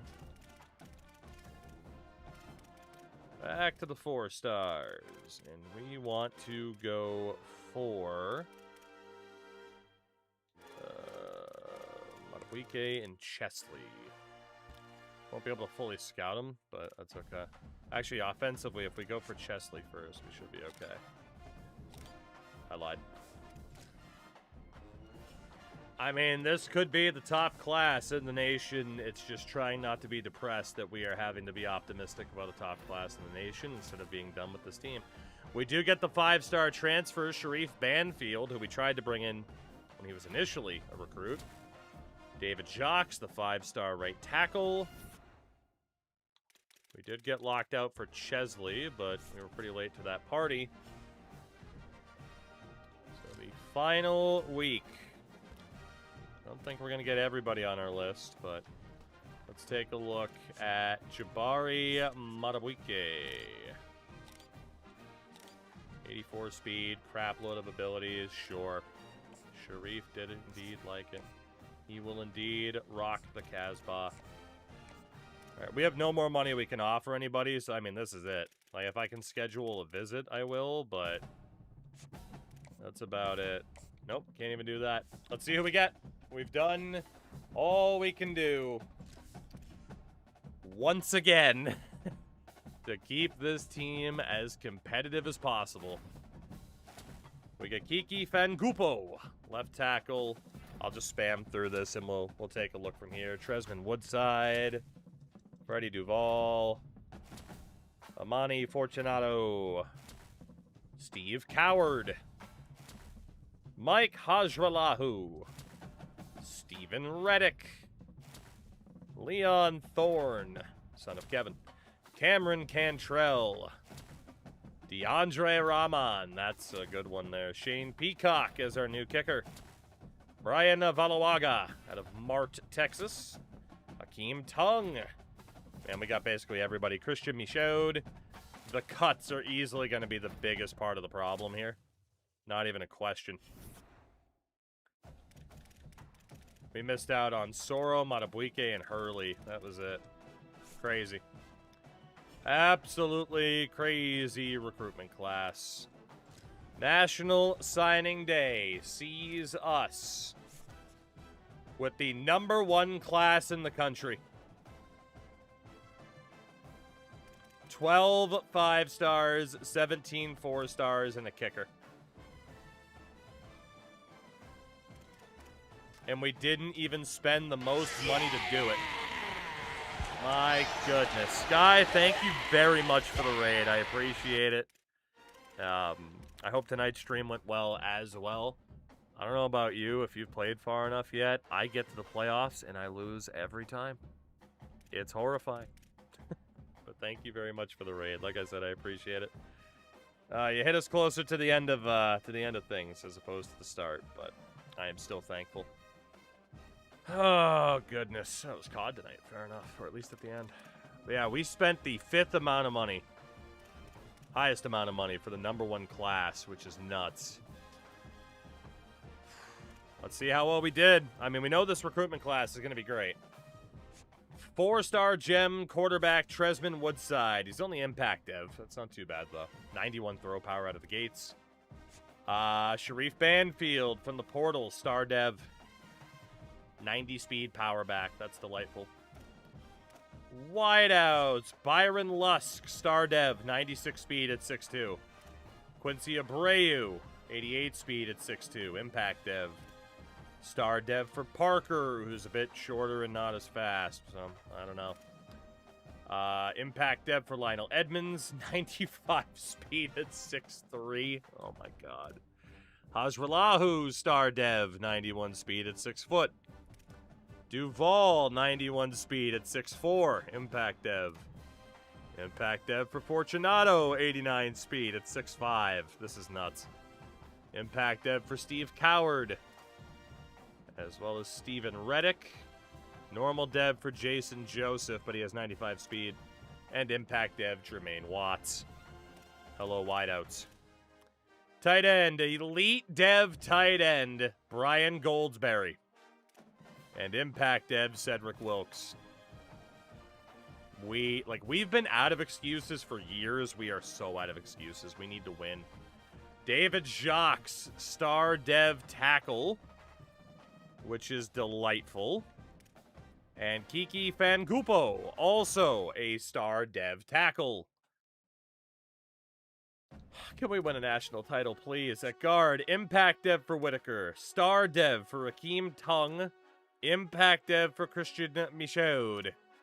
Ty Hurley went to Utah. Edge rusher, DeAndre Rahman, star dev out of the portal. Linebacker, Derek Early, elite dev. We need to win a national title. Star dev for Leon Thorne. Matabuike was pretty good. Maybe he'll switch. I doubt it. In the middle, elite dev, Robbie Ogle. I mean, it's a 5-star gem. Of course he's elite dev. Elite dev, Matthew Smoker. Star dev, Lawrence Folkerts. Star dev, Nathan Teague. Impact dev, Brian Valawaga out of the portal. At corner, elite dev, Cameron Cantrell. Can we win a national title, please? Please? And then our kicker, Peacock. Even our kicker's elite dev. Can we please win a national title? What's it gonna take? That's the greatest recruitment class of all time. Dylan, I recall. I mean, we're definitely going to have to cut players after training and all that fun stuff, but... Oh my god, man. We got 5 quarterbacks, anywhere from 91 to 98 throw power. Barbieful, thank you very much for the follow. This is just nuts. Do we have any defensive players or athletes who cannot tackle? Any defensive players or athletes who cannot tackle? Any defensive players or athletes who cannot tackle? No, we don't. So, do we have any offensive players who can tackle? And then athletes, we pretty much know they'll end up on the defensive side to start. Do we have anybody on offense who can tackle? I don't even think we ended up with an athlete this year, did we? We did. He's very good at tackling. No, I don't think we ended up with a single athlete. So our punter and our kicker. We'll just leave Shane Peacock as a kicker. It's fine. So, in terms of roster optimization, before we probably have to wind things down, because I do get to wake up at a half-decent time, but I want to see what's up with this team. Jarrell Godwin, we can leave at safety. All of those guys we can leave at safety.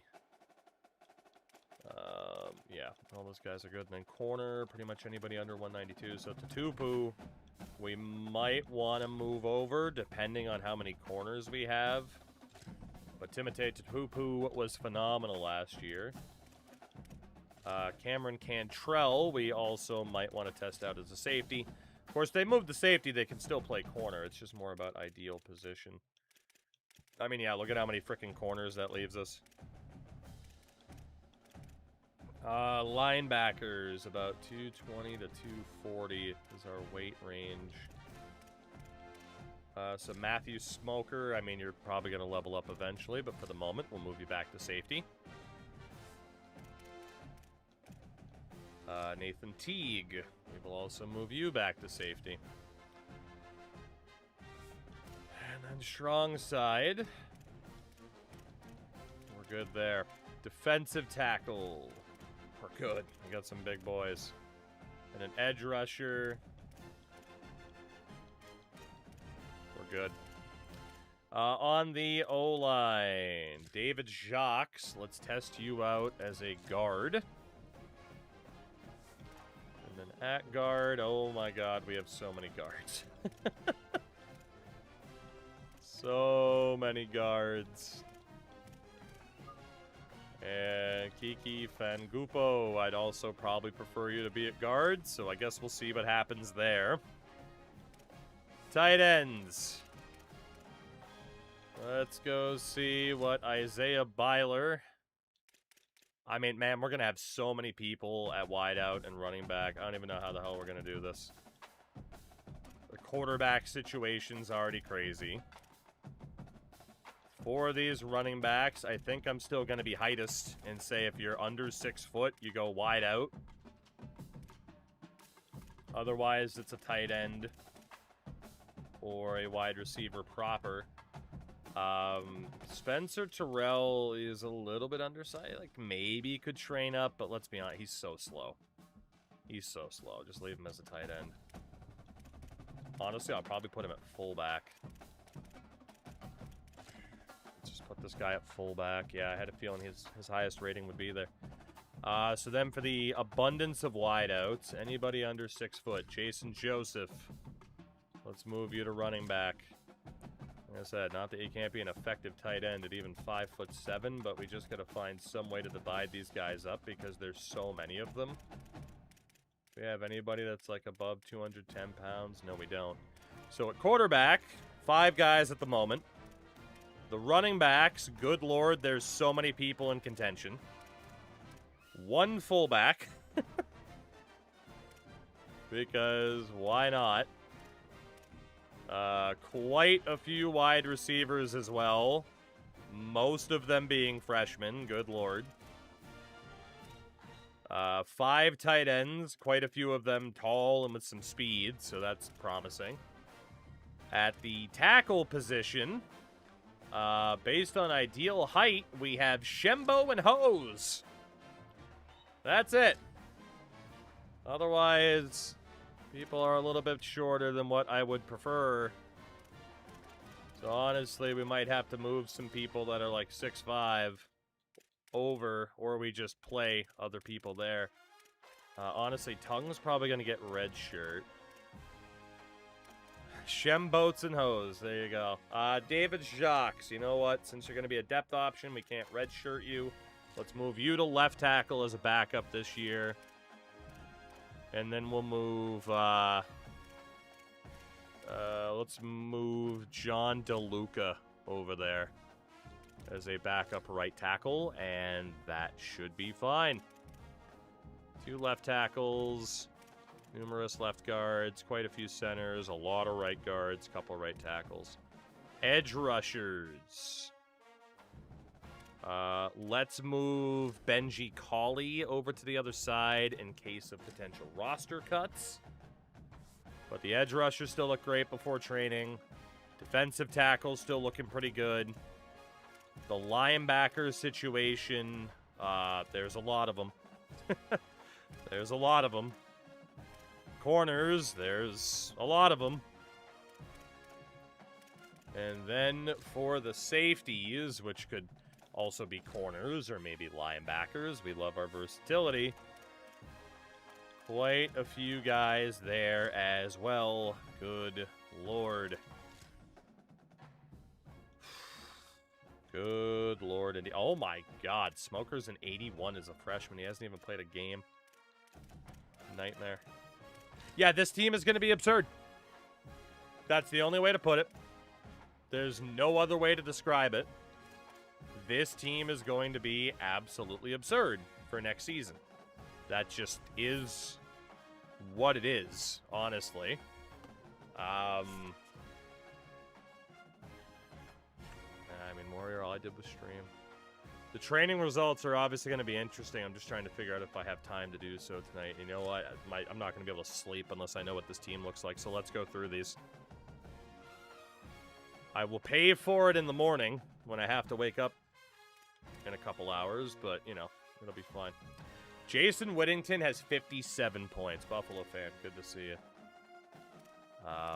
Jason Whittington is going to be a monster. We might as well cap out his throw power to a 99. His accuracies are already capped. And honestly, the best thing we can do, even more... Well, his elusiveness and quickness would help this. Most of it's break tackle and under pressure. I'm worried about his health, but we have a great backup quarterback, so let's just start speccing into his elusiveness to get access to, you know, some of these perks, if we can. Yeah, like extender.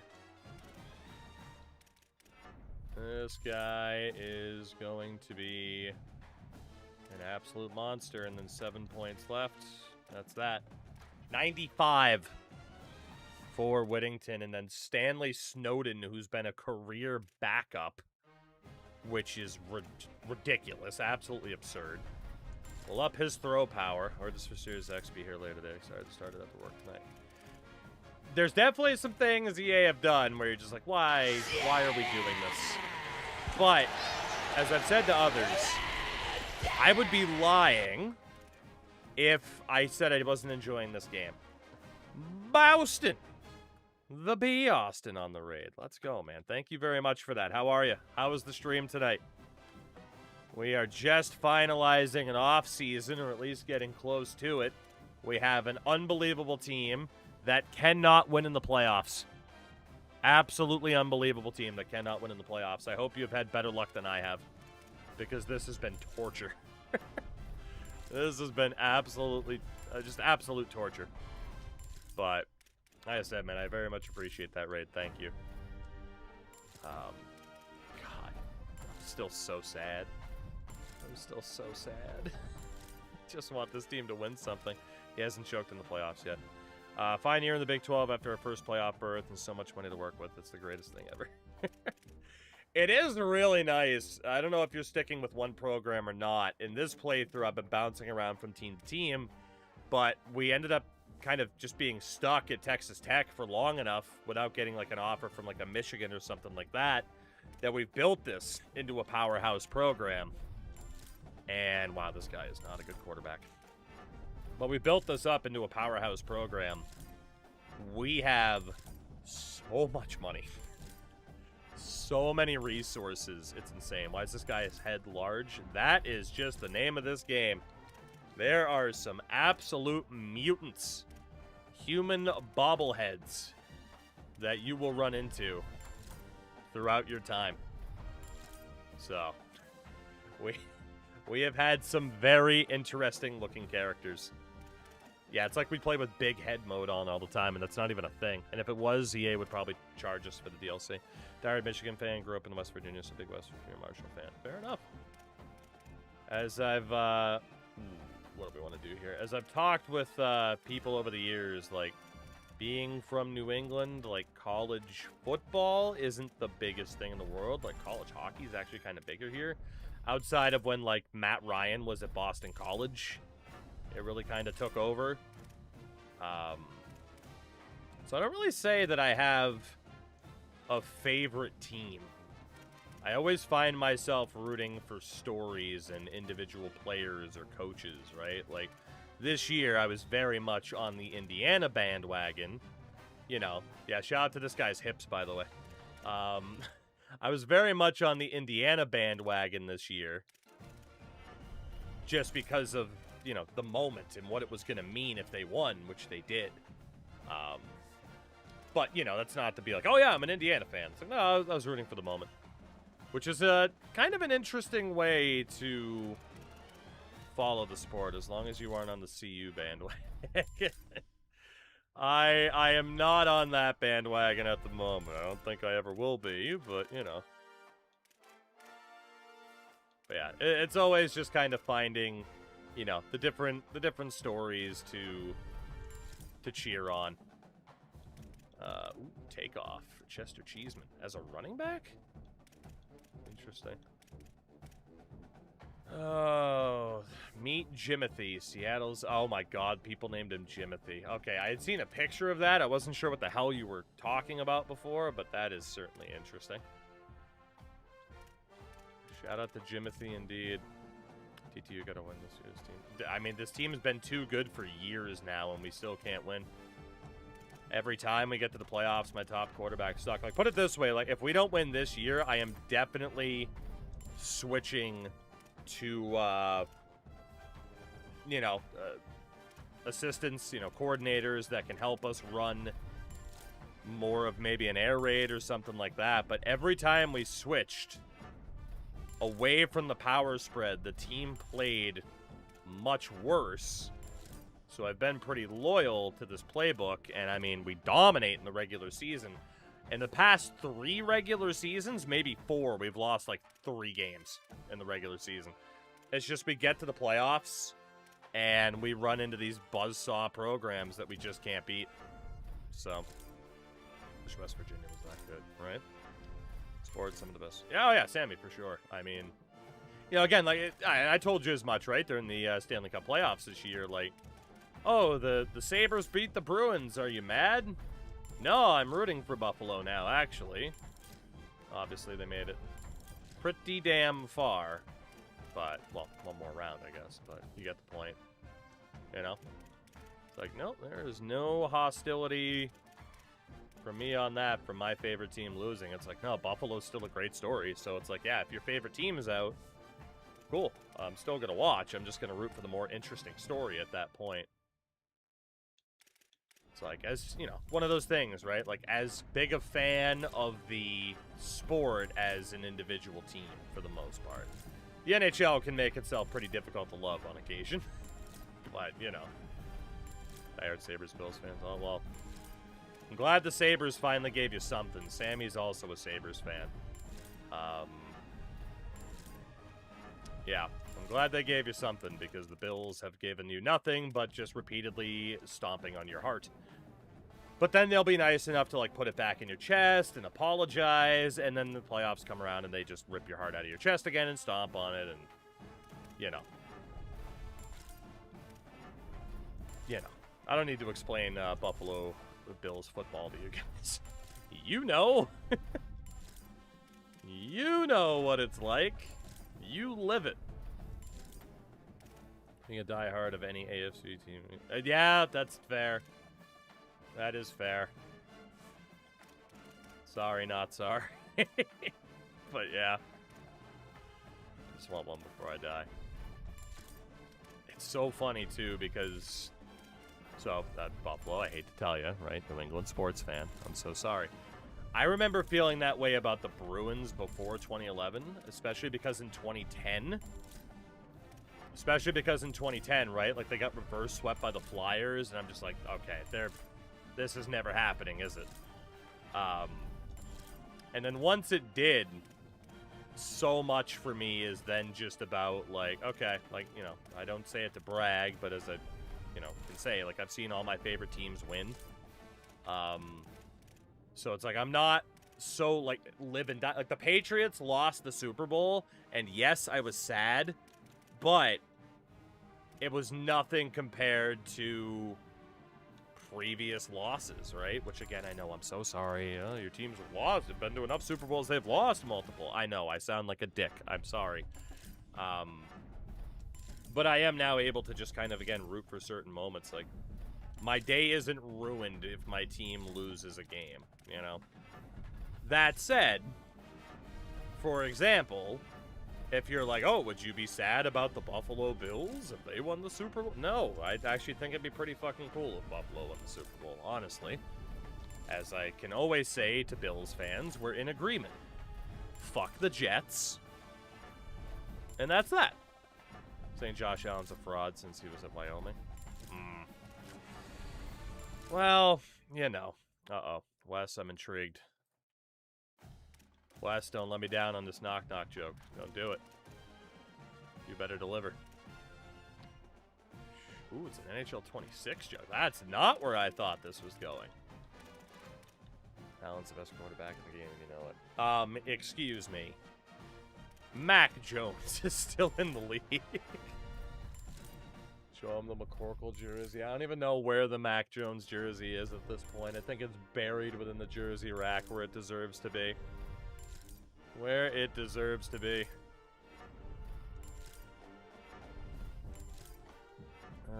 about the Jets when they went 2-15 playoffs. Key shot, Vinny. The funny thing, I dare you to do NHL 26 all new equipment. It will probably be a short video, but I actually haven't heard anything about whether or not they've added anything this year. So, I'd have to do some research, but I can't guarantee anything. And the Jets had, especially when I was growing up, like the Jets had some interesting freaking players, some good players, and obviously, like, you know, under Rex Ryan, like they kind of had an era going on, and then they didn't. Any positive momentum they built up under Rex Ryan, the, Revis Island era, and then the butt fumble happened. I'm sorry to bring it up, Jets fans. I'm really not. It's still very funny. Putting you on the spot, who wins the Super Bowl first, Jets or Browns? Am I wrong to say that I am somehow more confident in Cleveland's managerial setup at the moment? I feel like I'm wrong for that because I get the idea of like, well, they just traded Myles Garrett. That's an insane thing to say. But I genuinely think they did well in the deal given the circumstances. Like, you're never technically going to win a deal where you trade Myles Garrett, but like getting Jared Verse and picks, like, they did pretty good. But then obviously, there's other elements that they're maybe not so good at. Fuck. Yeah, see, Swag, that... Okay, so what I'm torn on is this. I do think the Browns have more... Even if they're bad at it sometimes, there's more of a focus on actually trying to be a fucking competitive football team. If the Jets were to just get their nonsense together and actually focus and take advantage of the fact that, hey, we have a lot of things going our way. We're in New York and like if they were to actually lock in, there's really no reason why they should not be way more competitive than Cleveland. To walk through this fucking grass. Shout to Shaq Diesel as well. Great name. There's really no reason that the Jets shouldn't be way, way more competitive than Cleveland, right? Not saying Cleveland doesn't have this incredibly passionate market. Like, of course they do. They still somehow root for the team. Of course they have an incredibly passionate market. But... again, a team based in New York versus a team based in Cleveland, like by default, the team based in New York is going to have so many built-in advantages, and the Jets don't take advantage of any of it. So I don't know, right? Who wins first, Jets or Browns? It feels wrong, but I'm like, I want to say Cleveland. Woody Johnson's the worst owner in sports. Well, put it this way. For Cleveland, you haven't had examples of them apparently building a team based around the idea of what somebody's Madden rating is. Like we saw with the Jets,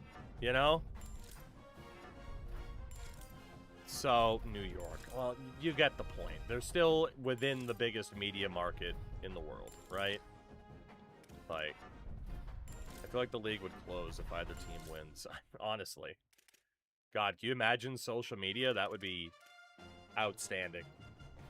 Social media would be absolutely outstanding if either of those teams were to ever win. New York has 20 million people talking about the Jets, Giants, but yeah, exactly. Like I said, there's no excuse. Whenever you have a team that is in Los Angeles, in New York, you have no excuse whatsoever to not be a consistent contender all the time. Like, I know it's very annoying for baseball fans to see, like, what the Dodgers have done, but there's no denying that the Dodgers are an incredibly well-run organization. They are in a, they're a geographical powerhouse, they're a financial powerhouse, and they take that and use it all to their advantage, unlike anybody else. Is it annoying? Sure. Is it frustrating? Sure. Is it going to cause a lockout? Yeah. Yeah, it is. But that is what a team should do. Like, there is no excuse for the Jets to be garbage. There is no excuse for the Mets to be as inconsistent as they are. There's no excuse for the Clippers to be as inconsistent as they are. And it's like, oh, well, I mean, but their little brother to the Lakers, like, dude, it's still playing in LA. Like, okay, you're not on the Lakers, but, like, Jesus Christ, you know? Like, there's no reason for the Clippers to be mid. Right? They should be a team that is constantly up there. Constantly. You know, there can be a variety of reasons as to why that hasn't happened over the years, and that's fair. But, you know, the idea of a big market team performing essentially as a small market team is expected to, if not worse, right? Like, think about it in baseball. The fact that in my lifetime, basically, the Rays have been about as successful as the New York Mets, that is absurd. How is that possibly the reality? But it is. It doesn't make sense. That shouldn't be the case. But it is. It's crazy. It's absolutely crazy. There's no defending it whatsoever, you know? But here we are. Ooh, we do have enough. And to be fair, Florida in general is a baseball state. Yeah, but it's the Rays. Think about everything that's gone against them forever. Maybe the worst ballpark location. Maybe the worst, like, home sports arena stadium in sports. It's like them and the Ottawa Senators. And previously the fucking Arizona Coyotes. For just like, oh my god, is your stadium situation shit. Both have one World Series appearance in the last decade. Right, and then Tampa made it in, what, 2008 when they lost to the Phillies, right? I think it's crazy. Reds fan here, the team's bad and it shouldn't be. Right, but I do also think that Cincy has a little bit more of an excuse, right? Like, you know, Cincinnati's it's a middle market. It's not a small market, but it's a middle market. So the idea that, you know, on occasion, like, hey, can the Reds be good? Like, yeah, that should happen. Obviously, the Bengals, when they're not busy trying to get Joe Burrow killed by not having an offensive line, they have had moments of being competitive. But again, if they're like, okay, if there's ebbs and flows, that's understandable. But for some of these teams, like, man, there is just no excuse. I live in Ottawa and the arena's in the middle of nowhere. Right, yeah, that's my point. Like, it's out in fucking Canada in a cornfield. Like, it's crazy. I mean, Tampa's not, or for the Tampa Bay Rays, it's not exactly that bad, but it's pretty close. You know? Reds fan, Bills fan, is that Smoot in a different name? Maybe it's Smoot's dad. Oh, that's awesome. I do, actually. I do. I get some distance, man. I get some distance, let me tell you. Sometimes you gotta work for it, but, you know. It's always worth the wait. They broken ground on the flats. That's actually a very good question. I, too, am intrigued by that. The arena deal that the Senators have been working on for 20 goddamn years. Ripple West Virginia dad lives south of Buffalo. Okay. Yeah, so Buffalo, his joke, Big Boy's joke was just in regards to, there's someone who hangs out in chat who, Reds fan, I think based in Kentucky. Still. I don't know if he moved or not, but, yeah. I don't know if Smoot likes Buffalo sports, though. I don't think so. But anyway, that's all he was referencing. Let's see. Anybody on 4? Probably not. Ooh, a neutral. I mean, hey, something's got to lighten up the mood at 5:30 in the morning, right? So I always talk about it. It's difficult to make this the most interesting, but it is a necessary evil. Although maybe it isn't. It's not like we're winning anything. Will I ever win? Let's see. Get that footwork up there. Honestly, we can just cap out that footwork for the extra XP. some pass blocking. Any physicals? Inside shield, ground, and pound. And some more pass blocking. 82 for center, Teddy Eddie. We love Teddy Eddie. Dwayne Flynn. He's got some work to do. Iron Lethal, I'm not going to deny the truth. I'm an honest man. What can I say? What can I say? I'm an honest man. Honest to a fault. What can I say? Oh, almost max power. Yeah. Is he a senior? Wow, he's a freshman. Jesus. All right, we'll do that once. LeBron's joining Texas Tech. So is Kevin Durant in his next chapter. Can you believe that's been a decade? It's been a decade since the Kevin Durant My Next Chapter thing. That blew my mind when I saw that it was a decade ago. Jesus. Every once in a while, something comes up, whether it's like it's been 10 years since, like, dude, okay, this fucked with me yesterday morning. That fucking Gangnam Style is 14 years old. That broke my fucking brain. I don't know why that one in particular was what did it, when there's other things like, oh yeah, this was 20 years ago. But the concept of that song being a high schooler or being ready to be a high schooler in the fall is crazy. Like that blew my mind. Remember getting sports cards in Sports Illustrated? I used to steal the cards out of the copies they would have in the library, or if I ever went to a doctor's office, I would steal the sports cards out of Sports Illustrated. Not that they're fucking worth anything, but yep, no, I would do that too. I would do that too. Old man. I fully admit to being an old man in his early 30s, but an old man nonetheless. Let's just cap out this guy's run blocking and his pass blocking. He's sick. Remember Video Game Magazine's demo discs? Funny enough, I have one right here. I'm probably actually going to sell it. But Sammy, I got this, I think, from Reaver.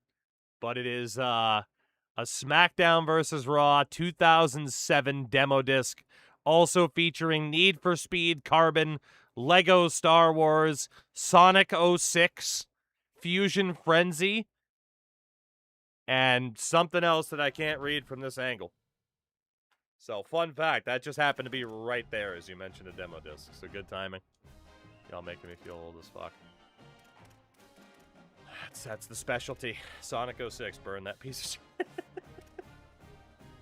What do you mean?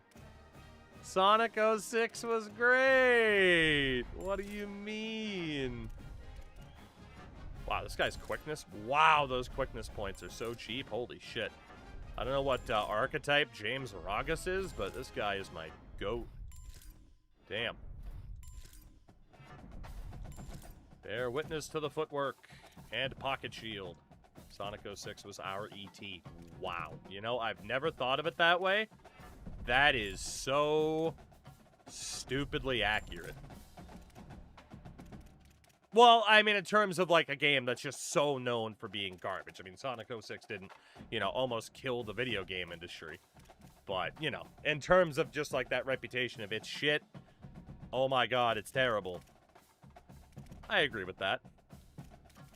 I paid $50 for it day of release. Oof. Oof, oof, oof. The very, very good, or very, very bad, no good day. We spent $50 for Sonic 06. That is highly unfortunate. But hey, a fond memory now, I'm sure. Big Sonic fan, that's fair. Sammy, are you a Sonic guy at all? I mean, obviously you're a Mega Man guy, but... I mean, obviously, if you have this vitriol towards Sonic 06, you must be. I just don't recall you streaming it that much. But maybe I just always kind of, it's almost like interchangeable with Sonic in terms of if you streamed it. Or Mega Man. It's hidden behind every game on my bookshelf. The very back of the bookshelf. Delightful. It reminds me of, Sonic 2 is my top. Oh, okay, fair enough. That reminds me of a YouTuber that I've watched for a really long time. I think he has this big-ass shelf of games behind him, and one of the shelves started to sag. So he uses his least favorite game to help prop up that sagging shelf. Instead of just flipping the shelf over, he just puts that game there. Oh, God, what the hell was it? Oh, God. What the hell was it? I think it was Dynamite Ducks for the Genesis, if I recall correctly. Which is actually where this this clip is from. Remember when we had the Ducks franchise? Ducks! It's all about ducks! That's an episode of Dynamite Ducks that he was talking about. And then we added that for an Anaheim playthrough, and I just never got rid of it. I think we all have games like that we know drive us fucking insane, right? It makes sense. Oh, Mr. Shembo. Let's just cap out that pass blocking. Still only option shield. Nice jump scare. Well, you know, you gotta make sure people are awake at almost 6 in the morning. Oh, I am gonna need so much goddamn coffee today. But, you know. The addiction is real. Johnny DeLuca. The baby-faced assassin. John DeLuca. His big-ass potato face. I can't describe it as anything else but him having a big-ass potato face.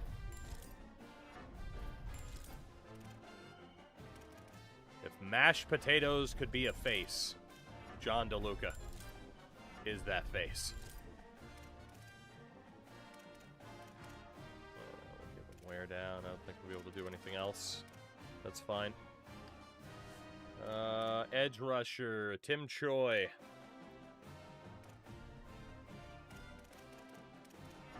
Let's probably cap out that IQ. We'll up the run stopping a bit while we're here. Why not? Up those finesse moves. Need to cut the power D speed upgrades in half. Elaborate. Inside disruptor. Good job, Tim Choi. 64 points, Ronnie Moffett. Ronnie, who kind of looks like TJ Watt, like a lot. So not really kind of, but like, I'm pretty sure this is TJ Watt's kid from a video game standpoint. This is nuts. Balance out to 5 points and check the physicals. Take down. Recoup. Lineman in particular doesn't seem to generate with enough decent starting strength. I mean, that makes sense based off of what we've seen, right? Up the finesse moves, looks like a stuntman from Stuntman. Here he is, Timothy J. Stuntman. Yeah, Buffalo, I gotta be honest, we dropped into this Dynasty so quickly, I don't even know what anyone's ratings happen to be in the game for actual players. Power stats also super important for certain player archetypes. You have been a lot more into the weeds in regards to archetypes than I have been so far, which I respect. It has led to some helpful information. We've definitely been working on just, you know, it's been through the vibes, you know, just the vibes process. We might as well cap out this dude's health because we can get the XP and afford it. We know we're not going to do any abilities. It's pretty much all on IQ from here. Thank you very much, Terrell Cadu. Alright, right side is Benji Cawley with 43 points. Am I going to play some Road to Glory at some point? I'm tempted by it. At the same time, the microtransaction conversation has kind of scared me away from Road to Glory. Moki, you know what? I mean, hey, I can relate, right? With all the roster editing back in the day. I can relate. No worries. So, I'm not totally against the idea of playing Road to Glory. But, you know, they have just kind of scared me off. I actually want to apologize. Oh, Moki, no, you're fine. You're fine. If I was bothered by it, I would have said something by now. But I know you have good intentions with mentioning certain things. But as you have seen, some things I will take to heart and apply that advice. Other times, I'm just going to do what I want to do, right? So, as long as you don't take offense to me not using your advice, I don't take offense to you giving advice. You know? We're good. Like I said, you've been here a long time. I know you're not doing it to be a dick about it, you know? Need to redo the star system. 4 stars transfer 70. Wow, Warrior. If you got a 4-star transfer that was a 74 normal dev, that is... I would be furious. As I'm sure you are, I would be genuinely furious. That is awful. You got absolutely hosed. I love that, though. Shouldn't be guaranteed. Fair. I can see your point. I would still be mad about it. I would still be quite mad about it.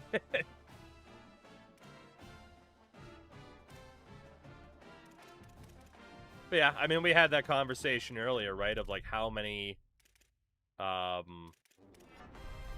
know, of knowing that transfers don't exactly guarantee that they're amazing based on the quality of it. It does kind of show how bad like 1-star transfers can be, you know, or 2s. Let's go with that disruptor for Marcus Leon. We're on 8-point upgrades. I guess I'll do a little bit of power and a little bit of finesse. A transfer from Miami. I mean, hey, they got you baited. They show up as the stars they were recruited at. Really? So that guy was definitely a bust. So Miami recruited a bust and said, yeah, you can go. And the game said, well, I mean, he's from Miami. 5 stars. Or 4 stars, whatever. And Warrior got completely jebaited. I will remember that for the future.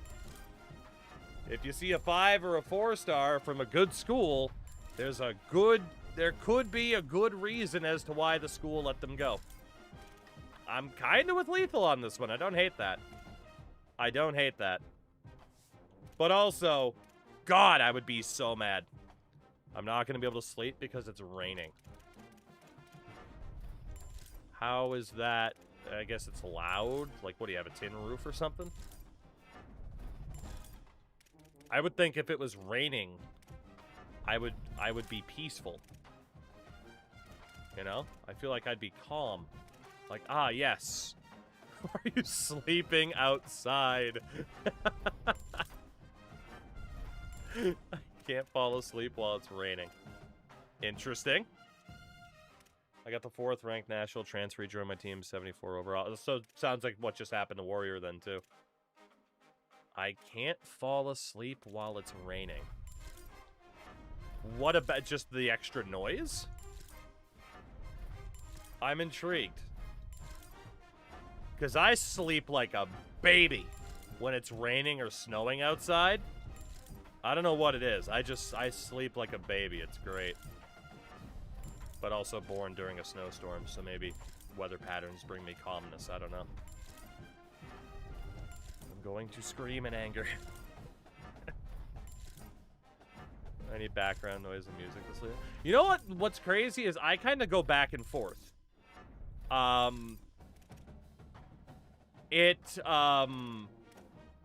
Sometimes it can be a week. Sometimes it can be a couple months. I just got done with probably a month or 2 stretch where I could not fall asleep if the TV was on. I had to have it off. And now I'm kind of back to like, yeah, sure, I'll put something on TV while I go to bed. Like, it's never consistent for too long. Just sometimes it's, I need noise. Other times it's absolutely not. Give me the silence. Maybe the white noise of like a fan or an AC.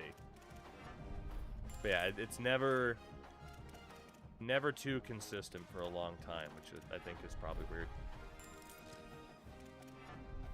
It starts raining while I'm already asleep. It's fine. I can't fall. So again, kind of like, is it the noise of it though? Rain here is almost always sideways directly into the wind. Okay, so it is the noise. Okay. That makes sense then. I've always had something on, keeps the ADHD brain busy. That's fair. Sometimes, though, I feel like that backfires for me, right? Is it's like it keeps my brain too busy, and then I have trouble falling asleep. So, best way to fall asleep, put on NPR.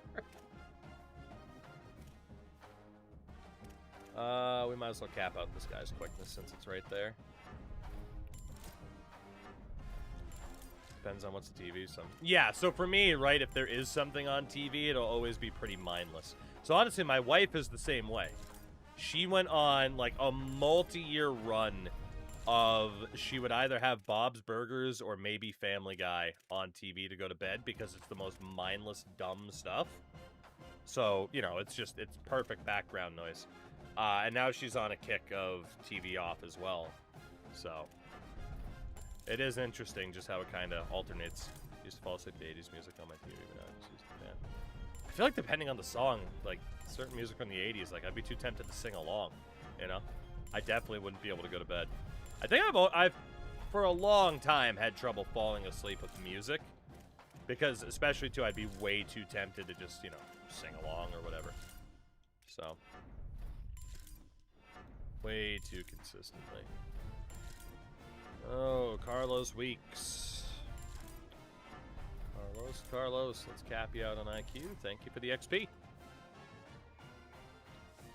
You know, Warrior, that's fair. I feel like it'd be less likely to happen if you were further in. My current mindless TV show is Brooklyn Nine-Nine. That's fair. Actually, my wife went through a Brooklyn Nine-Nine phase as well.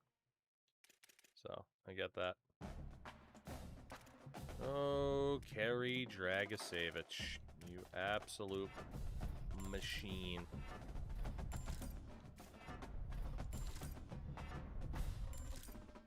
Yeah, Hulk, for me, my go-to is typically either a Game Grumps compilation or something like that.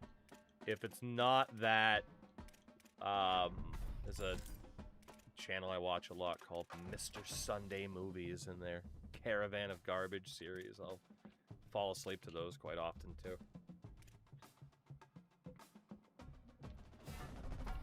So, it always switches around.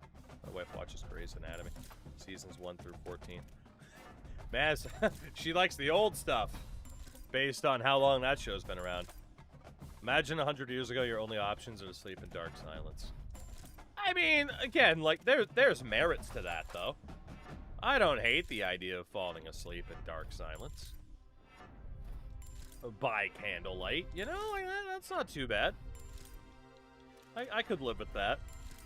Now, I suppose, right, the idea of not having the option, that's where it, you know, kind of hurts a little bit, but, you know. I feel like back then, you're still just thankful enough to be indoors and sleeping. The reason we need noise now is because we wired our brains to be something insane. Yeah, well, that's a part of the issue, right, is it's like, for so long, humans were, you know, outside or in a cave, and your brain still needed to be on guard to the dangers of what might be going on around you. So, it all makes sense, at least. But Kana, what if it's raining when you're in the woods?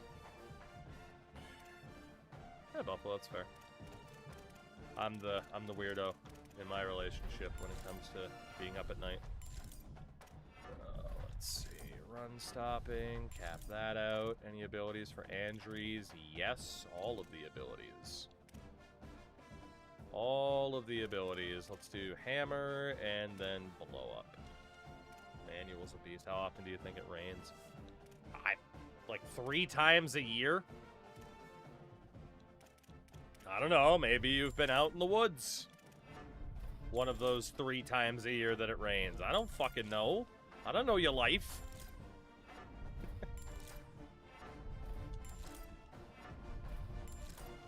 Because my guess is it rains all the time in the woods. Well, see, that's what I'm saying, but I don't know. You probably have to travel to the woods if you're in Arizona. How much woods are there in Arizona? You know? We're not hunting while it was snowing. Fair enough. Fair enough is my response.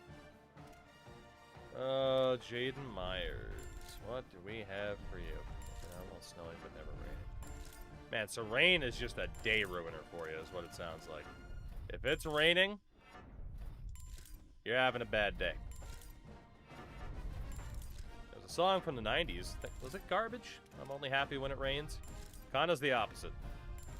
I'm only happy when it's not raining. What if it's raining, man? Fucking hallelujah, am I right? Hallelujah, am I right? Alright.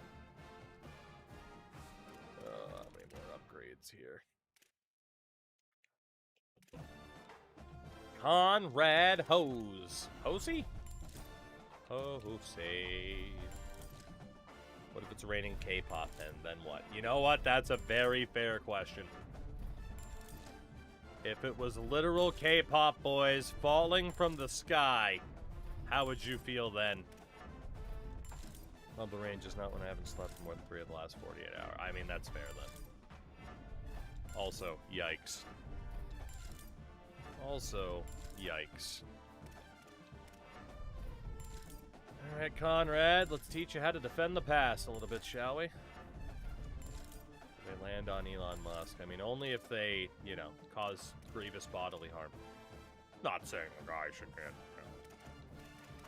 you know, deleted or anything, but, you know, I mean, you know, something that just kind of, you know, knock some sense into him.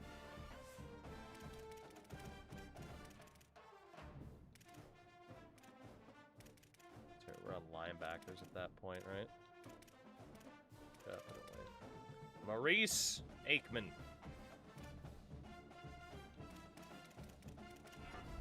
Maurice. Ba-ba-da-da.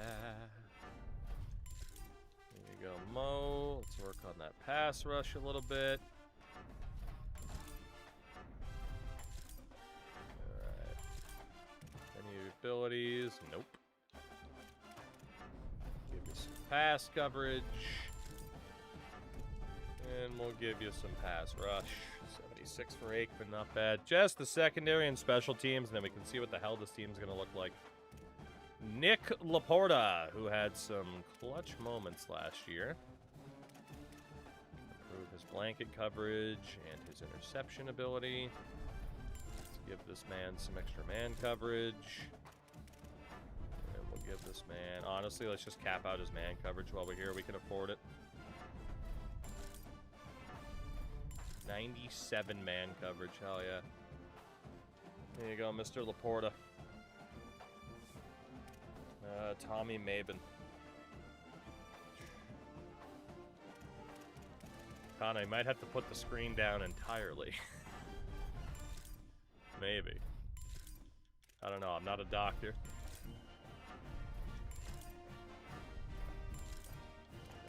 Zone coverage and quickness. Blanket coverage. Zone coverage. Anything else? Nope. More zone coverage. Tommy Maben. Rocking an 85. Very nice, Tommy. Levi Tucker. Mr. Tucker.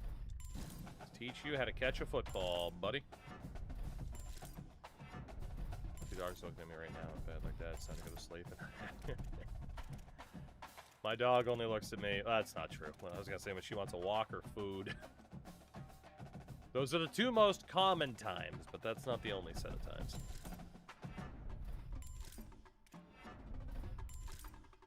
Alright, anything else for Levi? Blanket coverage. We're going to have a good secondary. We are going to have a good secondary. I still think we're going to have to cut people. Let's see, Zach Coates.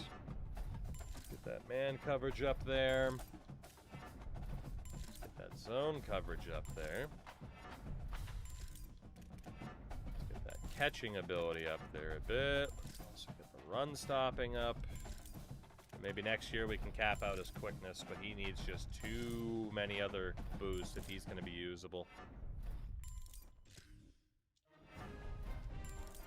That's the fun of it, Warrior. Come to the conclusion I kind of hate sleeping based on what we learned today.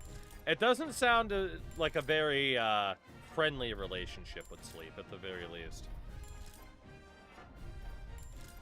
It sounds quite contentious. Which is always a shame. DeJoshua Boyce. DeJoshua Du Bois. Du Bois. Like I said, for me, I need to finish this process so I can go to bed.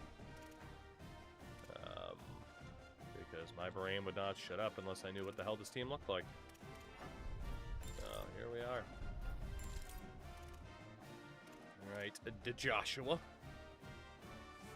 else do we have? 49 points for Ethan Thompson, my favorite Patriots wideout bust, Josh Boyce. Oh god, yes, my favorite indeed. I mean, Moki, that's a long list of options. That's a real long list of options.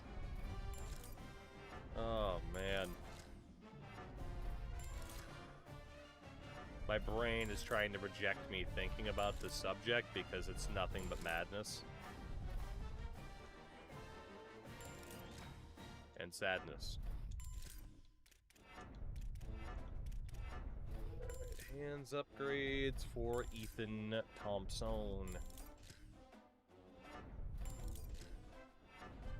Teach him how to catch ball. You must learn to catch ball. Jamie Klaus. Klaus? Klaus. Klaus. Santa. Let's go, Santa. Enjoy that man coverage. Greg Oden to become good. Oh no. Oh boy. I mean, he's good. His knees are just the worst of all time. You know? Greg Oden, he's great. His knees, however, may be the biggest bust of all time. Guy had 108-year-old knees. That's generous, honestly. I think there are 108-year-olds that could get around better than Greg Oden could by the time he was drafted. I'll tab you for the next 6 hours while I sleep. Thank you, Goat. That's a bit risky because I won't be here for the next 6 hours. But I will raid somebody who is playing this game. So, drop should be active for them too if that's what you're after.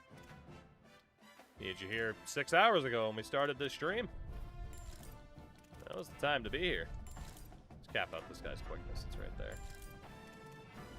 Alright, Marquise. Take it. Alright, fair deal. Fair deal. Alright. Oh, and the follow as well. There we I'm go. just trying to walk through this fucking I should have grass. demanded it in the first place, but look at that. Didn't even have to ask. Let's go. We're not to sleep. Buffalo, take it easy. Good talking to you. As I said, we won't be here too much longer anyway. This is definitely around stopping time, but we have a lot of things to finalize for this team. I want to make sure I'm pretty much once, because again, I won't be live Friday night. I'm going to be out of town, but when we're back Saturday night, I want to make sure that I don't have to question, like, okay, what was I doing? Is the sun coming up yet? Brother, it's up. It's up. The sun has arrived. Timotei Tatupu. Let's go, buddy. Double gold club for Tatupu. What a man. What a man. Floyd Banks. Mr. Money into Banks. Teach you how to catch a ball. Give you some IQ. Let's give you some pass coverage. Let's give you some run support. Let's give you some catching ability again. Now, do you have any physicals? He's got blow up. Good. Teach you some more IQ. This guy's caps are almost non-existent. That's crazy. Floyd is a beast. 68 points for Vince Peoples. My God, the talent that we have on this team is genuinely disgusting. Vince, you also have the potato face. Congratulations on your potato face. Honestly, we can cap out quickness right now, so let's just do it. Any physicals? House call or robber? Oh, give me robber, I guess. Play better defense instead of getting the picks. And then Charlie McCain, son of Edwin. Let's teach you how to catch a ball. This people's going to be the door-to-door salesman in 5 years. How dare you? That man's going pro. It's like everybody else on this team.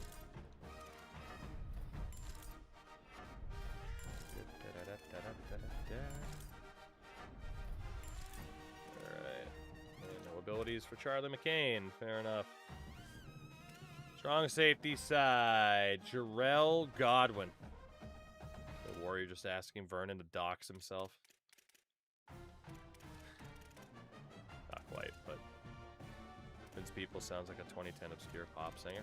Oh, Vince Peoples definitely toured with Howie Day and other one-hit wonders of the time. 100%. Fucking Howie Day, and then who was the guy that, I don't even remember the name of that fucking song.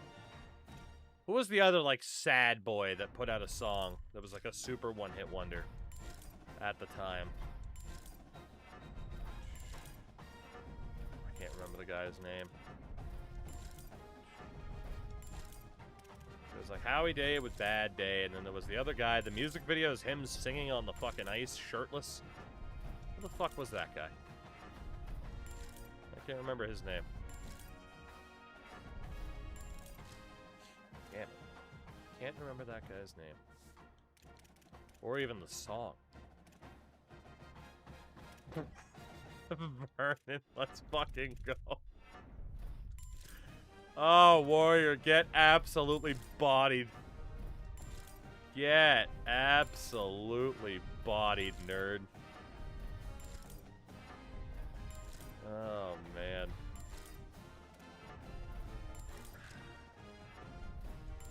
What the fuck was the name of that guy from that fucking song, the music video? It's a sad boy song. He's on the ice, shirtless for some reason. What the fuck is that song? What's the name of the dude? I can't even remember. It's killing me. I'm dying. Can't remember a one-hit wonder at 6 in the morning.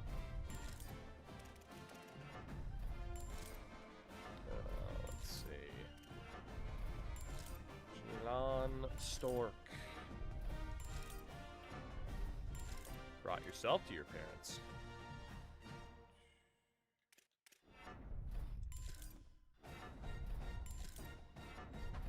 Kana, I can't imagine. Did the... What's the twist? Vernon, that's the answer he was hoping for, by the way. Yeah, there you go. House call. Alright, thank God just the kicker and the punter left. We can't even upgrade the kicker because he's new. Alright, final upgrade is the punter. Andy's power is capped out. Let's give him some accuracy. If not, give him coffin corner because he is a punter. There is your accuracy. Thank you very much, Andy. This team, as we know, is going to be absurd. God, we're going to be so good. But are we going to win? No. No, we're not. Probably. Probably. How many people have to be transferred out? Like 20? Jesus Christ, I wasn't far off. We're on 101 people. We got to get down to 85. Okay, definitely over-recruited. We can definitely get rid of Jerron Hay because he's not even meant to be a quarterback, honestly. He's pretty bad. So, Jerron, you can go. And then Snowden and Whittington are both seniors. That's insane. Speed is now better than Snowden. Running backs. Oh, my God. Look at the ratings on this team. This shit is nuts. Cheeseman being a senior, and he's like the third best running. He's an 88, and I might have to cut this guy. But also, he could go pro. But I'm probably going to have to cut him. We could get rid of Terrell at fullback, but also he's star dev. Yeah, we got to be a little bit more careful with our recruiting moving forward, I would say. Just a little bit. Just a smidge. Remember what I said earlier? I'm like, yeah, I'm pretty sure I'm over-recruiting here. I was. I definitely was. But also, I mean, it is a good way to make sure that we just have, like, constantly the best of the best. Right now, I'm trying to see if there's any normal devs that snuck through that aren't, like, the best player on the team, like Whitaker. Although, in fairness, we could easily cut Whitaker and still be just fine. So many elite and star devs now, it's crazy. Impact dev is almost a waste. Okay. So quarterback, we got the 3 that we need, and then a 4th. That's fine. Running back, some people have to go. It just is what it is. I wish we could cut Jason Joseph, but we can't. I don't really want to get rid of Cheeseman, because what if he goes pro with that rating, right? So then there's the impact devs, Braverman and Sauer, who probably have to go. Scipio at a 79, he's going to have to go. So that's 1, 2, 3, 4. But then 2 seniors. So honestly, Braverman and Sauer could both get cut, because there's no shot that they're playing this year. So, yeah, Cordell Braverman and Nick Sauer, you are gone. I'm so sorry. We'll redshirt the other 2. The fullback, Spencer Terrell, I can't afford to carry a fullback, so you're gone. Wideouts, Jesus. I mean, it leaves us 5 wideouts, so yeah, it's probably better that we cut those running backs, because then we got guys who could go to running back. Tight end. Probably redshirt 1, but keep all 5. Left tackle is what it is. Left guard. We want to have a backup there. Center. Nick Brink can honestly go. That's fine. Right guard. Am I really going to cut James Ragas? It's him or Atagwe, and Atagwe is star dev. Jesus. Red shirt's one thing I never fully understand in college football. Is there a simple explanation?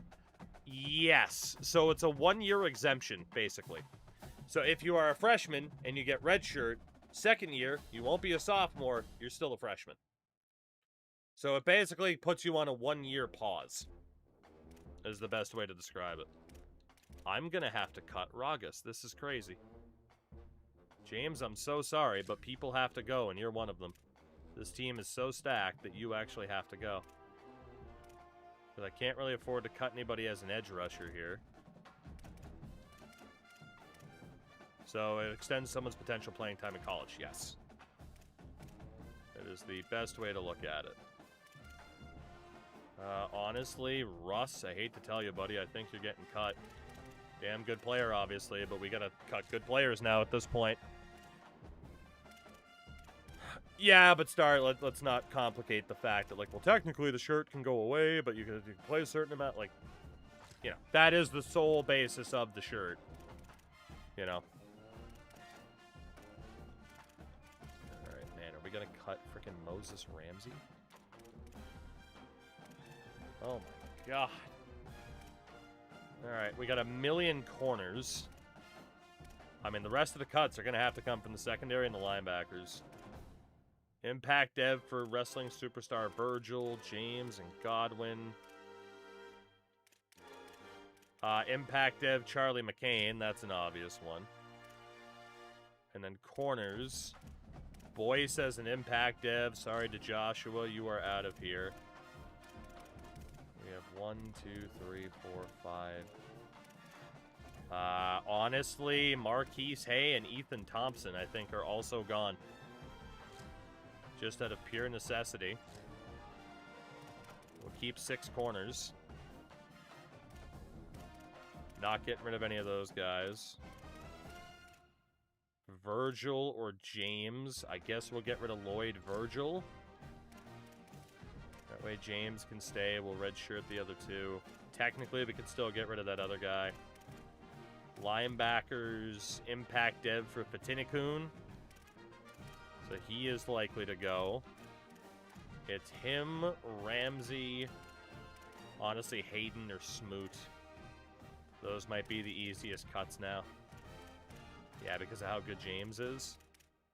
Man, we had to get rid of some talent. But yeah, Larry Hayden and Ari Smoot can both go. Jesus. We just cut some players that we previously would have dreamed of getting at Purdue.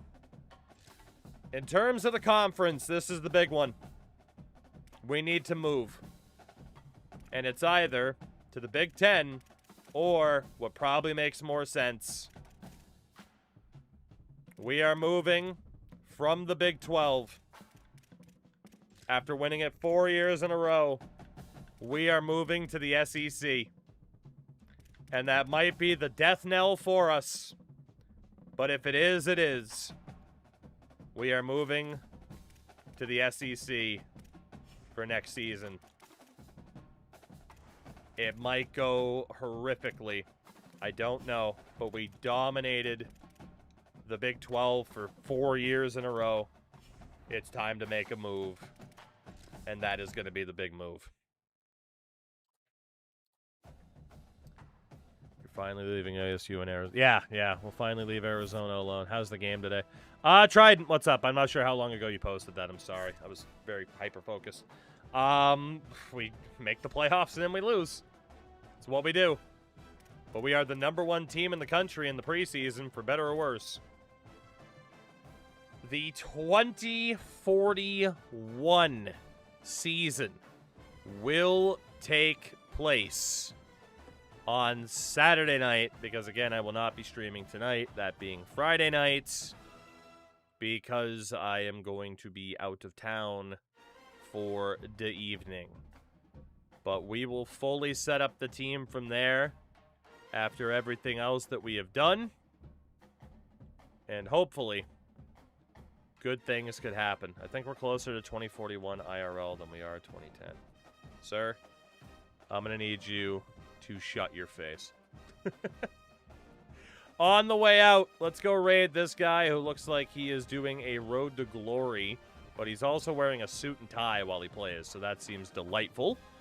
But yeah, I will be back tomorrow, technically, because it'll be Saturday night. Thank you all, as always, for hanging out. I appreciate the hell out of you. We will figure things out when we go. So for now, good night, everybody. Take care of yourselves. Brush your damn teeth. It's important.